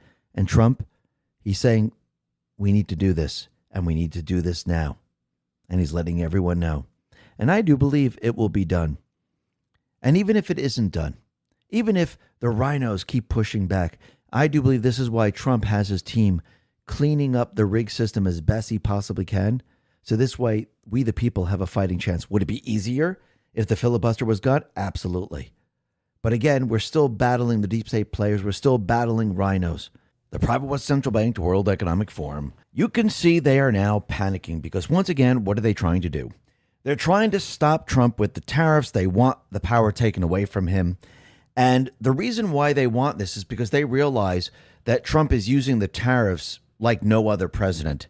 He's using it to basically shut down the central bank system. He's using it to give the power back to the people. Remember, Trump has the key with the tariffs, and a tariff is not a tax on we, the people. So everything that they're trying to tell the people, it is completely fake, phony, and false. Plus, Trump now, he's trapped the deep state players, the central bankers, in everything that they're trying to do. Because again, if he gives the people $2,000 from the tariffs and they decide, you know something, we're going to reverse this, that means they're going to be taking the money back from the people. How do you think that's all going to play out? Not too well. Plus, we could see that the president uses the tariffs for national security issues to protect the companies in this country. And if that power is taken away and given to Congress, and Congress can't make a decision, which they never really can, what happens? Everything starts to fall apart. And this is why when you go back in history, you could see that president after president after president, the tariff presidents, they've been using it for a very long time to protect this country. And we could see that most likely the Supreme Court's going to be ruling in Trump's favor, but it looks like he's protecting everything by making certain maneuvers to basically outdo what the central bank, the deep state players are trying to do, because that's really who's trying to stop all this. They're the ones who brought the suit. They're the ones who are pushing all this. And when Trump gets the ruling from the Supreme Court, this will shut down the deep state players, the central banks, for good, just like with everything else. And you can see everything the deep state players are doing. It is completely and utterly falling apart on them. Their entire Green New scam, the push to bring us into an energy economy that would actually destroy everything, is completely and utterly falling apart. And you can see when you look at Germany, which is their template out in Europe, and California is the template here in the United States. Germany, well, their industrial power is completely imploding on itself. And we've mentioned this many, many times before, and we can see it's getting worse and worse. German Chancellor Merz hosted top executives from the German steel industry at a summit in the Chancellery to discuss solutions to the deepening crisis. Since the peak year of 2018, German steel production has fallen by around 25%. German economic crisis is accelerating right now. Sky-high energy costs, relentless competition from China and India, and the EU's absurd push for green steel, a climate-neutral variant no one demands on the world market, are pushing companies either into insolvency or out of the country. So let's see. They're doing the same exact thing that they did here in the United States with the Affordable Care Act, with the EVs. They're pushing green steel that no one has asked for. There's no demand for it whatsoever. And if you look at the electricity costs out in Germany, they are skyrocketing. Industrial electricity prices have hovered around 16 to 17 cents per kilowatt for months. German industry still pays up to 70% more than U.S. or French competitors who benefit from nuclear power as their energy base. And this shows you that the Green New scam has completely and utterly failed. And right now, Germany's transition to a climate-neutral economy has failed also. Reality is knocking at the door, and it looks like they're not answering whatsoever. And it's just getting worse and worse as time goes on. I mean, when you really look at the Green New scam, all you got to do is look at what's happening out in the Amazon. I don't mean Amazon that delivers the package. I'm talking about the Amazon rainforest. And you could see that it's one gigantic scam. Trump, he put this out on Truth, and he's pointing to a Fox News article. It says 100,000 Amazon trees cut for a highway leading to UN climate summit.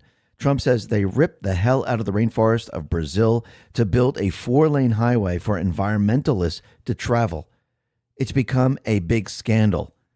Absolutely. Eric Doherty says Trump just exposed the fact that they destroyed 100,000 trees in the Amazon rainforest to make way for this left-wing environmentalist at the United Nations. They are hypocrites.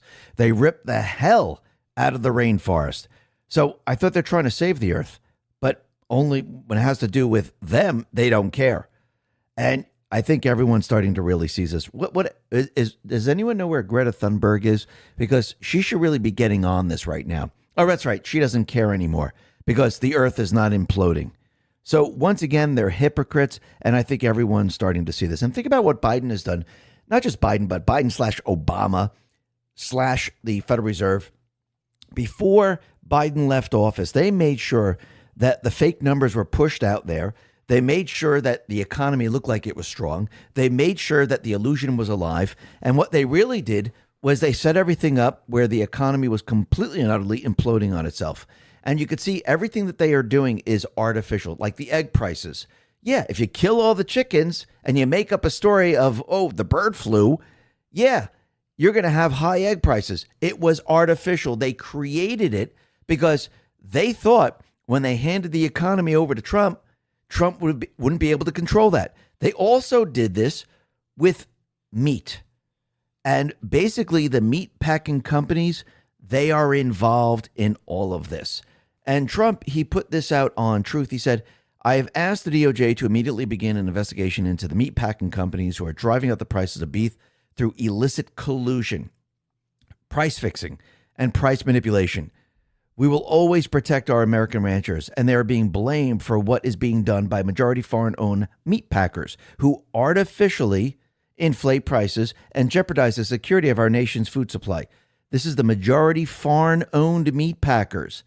Action must be taken immediately to protect our consumers, combat illegal monopolies, and ensure these corporations are not criminally profiting at the expense of the American people. I'm asking the DOJ to act expeditiously. Thank you for your attention to this matter. So we could see that the big four meat packing companies, JBS, Tyson, Cargill, and National Beef, control about 85% of the U.S. beef process. They have faced multiple antitrust lawsuits and Department of Justice investigations, accusing them of colluding to suppress prices paid to ranchers for live cattle while artificially inflating wholesale and retail beef prices.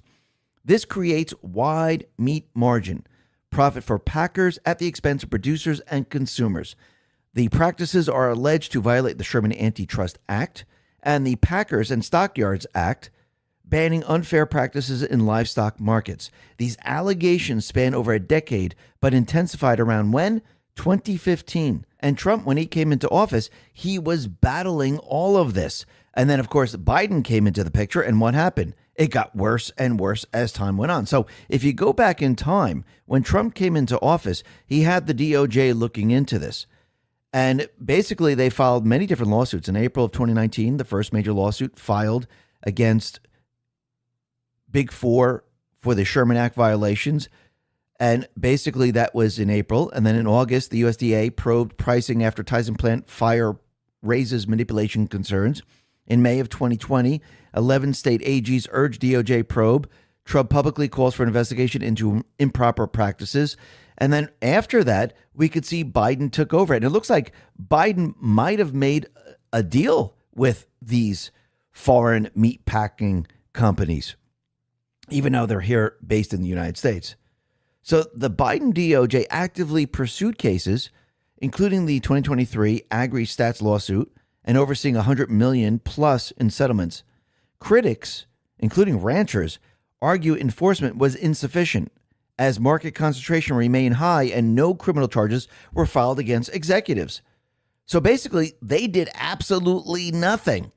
And think about what they did here. They allowed this to happen. They allowed the meat packers to continue to do this because they knew when Trump was going to come into office, this was another way to put pressure on the Trump administration, saying, listen, their entire push to control inflation is not working. They had the egg scandal, they had the meat scandal, and now Trump is calling them out on all of this. And now we have Attorney General Pam Bondi, who's saying that the investigation is underway, and her antitrust division, led by Slater, has taken the lead in the partnership with our friend, Secretary Rollins at USDA. So as of right now, there's an investigation going on. And you can see this is what the deep state players have done in coordination with the central bank. They have basically created this instance where they made the economy completely look like it was doing fine. But in the background, they were setting everything up to basically completely and utterly collapse under Trump. And this way they can blame him for what is happening. But again, Trump is continually calling them out on this. And remember, a lot of these things like inflation, it takes a while for it to for people to feel the effect. You feel it a little bit in the very beginning, but later on, you really start to feel it, especially when wages aren't going up. And when you look at the Biden administration, it was a complete and utter disaster. Carolyn Levitt put this out and said, Trump and his entire administration, from the NEC to Treasury to USDA, are working hard every day to address the affordability issues created by Joe Biden, who unleashed the worst inflation crisis in modern American history, something the liberal media barely blame the Democrats for over the past 4 years. In less than 10 short months, Trump signed the largest middle-class tax cuts in American history, including no tax on tips, no tax on overtime, no tax on Social Security, unleashed American energy dominance to help bring gasoline prices to the lowest in 5 years, and also lower energy costs overall, and they will continue to fall. This is very important because we know energy costs are the number one driver of inflation. Actually, not number one. I would say it's the central bank, where they continually print. The deep state borrows the currency. They put it into circulation. That is what creates the inflation. And as you add more and more and more, it just adds on top of the inflation, because the inflation never, ever goes away. And you could see at this point, the deep state players, Biden/Obama, they try to force the economy to implode. But that didn't happen. Trump moved very, very quickly to stop all of this. So basically, what else did Trump do? He negotiated the most favored nation pricing agreement to lower prescription drug prices with 5 big pharma companies and counting, cut 30 regulations for every new one on the books to remove unnecessary red tape and fuel small businesses. Wages rising at the fastest pace in 60 years. The cost of the typical new mortgage is down by nearly $3,000 a year. The price of eggs, butter, ice cream, fresh fruit, cereal, fish, seafood, rice, pasta, ham are all falling. And the best is yet to come. Trump's pro-growth policies are proven formula to make America affordable again. They worked in his first term, and they are slowly but surely working now. And you have to remember, this time around, they were actually prepared for Trump, and they set everything up to damage what he's doing right now. They're trying to say, oh, no, look, whatever he's doing is not working. He's causing these problems. No, these problems were created by Biden/Obama, created by the Fed, and you're just seeing the after effects of all of this. But Trump is moving so quickly that everything that they have done is not actually working. And you can see Trump, he has the lead on all of this, and everything that they had in place is not working right now. Actually, Trump now is actually proposing a 50-year mortgage compared to a 30-year mortgage. Now, of course, everyone's going, well, that's going to put you in debt. This is going to be ridiculous. But you have to remember what Trump is doing right now. This is not business as usual. This is not, hey, let's keep the central bank. Let's keep the rates up high. Let's take everyone and bring them out to 50 years of mortgage so they can pay an enormous amount of debt. He's about to change everything. And I do believe he wants the rate to go down to zero. Think about it. If the rate goes very close to zero, are you paying that much more? No. So why in the world would he even want a 50-year mortgage? Well, he points to President Roosevelt, who actually introduced the 30-year mortgage. And I do believe, like we said many, many times before, I do believe we are now in a recession that the Biden/Obama has caused. And let's not forget the Federal Reserve. And Trump has been taking us out of their recession. And this is exactly what Roosevelt was doing going back in time. So Roosevelt signed the National Housing Act into law on June 27th, 1934. He was bringing us out of a depression, establishing the Federal Housing Administration, the FHA. This was part of the broader New Deal efforts to address the Great Depression's economic fallout, particularly the housing crisis. So why did Roosevelt do this? The U.S. was gripped by a severe mortgage crisis in the early 30s. Banks had failed to en masse, and foreclosures surged. Over 1,000 homes per day at their peak, and traditional mortgages were short-term, 3 to 5 years, non-amortizing, requiring balloon payments with high down payments, 30 to 50%, and interest rates around 6 to 8%. Home ownership rates had plummeted to 44%. The FHA was created to ensure mortgages issued by private lenders, reducing the risk of defaults and encourage them to lend more freely. So basically, this prevented further foreclosures and stabilized the banking system, stimulate the construction industry and broader economy by making home buying accessible to middle class and working class families, promoted long-term home ownership as a pillar of economic recovery and social stability. So basically, what did this do? This allowed the people to give a very, very small down payment, as low as 10%. And it took everything and brought it out 30 years so people could actually afford a home, to bring us out of this recession or depression that the country was in. And this injected liquidity into the mortgage system, spurring a boom in home construction. Over 2.3 million FHA insured homes by 1940. Home ownership rates climbed steadily from 44 in 1934 to 63% in 1972 and peaking near 69% in 2004, fueling suburban growth and middle-class wealth building. The 30-year fixed-rate mortgage became the dominant product, financing about 80% of U.S. homes today. So think about this. If Trump brings down the rates to 1%, 0%, and implements this, would this spur economic growth very, very quickly? And think about it. If he got rid of the central bank and brought back the buying power of everyone, wouldn't this be everything the central bank did, but in reverse? Now, go back a little bit in time. In the 70s, we came off the gold standard. And what happened during that period of time? During that period of time, all of a sudden, when we came off the gold standard, inflation hit. So those people that purchased their homes, they were making a lot more in regards to wages. The mortgage, they were fixed. And all of a sudden, everyone was like, this is incredible. My mortgage was $300. I was making $5,000 a year before. Now I'm making $15,000 a year, and my mortgage is still $300. I feel really good. Fast forward to today. So if Trump says, okay, take out a 50-year mortgage, very low down payment, very low interest rate, you're at a fixed mortgage. You start getting rid of the central bank system. You start giving the buying power back to the people, removing the taxes. Isn't he just doing this all in reverse? Absolutely. And Trump has let everyone know, look, I brought down the cost to buy a new home, and it's way, way down. Under Biden, it was $429,000. Trump, it's $395,100. And you can see that's a very, very big difference. And the other thing that's very interesting is that U.S. companies, they're being less concerned about the economy now. Why is that? Because everything is about to change, and they're starting to see this. They're starting to recognize this, that the investments are coming into this country. Energy prices are going down. Once people start to receive their tax refunds, this is going to change everything. The Cobicio letter on X put this out and said the number of mentions of job cuts and economic slowdown during earnings calls fell to 59 in October, the lowest since February of 2022. In September, there were 137 such mentions, the fewest for any September since 2021. Since April, mentions of negative macroeconomic headwinds have declined by minus 90%. By comparison, the 2022 peak saw approximately 1,500 mentions, or 24 times higher than current levels.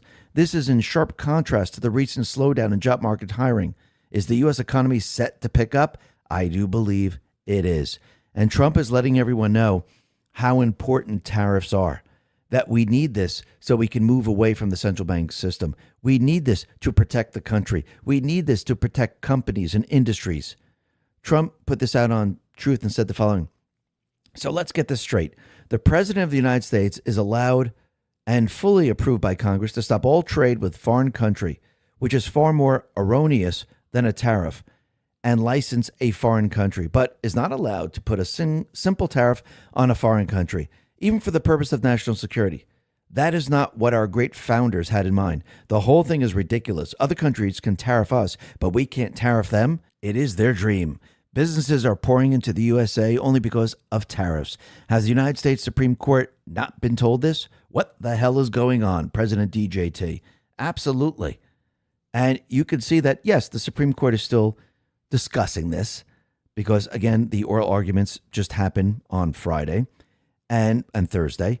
And basically, they're trying to convince everyone that a tariff is a tax, but a tariff is not a tax. And I think American Thinker actually explains it very, very well. There have been 8 presidents in just the last 100 years who had no problem in using tariffs as leverage to gain a better deal for American consumers. Starting with Herbert Hoover, the Smoot-Hawley Tariff Act was established in 1930 to protect the interest of American farmers and manufacturers. It raised tariffs on more than 20,000 imported goods, often by 40 to 60%. It first targeted agricultural products, but later expanded to industrial goods under pressure from manufacturing lobbies. The result was that it became one of the highest productive tariffs in U.S. history. Seeing the success of Smoot-Hawley FDR got the Reciprocal Trade Act of 1934 passed through Congress. This act didn't increase tariffs, but it gave the president the ability to negotiate from a position of strength and eventually reduce duties through bilateral trade deals. In 1963 to 1964, President Lyndon Johnson retaliated against European tariffs in what has become known as the Chicken War.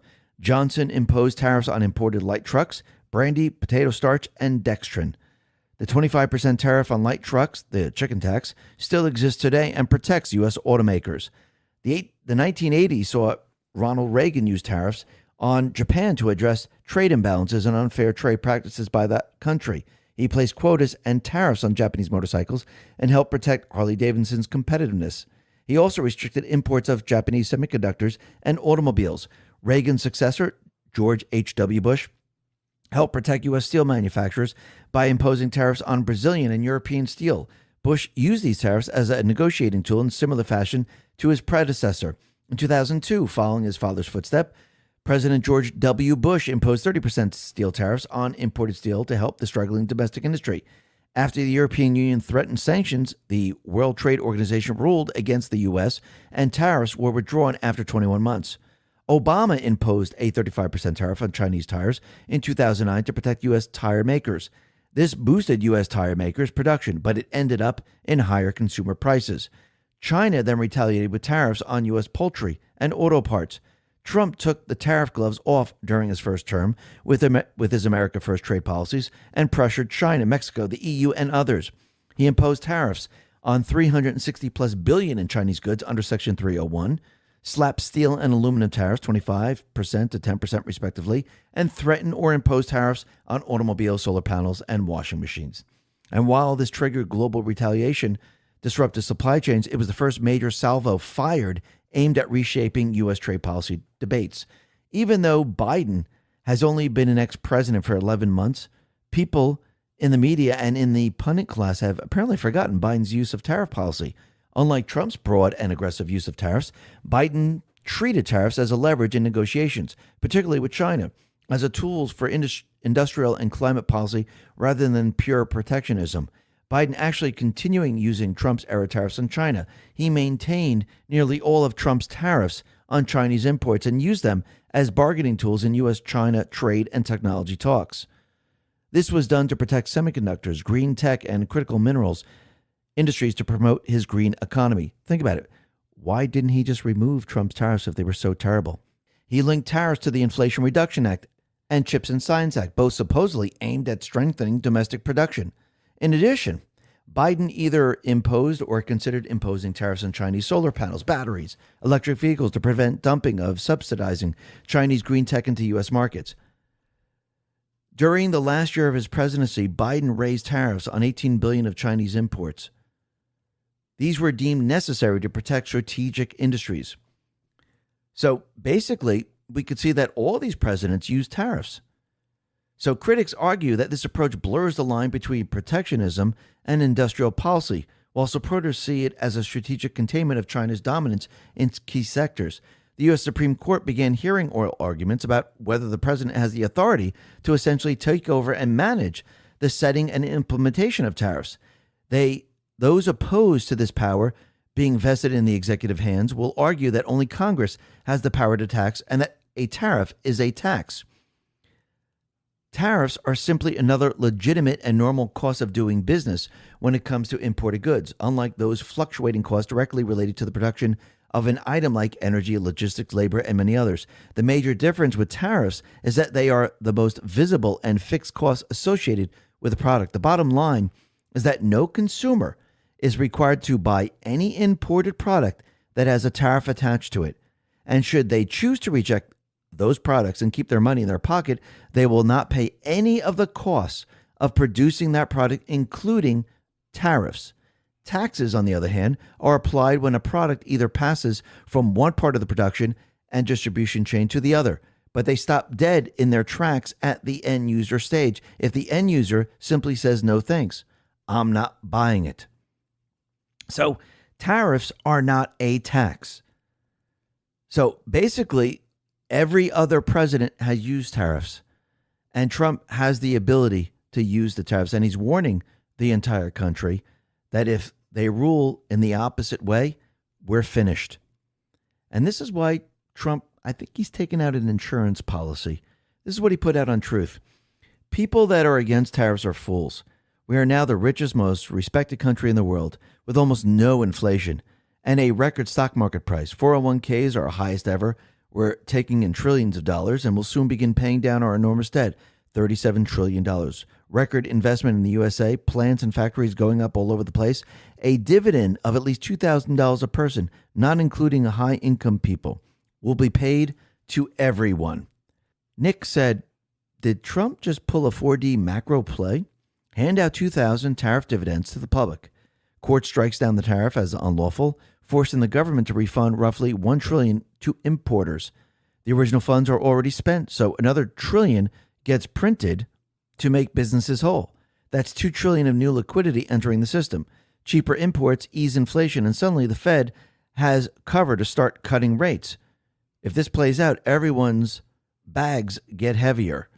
Did he also just trap them in, hey, if you want to reverse this, fine. Everyone has to give all this back. This is very, very interesting, the way Trump is playing this out here. Observing Consciousness says, tariffs are Trump's path to world peace and citizen sovereignty across the globe. This is the lever that lifts nations out of capture. This is the mechanism that returns wealth to the people. When Trump's listed the 8 non-tariff weapons used to drain America, it was not trade jargon. It was signal. It was pure disclosure, and it was the moment the architecture became visible. Tariffs rebase the system. Tariffs re-anchor currency to production. Tariffs restore self-sufficiency and national dignity. This is the beginning of the global realignment. The shift is already underway. And yes, to do this, we must shift away from the central bank. We must shift away from their system. And we can see the central bankers, the deep state players, they're fighting back with everything they possibly have to stop this, because they know if the Supreme Court rules in favor of Trump, which I do believe they're going to do, they're finished. The central bank system is finished, not just for today, but moving forward, which means Trump will then take this to the next level and reverse the laws that were created to actually bring the Federal Reserve into existence. So I do believe he's setting everything up, and he's setting everything down this path to eventually get rid of the central bank system. He already said we're going to be paying off the debt. He already is telling everyone what the plan is. The plan is to remove everything they did. No longer will they be taking our wealth internally. All the wealth will be coming externally, and the people will not be responsible. Your hard-earned money that you earn working, you will not have to give any of it away, because that is slave labor if you really think about it. When you work really hard and someone takes something from you, that's slave labor. You're a slave to the system. You're a slave to the Federal Reserve System. You have been for a very long time. And you can see that Trump is about to reverse all of this. And what's very interesting, and Rapid Response 47 put this out, is that Scott Bessent, he is holding the first rare earth magnet produced in the United States in 25 years. He says, we're on our way to solving the Chinese chokehold that they have. This is POTUS's all hands on deck for this national emergency. And yes, we're going to be producing everything here. You see, the central bankers, the deep state players, they tried to push everything out of this country. Oh, we're dependent on oil. Oh, we're dependent on rare earth minerals. Oh, we're dependent on everything. And what they did to make sure that we didn't use any of the resources here is they said you're not allowed to touch any of the lands, because they wanted us dependent on everybody else. This is how you weaken the country, because if there's war or anything else, where you're going to get all these resources? You can't. They were setting this up for World War III. That's what they were actually doing, to bring this country to a third world nation. We couldn't produce. We would lose the war, and they would get rid of the Constitution, and the central bankers would take control over everything. Trump now has reversed this, and you could see that every day that passes, he's giving this country more and more independence. And this is what the deep state, the central bankers do not like, especially when you look at the tariff system. We will be completely and utterly independent, and we'll be able to create the income that we need to keep this country operational. There's only 2 ways to keep the country operational. One, you borrow from a private corporation with interest attached, and you have to continually pay it back, and inflation hurts the economy. Or you bring in income another way to fund the government. And you could see Trump is building this competitive system. It's getting stronger, it's getting bigger, and more powerful every single day. Muslim Brotherhood coming into focus. Trump sent a message. The fight is not over. Let's get into the economic collapse, political and geopolitical news. Now, the deep state, corrupt politicians, big tech, fake news, the puppet masters, they fell right into Trump's trap. And think about what Trump is doing right now. He has set up not just the Ds and the deep state players, he's also set up the rhinos. Because remember, we have a very important election coming up next year. That is the midterms. And Trump wants to know who's on his side, who's not on his side. So when he put out the call to basically use the nuclear option and the filibuster, he wanted to see, because he took a step back, he wanted to see who was on his side, who wasn't on his side. And this allows you to see the board very, very clearly. And I do believe this will be used against them later on. Now, think about what else Trump has done. He knew that there was nothing you could do with the blue states. There's a lot of cheating going on in the blue states. They're protecting their sanctuary states, their sanctuary cities. And he knew that by putting like Mamdani and the others into place, like Sherrill and Spanberger, those states, the economics of those states are going to basically implode. Taxes are going to go way up. Electricity costs are going to go way up. It's going to be a complete and utter disaster. The same thing in New York City. But I do believe Trump needed Mamdani in that position, number one, because he can use this against the Ds leading up to the midterms. Plus, I do believe that this sets up Obama in the end. Remember, Mamdani visited Obama multiple times. Now, Obama did not endorse Mamdani because, remember, Obama, he's a slick snake oil salesman. He stays in the background. He doesn't want people to realize that he is the driving force of what we're seeing today. Infiltration from within. And he's part of the Muslim Brotherhood. And I do believe what is now going to happen is that the Muslim Brotherhood is going to be coming into focus. And eventually what's going to happen, they will designate the Muslim Brotherhood as a terrorist organization when the time is right. Just like Trump designated Antifa as a terrorist organization. So I do believe that everything now is set up. Now, the other thing that's very interesting is that Trump, he decided to send a message letting everyone know that, hey, the fight is not over whatsoever. The fight is still on. We're still at war. We're still fighting the deep state players. And we need to stay together and we need to be one force.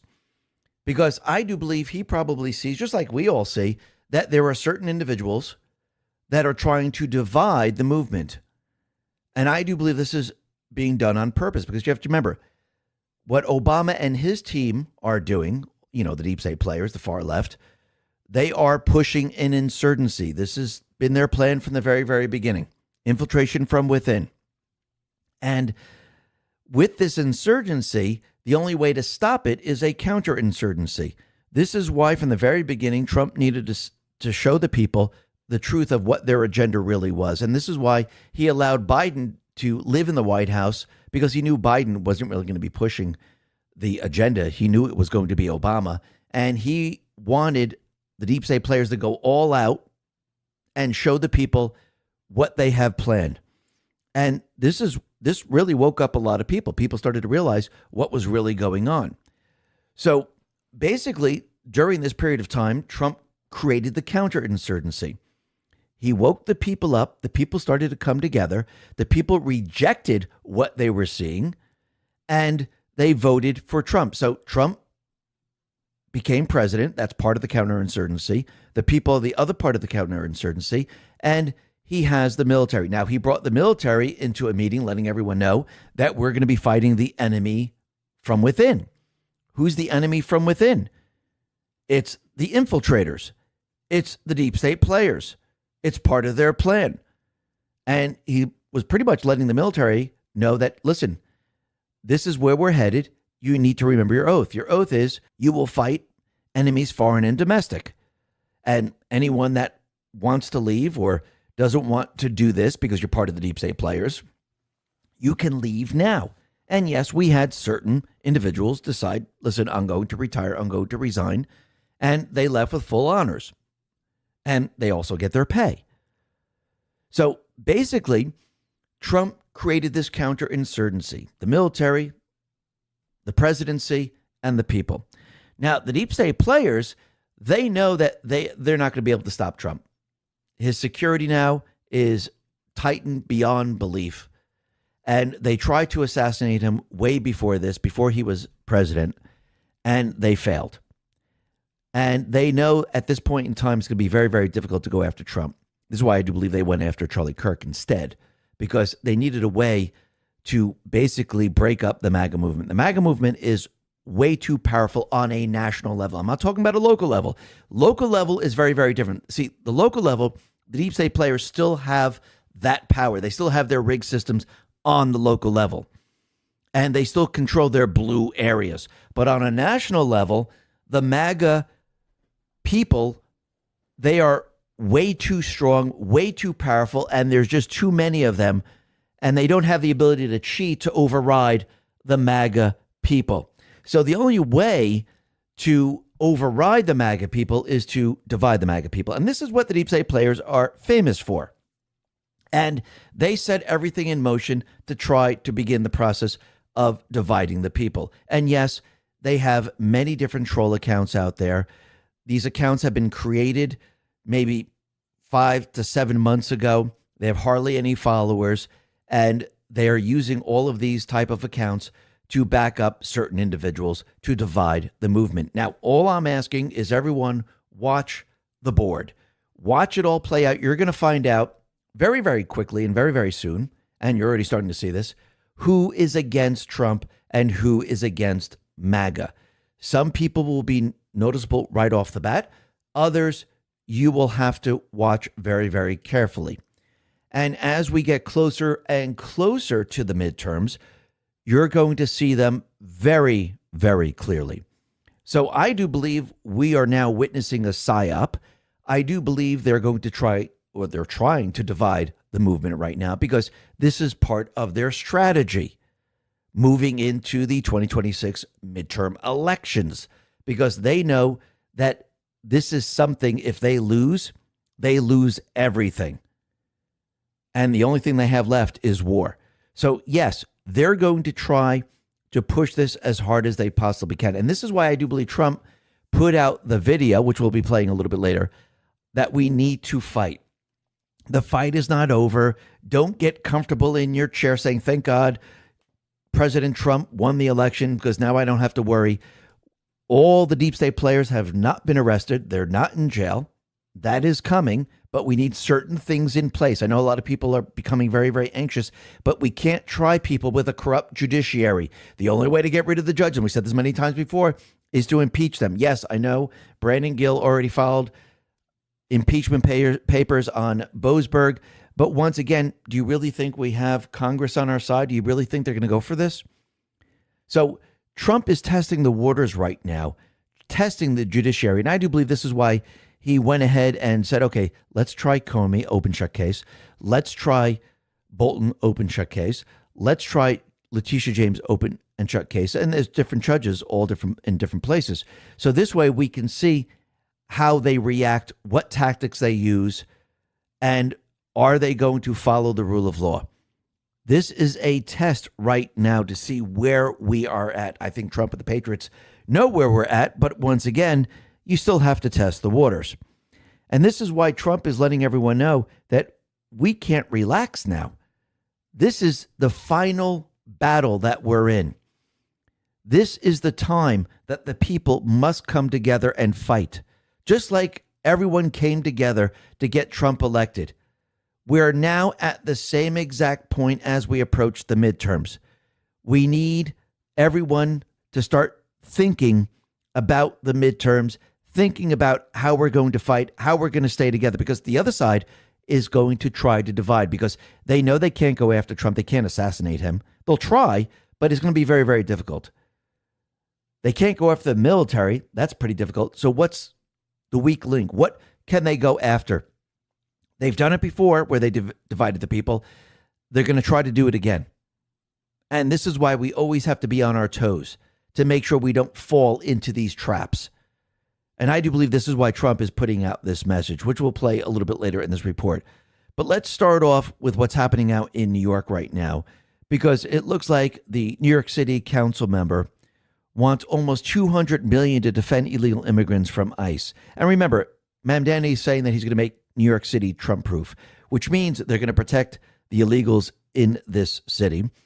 They're going to protect the criminals in the city, and they don't want Trump coming in, removing their base, because that's really what that is. It's their base.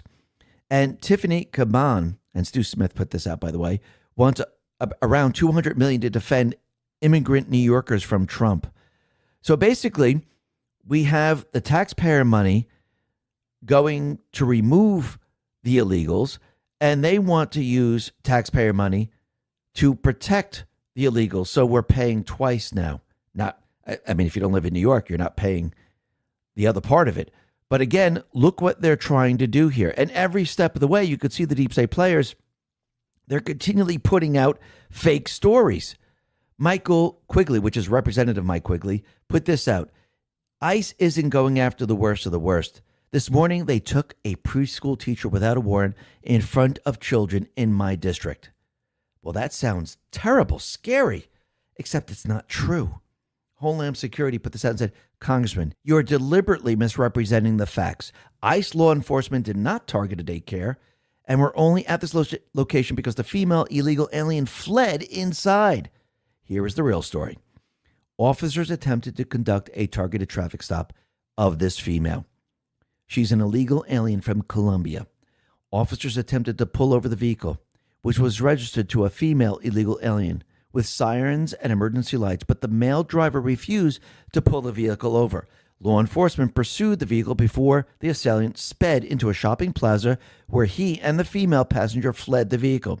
They ran into a daycare and attempted to barricade themselves inside the daycare, recklessly endangering the children inside. The illegal alien female was arrested inside a vestibule, not in the school. Upon arrest, she lied about her identity. The vehicle is registered in her name, though she claims that she didn't know the man who was driving her car and just picked him up from a bus stop. Facts, including criminality and information on the male assailant, are forthcoming, and we will update the public with more information as soon as it becomes available. Isn't this what criminals do? Don't they run from the law because they are criminals? It's exactly what we saw happen right now. And here's another story. Brittany Mejia put this out and said, during a Border Patrol operation outside of Cypress Park, Home Depot yesterday, agents detained a U.S. citizen they accused of assault. The agents drove off with this 1-year-old daughter in the backseat. She's since been reunited with her family. Trisha McLaughlin says, oh, for FF's sake. Brittany, this U.S. citizen left his own child unattended in a car and proceeded to attack law enforcement as they were conducting an operation. He exited his car wielding a hammer and threw rocks at law enforcement as he abandoned his child. He was arrested for assault. During his arrest, a pistol was found in his car. This is reported stolen out of the state of New York. He, as an individual, has an active warrant for property damage. Law enforcement rightly looked over the child until they were in safe custody of a guardian. So once again, another fake story. And here's another one. NBC News put this out. Chicago residents say immigration enforcement is leading to children getting tear gassed. Homeland Security says this is disgusting even for the fake news. Our brave Border Patrol agents were surrounded and boxed in by agitators. Here's the real story. Border Patrol conducted an operation that resulted in the arrest of a criminal illegal alien from Mexico who has previously been arrested for assault. During the operation, Border Patrol agents were surrounded and boxed in by a group of agitators. Federal law enforcement issued multiple lawful commands and verbal warnings, all of which were ignored. During the operation, 2 U.S. citizens were arrested for assaulting and impeding a federal officer. To safely clear the area after multiple warnings and the crowd continued to advance on them, Border Patrol had to deploy crowd control measures. Our officers are facing a 1,000% increase in assaults against them. Smears like this from NBC News are adding fuel to fire. It must end. Why don't they do a little bit of research before they put out these stories? Why? Because they're the fake news. That's why. They don't want to do that. And let's just think about this for a second. And this reminds me of the pandemic. Remember, during the pandemic, if it was truly a pandemic, all the homeless people would be dead on the streets. You would see flatbed trucks picking them up because it was so deadly. Remember, these people have compromised immune systems. You had tons of homeless people, especially in LA, many other places. And a lot of these people are older people. These people would have been dead on the streets. Did we see anything like that? If we did, they'd be reporting it like crazy. Think about it. If the ICE agents or CBP, if they're actually committing crimes, if they're really kidnapping these people, if they're committing felonies, what do you think these people would be doing in these different cities? The mayors, the police, the congressmen. They'd be filing police reports for kidnapping, for felonies. They'd be seeking prosecution.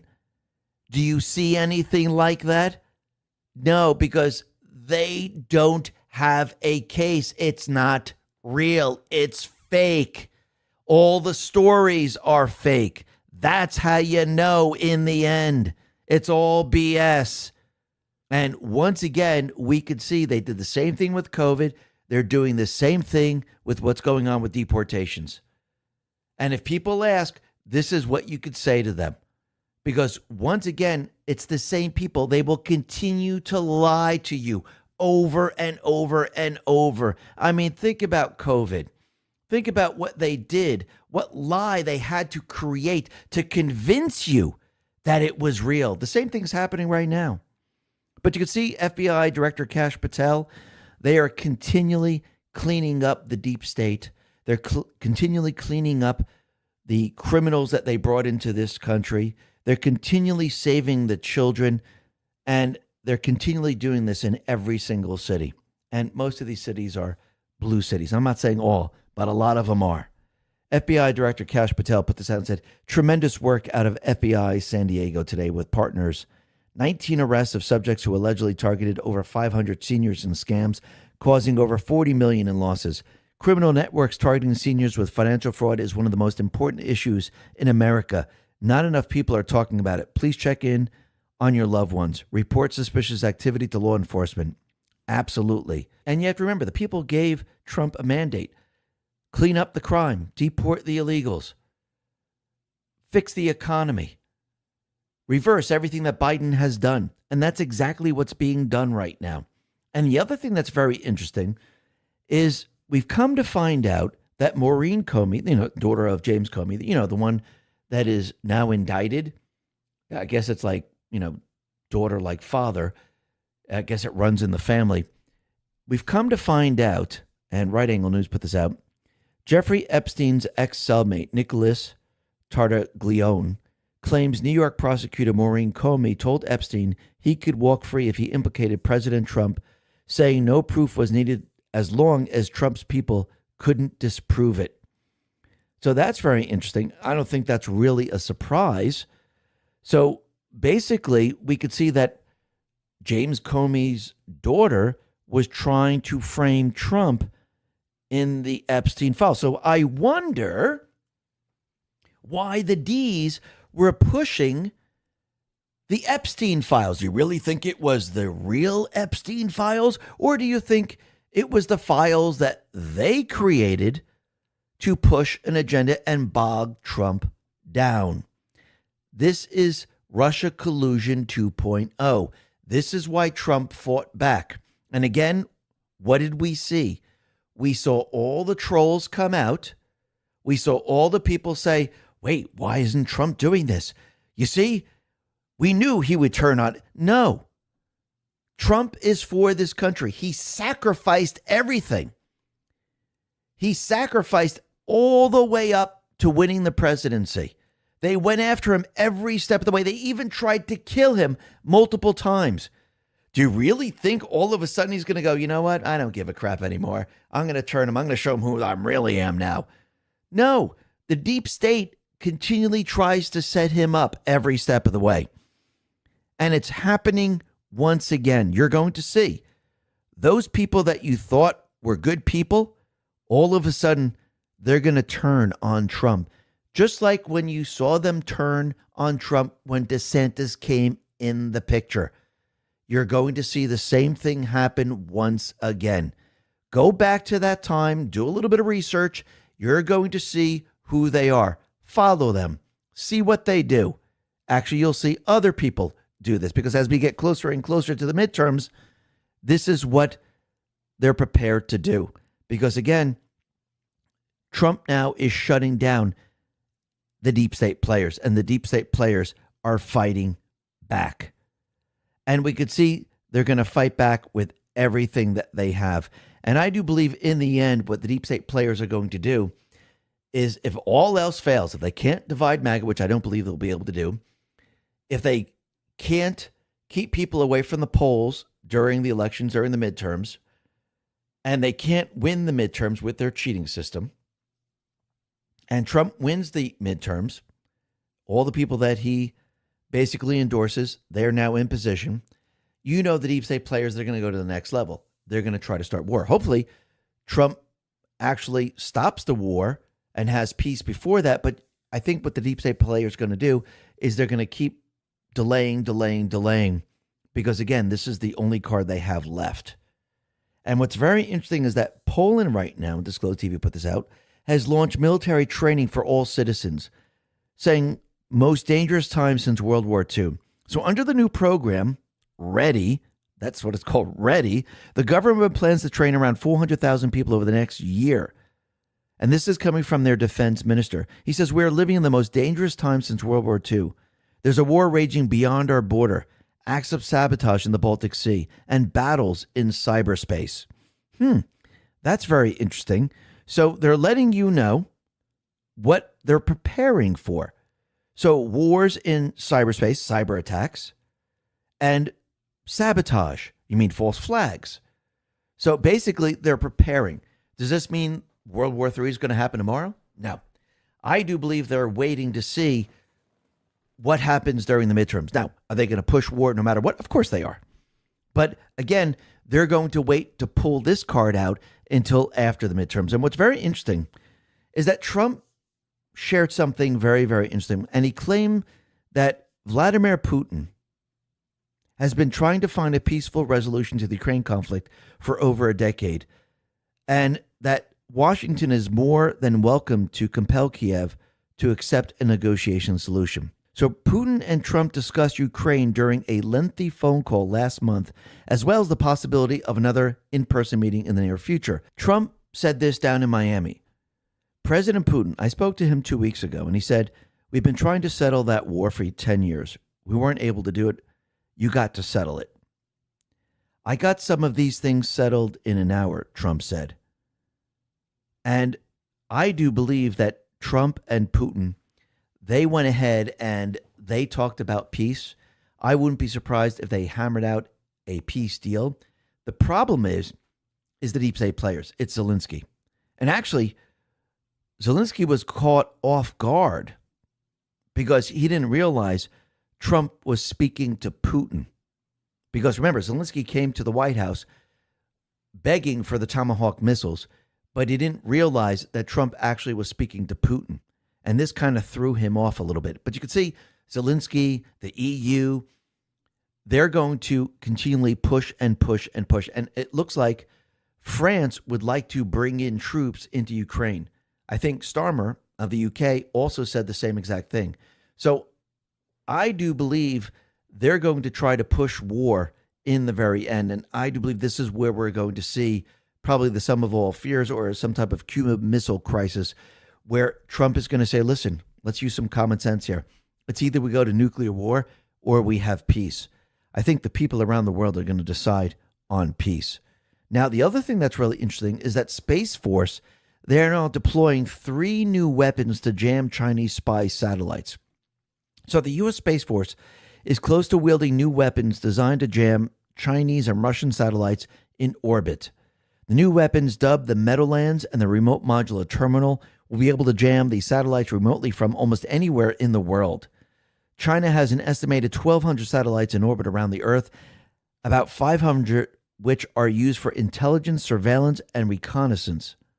Chinese spy satellites are routinely used to track U.S. Navy ship movement and deployed forces across the globe. So basically, we could see that Space Force now is preparing to jam the satellites. Now, what else could the satellites be used for?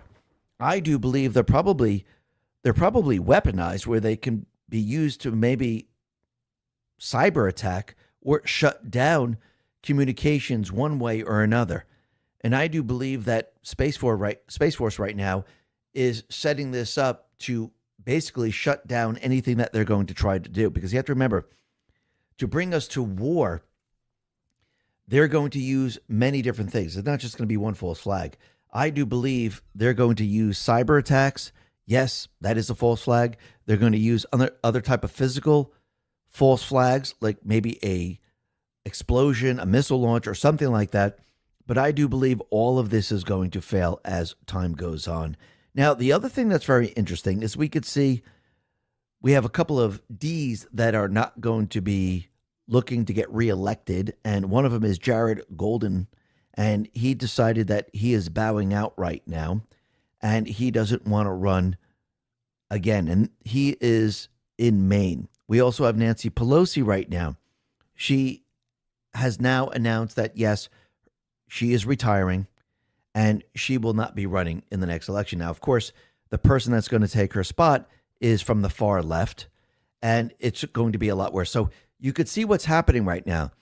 The D party now is transforming from what it was into a very far left, Marxist, communist, trans type of Congress. Trump is going to use all of this against them, and he's already begun doing this.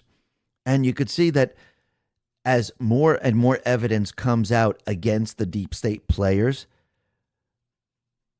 the people are on Trump's side. And when you look at what happened during the Biden administration, you can see that people now, they realize that there was a lot of criminal activity in the Biden administration. And when you look at the auto pen, people are starting to realize that he never gave authorization to sign any of these pardons, or maybe a lot of the executive orders. John Solomon puts this out and said, poll, 52% of voters want Biden aides prosecuted over auto pen use. And that is exactly what should happen. They should all be prosecuted. Now, again, you have to remember, this is all building up right now because Trump is showing the people of this country who the true enemy is. And he's exposing the crimes that they have committed. You see, back in the day, these people were protected. No one knew what they were doing. Today, Trump has the ability to expose everything. And that's exactly what his people are doing. Because again, you have to remember, Trump knows everything that they have done. And remember, timing is very important. Optics are very important. And you need certain things in place if we're going to prosecute these people. Remember, we're only going to have one chance to do this. We don't want them to go free. We already saw what happened with Durham. Those individuals, they were able to walk. There's another test going on right now.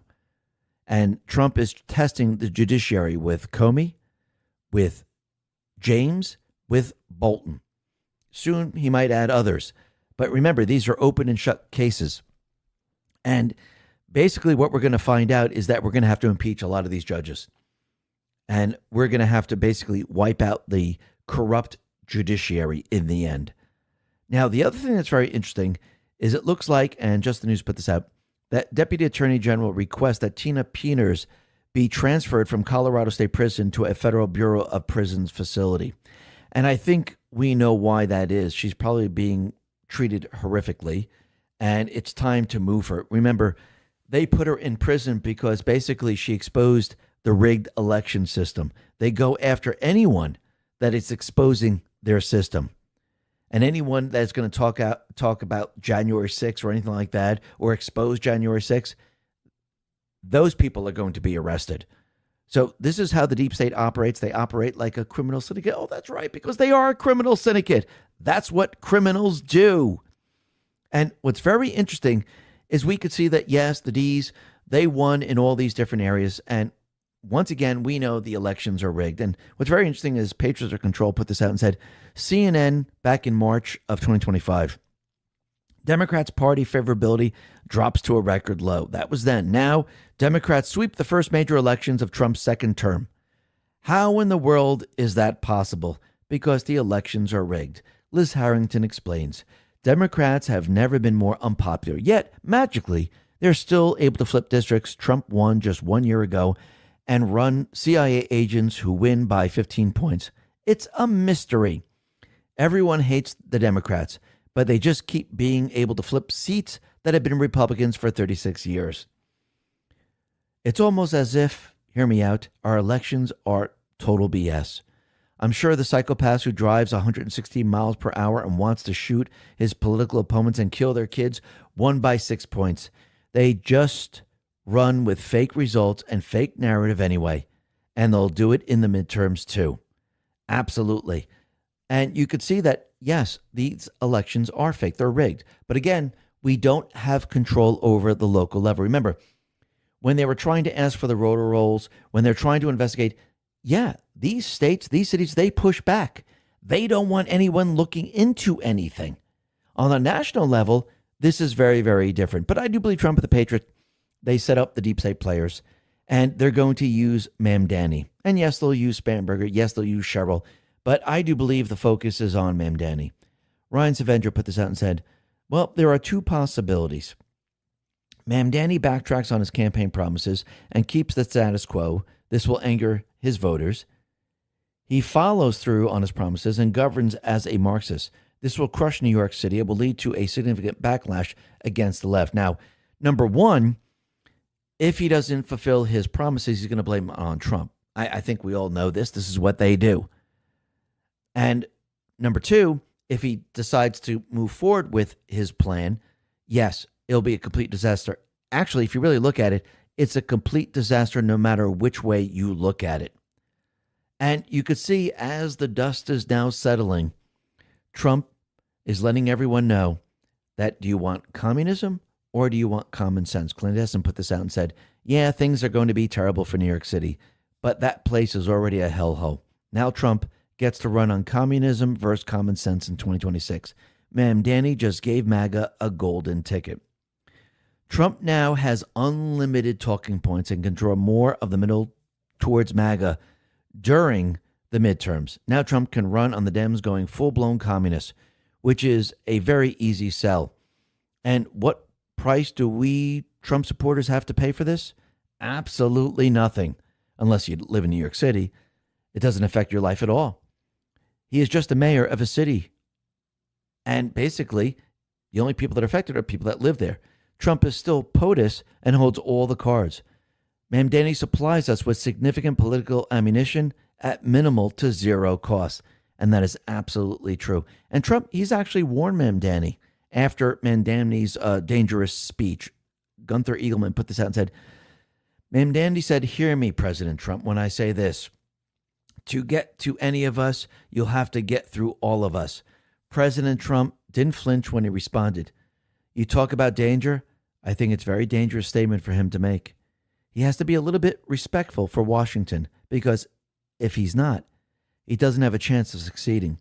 This is not going to go well for Mamdani, and that's absolutely true. And what's very interesting about all this, and I'm going to go all the way back to August 2025, Marco Rubio, he was being interviewed by Sid Rosenberg, and basically they were talking about Mamdani and talking about the Muslim Brotherhood. And basically Rubio said that they were looking into this, and they were looking at designating the Muslim Brotherhood as a terrorist organization. And he said, we are constantly reviewing the groups to designate for what they are. Supporters of terrorists, maybe terrorists themselves. We haven't done this in a long time, so we've got a lot of catch up to do. And basically, I do believe Mamdani is in this position because what's going to happen? He's going to push his communist agenda, which is a national security threat to this country. Remember, he went to Obama and spoke to Obama many, many times. Remember, all roads lead to Obama. And Trump, I think he's been waiting for this. And basically, Mamdani has been bankrolled by the Muslim Brotherhood from the beginning. CAR is a terrorist group that actually is controlled by the Muslim Brotherhood. Obama is part of the Muslim Brotherhood. So I do believe Trump has now set all of this up and put all the pieces in place to go after Obama in the end. And yes, do we have to win the midterms? Absolutely. Has everything been set up to win the midterms? Absolutely. Is the deep state going to try to fight back? Absolutely. Because we're not done with this fight. And you can see that they still are now voting not to open up the government, and they're keeping the government shut down. And now we have Transportation Secretary Duffy. He is announcing that the FAA will reduce flight capacity starting Friday because of the Schumer shutdown, impacting 4,000 plus flights nationwide. And this is going to be a major, major problem. Now, think about it. The D's, Chuck Schumer, and the rest, they're trying to blame this all on health care. But you have to remember, they created Obamacare. They voted on Obamacare. Nobody really voted. The Democrats voted completely for it. The Republicans did not. And they basically subsidized Obamacare because it's a complete and utter disaster. Chuck Schumer put this out and said, Representative Jeffries and I are once again demanding Trump and Republicans sit down with us, end their shutdown, and fix their healthcare crisis. Trump, Democrats are ready to meet you to face, anytime and any place. Tim Burchett says, you created Obamacare, and the date it would run out of money. Obamacare is a complete and utter disaster. It always was from the very beginning. When it first opened, Obama had all these exchanges. Over 50% went bankrupt. Number two, he placed a penalty on people that wouldn't take it. Who wrote the legislation? It was the healthcare companies. The only way to cover up the skyrocketing premiums was to subsidize it by the government. So you're paying your premiums, and you're also paying the premium indirectly through taxes. Because once again, who makes out in all this? The insurance companies. And it gives the government at the time control over you. That's what they wanted in the end. And this is why people are not too fond of Congress right now. But I do believe this will change once we change Congress up, because as of right now, I would say the majority of Congress does not represent we the people. Rasmussen Reports put this out and said, how do you rate the way Congress is doing its job? Excellent, good, fair, or poor? All voters, 8% excellent, 12% good, 20% subtotal, 18% fair, 58% poor, 76 subtotal, 20% excellent versus or good versus 76% fair or poor. Well, if this was in the real world, Congress would be fired right now, wouldn't they? Very interesting. And I do believe this is why Trump is testing the rhinos right now. He's testing them, and he wants to see the board. He wants to see who's on his side and who isn't, because he says, listen, if we don't use the nuclear option right now and remove the filibuster, the Deeds are going to do it anyhow. And this will give us incredible leverage, and it will allow us to win the election in 2026 with no problems whatsoever. Because if you remove their rigged system, we're going to win. And Trump is right. They will remove the filibuster. Geiger Capital put this out and said, Trump is right. Points to AOC and says, the Dem senators are in the way, need to get on board. The stakes are too high. We must end the filibuster, expand the court. Who stopped it? Manchin and Sinema. They're no longer there. Then you look at Elizabeth Warren. We must restore our democracy so that a radical minority can no longer drown out the will of the people. Expand the Supreme Court to rebalance it, pack the Supreme Court, end the filibuster to codify Roe, fix the Electoral College so popular vote losers like Trump can't stack the courts again. So basically they're telling you, damn, if Manchin and Sinema weren't there, we would have gotten our way. Now, Nancy Pelosi and the rest, they're being removed. The far left is coming in. What do you think is going to happen? Trump is telling the people, make the move now. Because if we end the filibuster, what happens? We can pass bills to secure the elections. Thune right now is saying that we're not doing it. We're not going to end the filibuster. So this gave Trump a very, very clear picture. Wait a minute. These individuals who don't want to go along with this, they're not on board whatsoever in saving the country. So Trump has now trapped the D's and exposed the rhinos. If the D's oppose eliminating it, the vote gets them on record for future purposes. Trump can see the board clearly, who is with him and who is not. Midterms are coming. GOP members who oppose getting rid of it, well, they just told Trump everything he needs to know. This is not a game. This is about taking back the country. We are still in a war. We still must fight. And this is why Trump, I do believe, put out this video on Truth. And he starts out with my fellow Americans. Take a listen to this video. Fellow Americans, our movement is far from over. In fact, our fight has only just begun. We are one movement, one people, one family, and one glorious nation under God. So with American pride swelling in our hearts and American courage stirring in our souls, I say these words to you tonight. We will make America great again.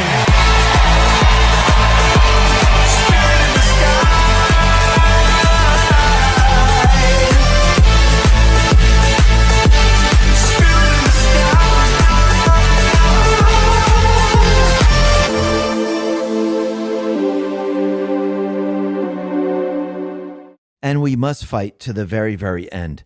Because again, the war is not over. We're still fighting the deep state players. Until all of these people are locked up behind bars, until we get rid of the central bank, until we take control and we make elections with voter ID, paper ballots, one-day voting, get rid of the mail-in ballots, get rid of all the cheating. Once we expose the far, far left, once we do all this and get rid of the rhinos, once we do this, yes, that war with the deep state players has come to an end. Does this mean we still sit around and say, hey, we don't have to do anything? No, they're always going to try to come back, especially to reestablish the central bank. And I do believe this is why we need a lot of legislation. And I think this is why Trump wants to end the filibuster, because, again, this will give us the opportunity to remove the central bank, remove the legislation about the central bank. Remember, the only way you breed corruption is if you have money and you can continually get that money. And with the central bank, you can just borrow into oblivion. It will never end. With Trump's new tariff system, which is made up of oil, which is made up of tariffs, which is made up of the gold card, made up of AI technology, you just can't borrow because there's a finite amount of income coming into this country.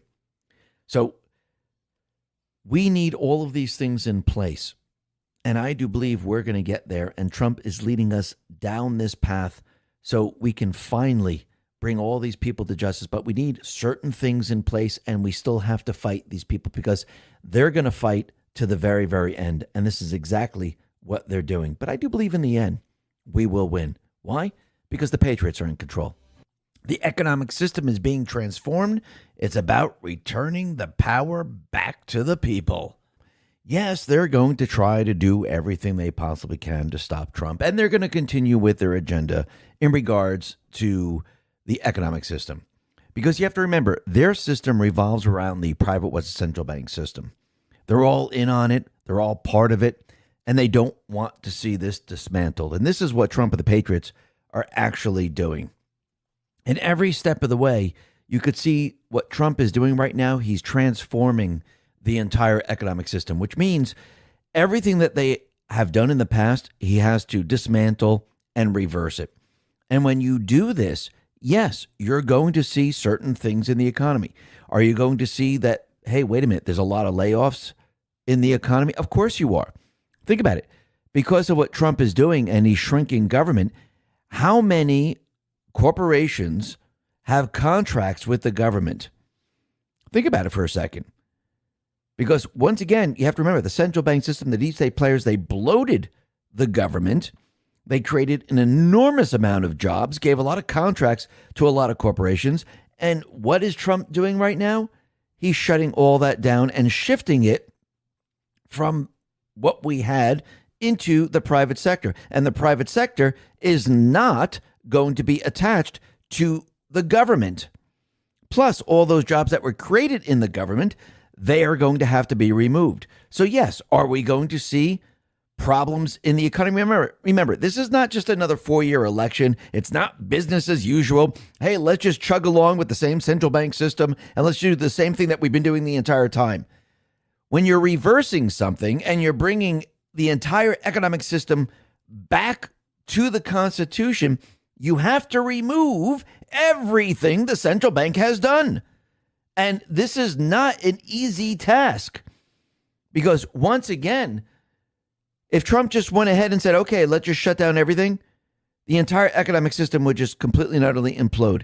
What he's doing right now is making sure that the move doesn't hit the people that hard. Now, a lot of people think that this is hard. Think about what the central bankers would do if they were in control. They bring us into a depression. They bring us into war. They would say, oh, well, there's nothing we can do about it. Look, the entire economic system is falling apart. And they would blame, of course, another country. They blame a cyber attack. They blame everything but their system, just like they did in 1971. When we moved from the gold standard to the petrodollar system, we were in a deep, deep recession. People lost jobs. Actually, there were rolling blackouts in the UK. There were gas lines where people couldn't get fuel. Did they care? Of course they didn't. They were shifting us into their system. Trump now is shifting us back to the Constitution and at the same time trying to make sure that the people don't get hurt. Now, is it perfect? Absolutely not. But he's transforming the entire system. And he's going to return the economic power back to the people. That's what this is all about. And he wants that ruling from the Supreme Court that says, yes, the president has the authority. Congress gave up their ability to issue tariffs. The only reason they're going after him right now is because they're looking at him going, holy crap, he's making a lot of money with these tariffs. We want the power back. And I do believe in the end, they're going to lose, no matter which way they look at this. And you could see that this is not going to, the Supreme Court decision is not going to happen overnight. This is going to take at least a couple of months, a year. So this entire time, what is Trump going to do? He's going to continue with the tariffs. This doesn't stop the tariffs. And he's going to continue building the parallel economic system. But you can see the deep state players, the central bankers, they're still pushing their agenda. And they will not stop until the very end. When you look at the COP30 climate summit, you have Prince William, you have Starmer, you have all the same usual people all out there saying that we're moving forward because we're going to see melting polar ice caps. We're going to lose the Amazon. Climate change is a major, major threat to this world. I mean, look what Prince William said at the COP30 climate summit. The melting of polar ice, the loss of the Amazon, the disruption of ocean currents, these are not distant threats. They are fast approaching and will affect every one of us, no matter where we live. Remember, they've been telling us this since 1970. Actually, back then, we were going to be in an ice age. And then all of a sudden they realized, crap, this isn't going to work. The Earth now is warming up because of the sun. Now we have to say we're in global warming. Oh, crap. Okay, the global warming phase is over. We're going back to the Earth cooling down because of the sun. Now we have to say, well, we can't use ice age because we used that in the 70s. Now let's just use climate change. That's better. And let's give a time frame. 10 years. Oh, wait, 10 years has passed. Okay, let's say another 10 years. Okay, that 10 years has passed. Let's say another 10 years. Hey, what ever happened to Greta Thunberg? Oh, that's right. She's doing the Palestinian thing. She's no longer with the climate change. Remember, she told us that if we don't act right now, the entire world's coming to an end. How'd that work out? I don't think anyone's buying this anymore. But again, they can't stop. They have to move forward. And they're hoping that Trump fails and they can move us into the Green New Scam, into the Great Reset. Remember, they told us going back to March 2020, this was coming from Prince Charles at the time, now he's king, and Klaus Schwab, letting us know that this is the perfect time for the Great Reset. This is what they actually want, but it's not going to happen. And you can see as Trump is transforming this entire economic system, where he's moving us from a central bank system into a people system, yes, he's going to have to cut jobs in the government, which is going to affect the private sector, because you have to remember how this system was built. And you have to remember, a lot of the jobs that were created were illusionary jobs. But Challenger Gray and Christmas, they put out their data, their report, and they said that companies are slashing 153,000 jobs, nearly triple last year's total and the highest for the month since 2003. Technology and warehousing jobs led the layoffs, mostly because companies are slashing folks who were hired during the pandemic era overhiring period. This is the highest total for October in over 20 years and the highest total for a single month in the fourth quarter since 2008. Like in 2003, a disruptive technology is changing the landscape. So basically, Doge impact is very big in this because this remains the leading reason for job cuts announcement in 2025, citing 293,753 planned layoffs so far this year. This includes direct reductions to the federal workforce and its contractors. An additional 20,976 cuts have been attributed to Doge downstream impact, which reflects the loss of federal funding to private and nonprofit entities. In October alone, cost cutting was the top reason employers cited for job reductions, responsible for 50,437 announced layoffs. Artificial intelligence was the second most cited factor, leading to 31,039 jobs cuts as companies continue to restructure and automate. So Doge is one of the leading reasons that this is all happening right now.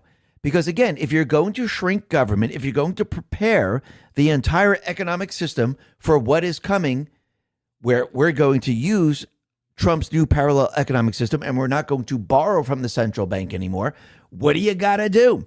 You got to shrink the bloated government. The only reason we have this bloated government is because this protects the central bank system. Because this is what they use. Hey, how are we going to support this government? We have to borrow the money because look how big it is. We can't support it any other way. Well, if you shrink it down, then you don't need the central bank to support it. Remember, the only way we can fund anything right now is through the central bank. The only way we can fund anything is through borrowing. Trump is now changing this. And this is what the central bankers, the deep state players, do not want him to do. They don't want him to. They don't want him to show the people that look, there's another way we can actually fund everything. There's another way that we can bring in income. There's another way. We just don't have to borrow. This is what they're most afraid of. And you can see every day that passes, yes, the fake news, the deep state players, the central bankers, they're going to say, hey, look, Trump's system is not working.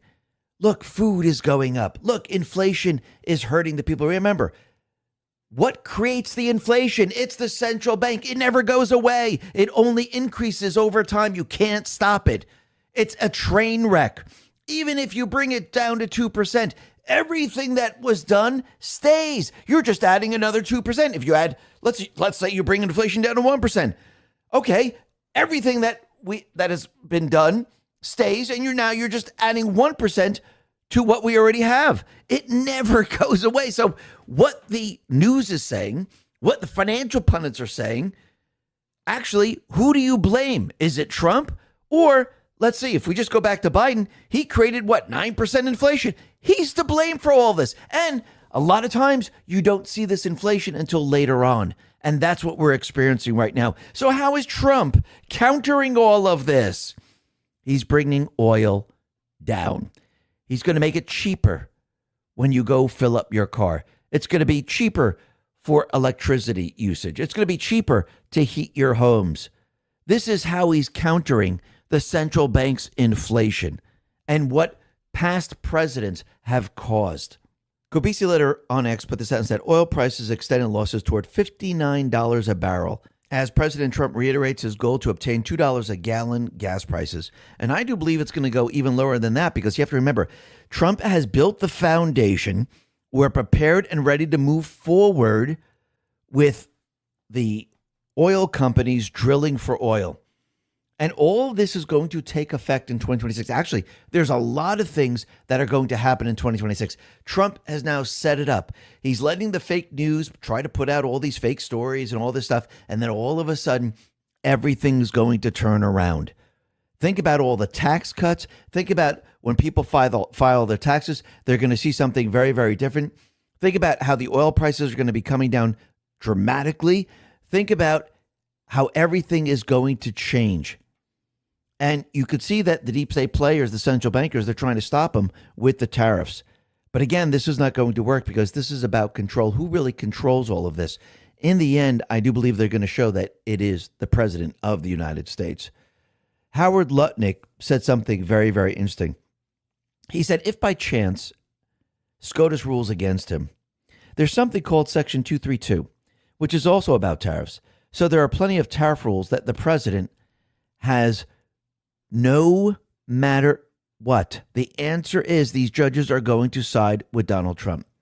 So Section 232 refers to a provision in the Trade Expansion Act of 1962, specifically 19 U.S.C. Section 1862, which grants the U.S. president broad authority to impose tariffs, quotas, or other trade restrictions on imports deemed a threat to national security.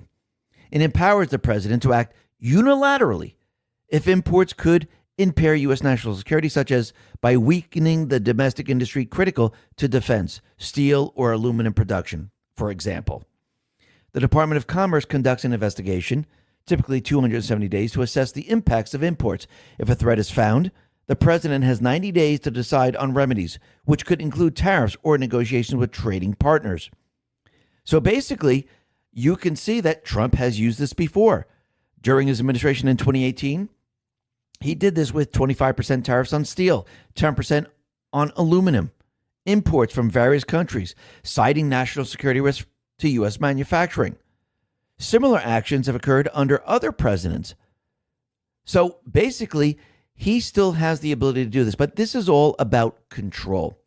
Endgame Macro explains. If Trump's tariffs are ruled illegal, the real danger is losing speed and leverage in a world where both matter. Tariffs under emergency powers like IEEPA give the president the ability to hit fast, send a signal, and shift negotiations before the other side adjusts. If the courts take that away, the U.S. loses some of that unpredictability, and in geopolitics, predictability can be weakness.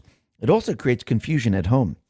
Businesses that move supply chains, invested in domestic production, or hedged around those tariffs suddenly face uncertainty again.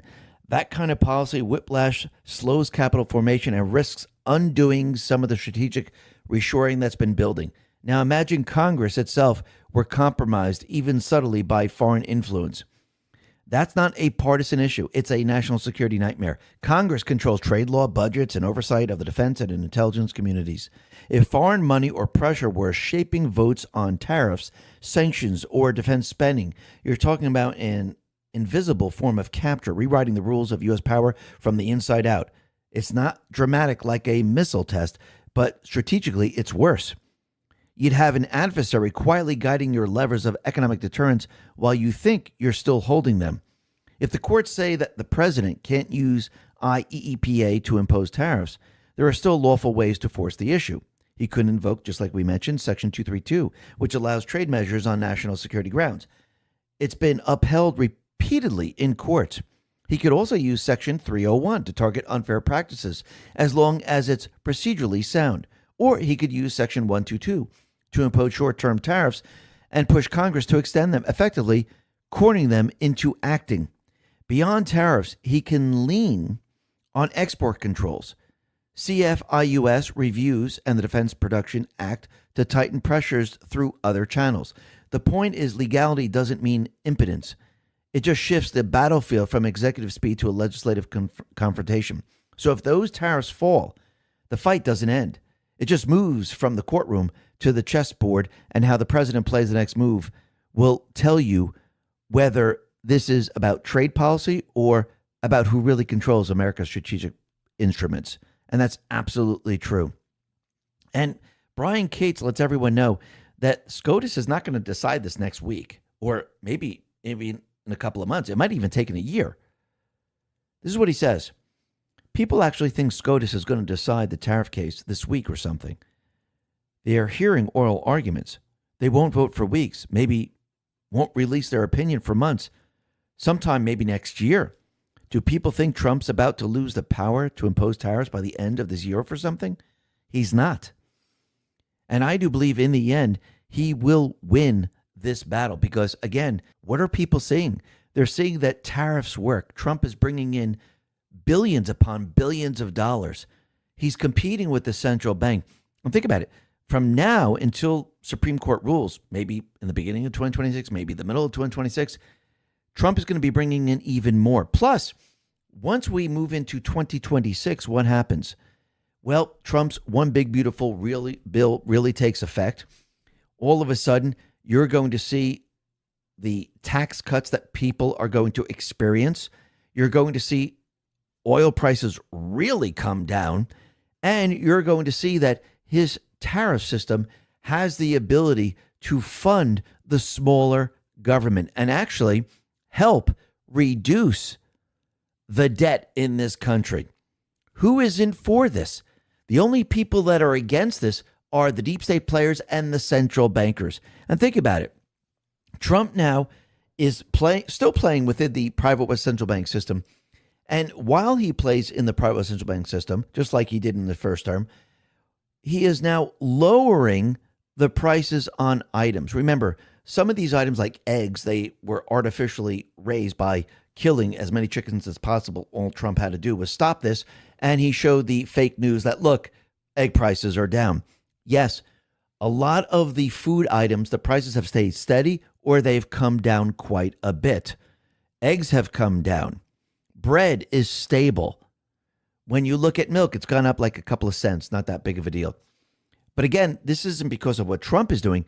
This is the central bank that has created this. And actually, the deep state assisted in all of this because, again, you have to borrow the currency. And once you put the currency into circulation, it dilutes the value of the currency that we have today, which causes inflation, actually. So basically, it's the central bank that has caused this, and everything that Biden/Obama has done, and every president before Trump and every Congress before Trump, they have created this mess. Because remember, inflation is cumulative. It doesn't go away. So whatever Biden did during his last 4 years, where he made inflation go up 5% one year, 4% another year, 9% one year, 3% another year, he has created this inflation nightmare, and you're feeling the effects from it. And what Trump has done, he slowed it down. Can he stop it? Yeah, if we have 0% inflation, but everything that we experience does not go away. He can minimize it by lowering the rate, which he has done already. But even if you bring it to 2 or 1%, it's still going to go up because that's the way the central bank system works. You can't stop it unless you get rid of the central bank, which I do believe Trump is preparing to do. But look what else he's done. And he put this out on Truth. In 9 months, he lifted over 600,000 Americans off food stamps. 1.9 million more American-born workers are employed today than when I took office. And we have more people working now than at any time in the history of this country. And then he let you know that, yes, since he slowed down inflation, lowered energy costs, it's going to feel like food is actually getting cheaper. And Walmart, and we mentioned this before, confirmed this. Trump, he put this out and said, 2025 Thanksgiving dinner under Trump is 25% lower than 2024 Thanksgiving dinner under Biden, according to Walmart. My costs are lower than the Democrats on everything, especially oil and gas. So the Democrats' affordability issue is dead. Stop lying. And he's absolutely right. And think about it. What causes prices to go up? Well, part of it is inflation. And the other part is the programs that the deep state has put into place, like EBT or student loans. This creates artificial price increases. Lauren Chen explains, EBT is absolutely part of why groceries are so expensive now. EBT is a government subsidy program, and it exploded under Biden. Whenever the government subsidizes something, prices shoot up because of increased demand. It's the same reason college became unaffordable. And that's absolutely true. So when you have inflation, which Biden has created, when you have high fuel prices, which Biden created, and you go all out on EBT, yes, you're going to see increased prices. And that's what we're experiencing right now. Actually, Trump has minimized this quite a bit. And Scott Bessent is now letting everyone know when we get into 2026, people are going to really start to feel the effects of the one big beautiful bill. And they're going to feel the effects of the tax cuts. They're going to start to realize, well, wait a minute, I'm paying a lot less at the pumps, which means I have a lot more money in my pockets, which means if energy is much, much lower, that means deliveries are lower, production is lower, energy production is lower. Electricity production is lower. Heating your home is lower. So this is going to give people buying power, and people are going to feel really good. Rapper Response 47 put this out and said, in the first quarter of 2026, Scott Bessent says, working families are going to see a very good refund coming out. They will change their withholding. They will get real wage increases. I think the economy is going to go gangbusters. And he's absolutely right, because what Trump has done right now, he's given the buying power back to the people, which means you're going to say, wow, this is incredible. I have so much more money because of the tax cuts, because of oil going down, because of electricity dropping, because of the cost that it takes to heat my home or use air conditioning. People are going to see a very, very big difference. And as he continually brings back your buying power, you're going to counter the inflation that has been caused by past presidents, past Congress, past everything. So can he get rid of the inflation? No, he can minimize it, and he can counter it in other ways, which he's going to do. And think about it. The no tax on tips, no tax on Social Security, no tax on overtime, that doesn't take effect until you file your taxes. And this is where people are going to see a very, very big difference. And not just those people, but everybody else. And it's going to be absolutely incredible. And as we go throughout the year of 2026, fuel prices are going to get lower and lower and lower, which means as Trump keeps inflation steady, people are going to see that, wow, things are getting better. It's things are moving along. And as jobs come back to this country, because remember, all the investments are going to take effect in 2026, and people now are working and they have additional buying power and they put their money back into the economy is going to go crazy. He set this all up for 2026. Ask yourself why, because the midterms are very important. And when people feel economically secure and they're happy and they're feeling good, they don't want it to end. And this is going to give him the ammunition. Control. They lost leverage, and they're trying to get that leverage control back. And all you need to do is, and we'll just go back a little bit in time, but we'll go into detail a little bit later in this report.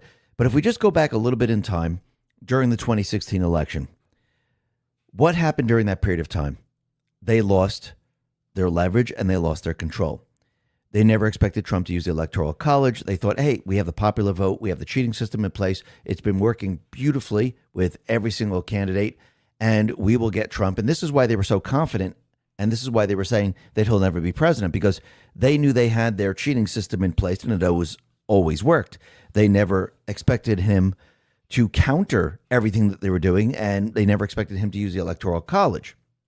So to regain the leverage, what did they do? Well, the deep state players, they didn't just sit back. They didn't say, oh, you know what? Too bad we lost. What are we going to do? They did Russia collusion, Alpha Bank hoax, impeachment hoax number 1, number 2. And I think everyone knows this. This is how they were trying to regain their leverage. When all of that failed, they said, holy crap, what are we going to do? We can't get rid of him. I mean, everything that we threw at him didn't work. So what they did in 2020 to regain the control and the leverage, they went ahead and they cheated in the election like they've never done before. They set everything up so they could regain control. Actually, they ran a psyop on the people. They unleashed a virus, which was not that deadly whatsoever. 99.99% of the people would be cured. They wouldn't even know that they had it. They think they just had a bad cold. And they created this gigantic psyop to put fear into the people. And this way they could actually gain control of the entire election system. And they were able to basically use their cheating system to gain back the control. They placed a puppet into the position of president, and they were back in control. So basically, they ran a psyop. Now, they thought they had complete and utter control going into the 2024 election, but they realized that they didn't. And this was a major problem for them, just like in 2016. And the problem is that too many people woke up during Biden's time in the White House. They were pushing all these policies, and it kind of backfired on them, and they didn't have control over the narrative. And they started to realize, well, wait a minute, the news can't control what's going on. That no one's believing the news anymore. People are looking at social media. Now Trump has True Social. Rumble now appeared, and all of a sudden Elon bought X, and now they don't have control over social media. So this was a major, major problem for them. And they knew that they were going to lose control during the elections. They didn't have the candidate that they needed. I do believe that Obama wanted someone completely different than Kamala Harris. And it seems with that new book that's coming out, Nancy Pelosi was supposed to be on board, but I guess she jumped the gun and actually endorsed Kamala instead, which was the downfall of what they were supposed to do. And they realized, well, okay, we're never going to be able to cheat in the elections like we did in 2020. We don't have COVID. We don't have any of this. So we're going to have to do what we did during Trump's time from 2016 to 2020. We're going to have to work while he's in the White House, and we're going to have to create a psyop to win back this control. And what we're going to have to do, and I'm talking for the deep state players right now, what we're going to have to do is we're going to have to delay everything that he's doing. Because remember, he's deporting their base. And that is the illegals. They need the base to cheat in the elections. We're going to have to try to delay everything that he's doing in the government with Doge and everything else. Doge is still there. It didn't just disappear. So if you look at the judiciary right now, they're trying to delay everything that Trump and the Patriot are doing. They're trying to delay him from deporting people, the illegals in this country. They're trying to delay him from firing people in the different agencies. They're trying to stop him or delay him from closing agencies and defunding a lot of the programs that they had going. And this is part of their strategy. The other part of their strategy is the midterms and the presidential elections in 2028. And this is why people cannot get comfortable. I know Trump won. It was fantastic. It was incredible. But the deep state is still here. They didn't just disappear. They're still here. So for them to gain control over the midterms, and I think Trump actually told us today, or maybe yesterday when he put it out on Truth, he told us that, listen, I see their plan now. I see what they're trying to do. For them to gain control and to maybe win in the midterms, they're going to have to fracture. They're going to have to divide the MAGA base. The MAGA base is too strong. The people are awake. The people see what they're doing. And the people were able to override the cheating system in 2024. So the only way for them to have a fighting chance in the midterms and then the presidential election, because that's what they're looking at, they definitely need the midterms. The only way to do this is to divide the strong base. So the question is, how do you divide? How do you run a psyop to have the MAGA base divided? And how do you set it up that they can use this against MAGA? That is what they're doing right now. Remember, you got to zoom out, just like COVID. A lot of people during COVID are like, oh my God, it's a virus. What? Here's my arm. Inject me. I need the vaccine. They're telling me everyone's going to die. You need to zoom out to see what these people are doing. You need to understand that they're not just sitting back, relaxing, saying, what are we going to do? Remember, everything revolves around their crimes. So when you look at what they're doing, you can start to understand who's truly behind this and how they're dividing the MAGA movement.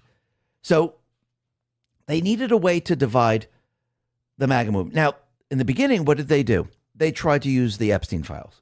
They said, okay, let's use the Epstein files. Let's create the Epstein fake information, and let's see if we can divide the MAGA movement. We'll have those people that really want the Epstein files. We'll have Trump on the other side say, no, we don't want the Epstein files.